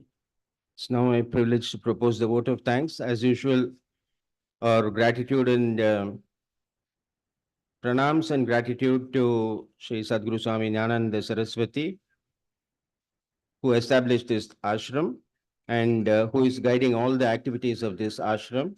And it is only by her grace that this program has gone off so well in all these 3 days. Pranam Sadguru. Special thanks to His Excellency Shri Arif Mohammed Khan, the Honorable Governor of Kerala, who has got a lot of great affection for this, for Swamiji and for the ashram. And maybe for the 3rd time, perhaps, he has come 2 days back and inaugurated the conference. Special thanks to him. Special thanks to all the special dignitaries in it on the first day in the inaugural session. Shri Skandan Krishnan, IAS retired, who gave the keynote address. He specifically said, we had printed his name as Skanda Krishnan. He said, no, my name is not Skanda Krishnan. My name is Skandan Krishnan. Yeah. So thanks to Mr. Skandan Krishnan. Dr. K.S. Radhakrishnan, former Vice Chancellor, Shri Shankaracharya University of Sanskrit, Kaladi, for the special address. Shri P.I. Sharif Mohammed from Pathanamthitta, who I think is mostly others are all talked a lot on peace and interreligious harmony. He was a living example of that, because being a practicing Muslim, he was also an Advaitin, and he was the president of the Ramakrishna Mission Ashram in Pathanamthitta, while still being a very religious and practicing Muslim.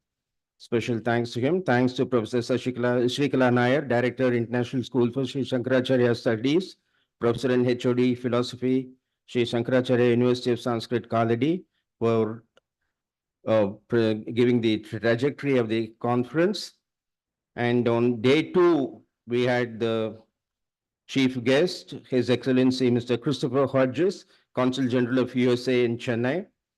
Again, maybe the 2nd visit for the consul to this place. Our deep gratitude to him, and also to Ambassador T.S. Tirumurthy, former permanent representative of India to the United Nations, who was the chief guest this morning.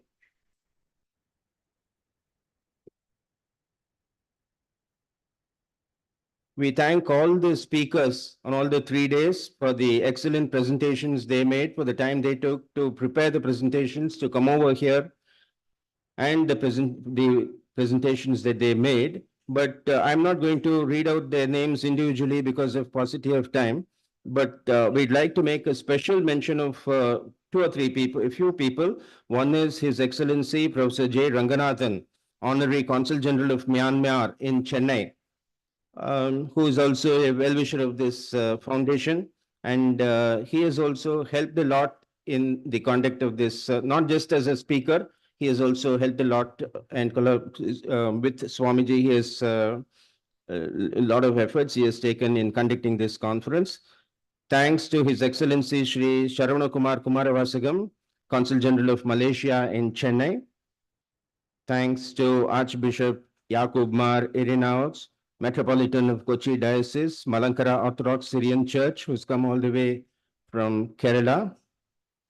And Swamiji wanted special mention to be made of Mr. Aga Syed Mumtaz Mehdi, the practicing lawyer and interfaith activist who has come all the way from Srinagar. Thank you, Sir Aga.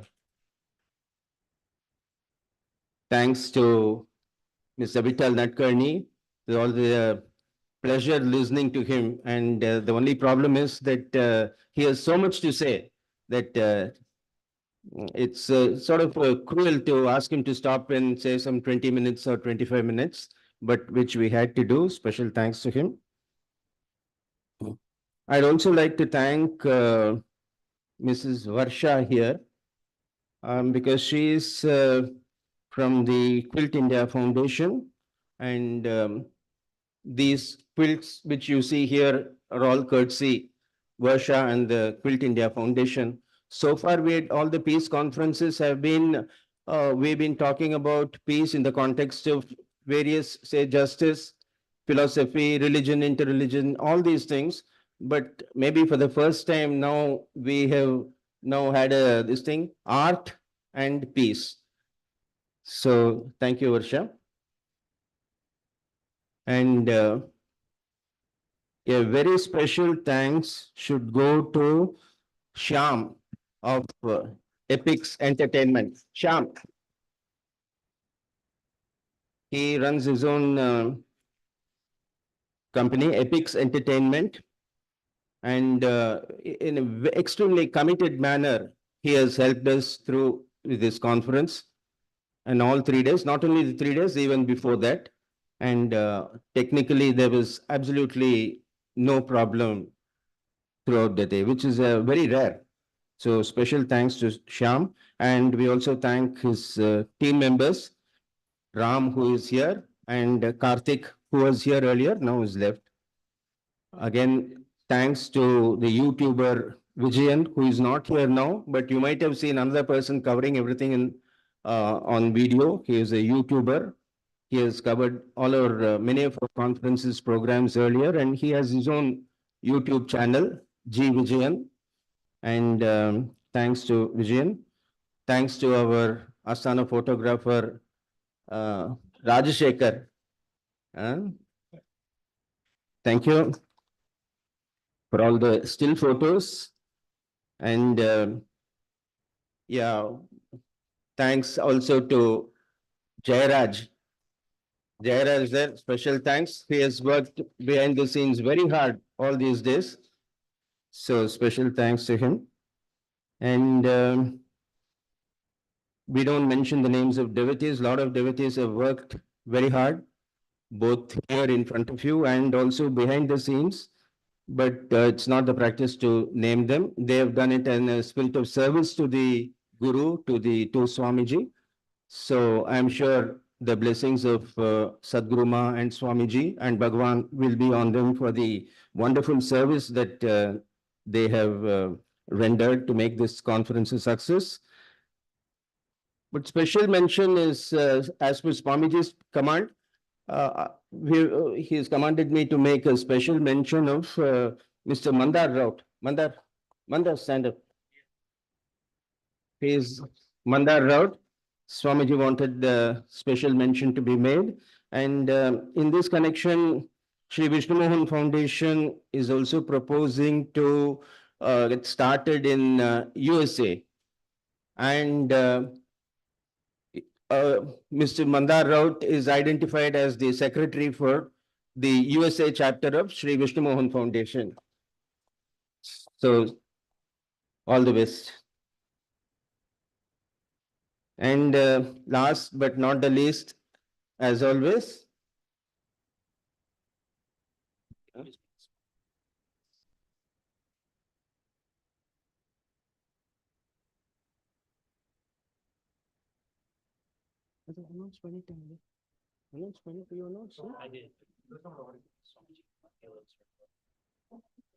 sorry, before a small announcement, this was made, but maybe this was not heard by many people. It is that the family of late V. Doraiswamy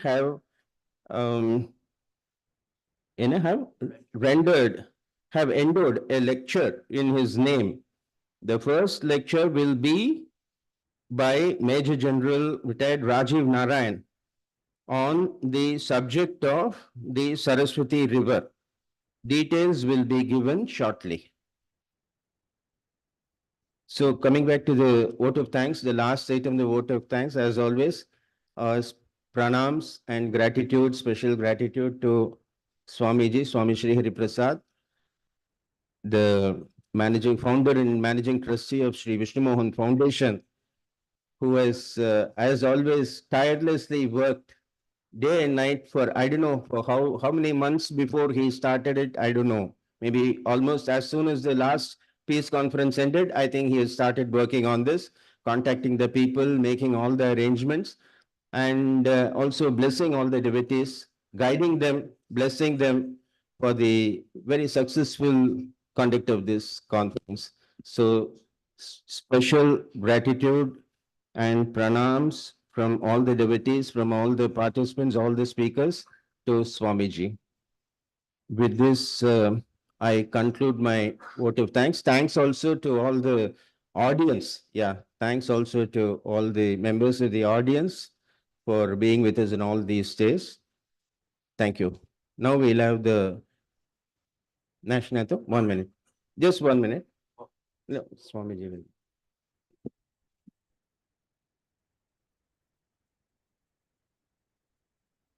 Yeah, national anthem.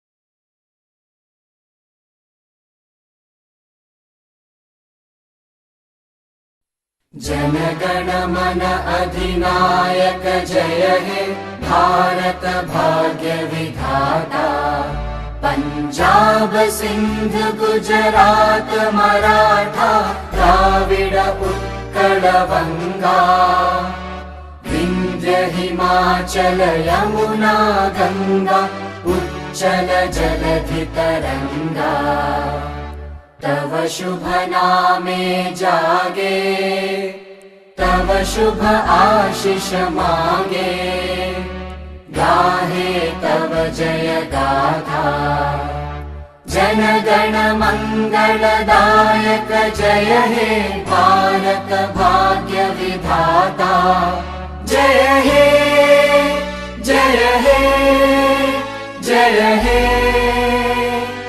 जय जय जय जय हे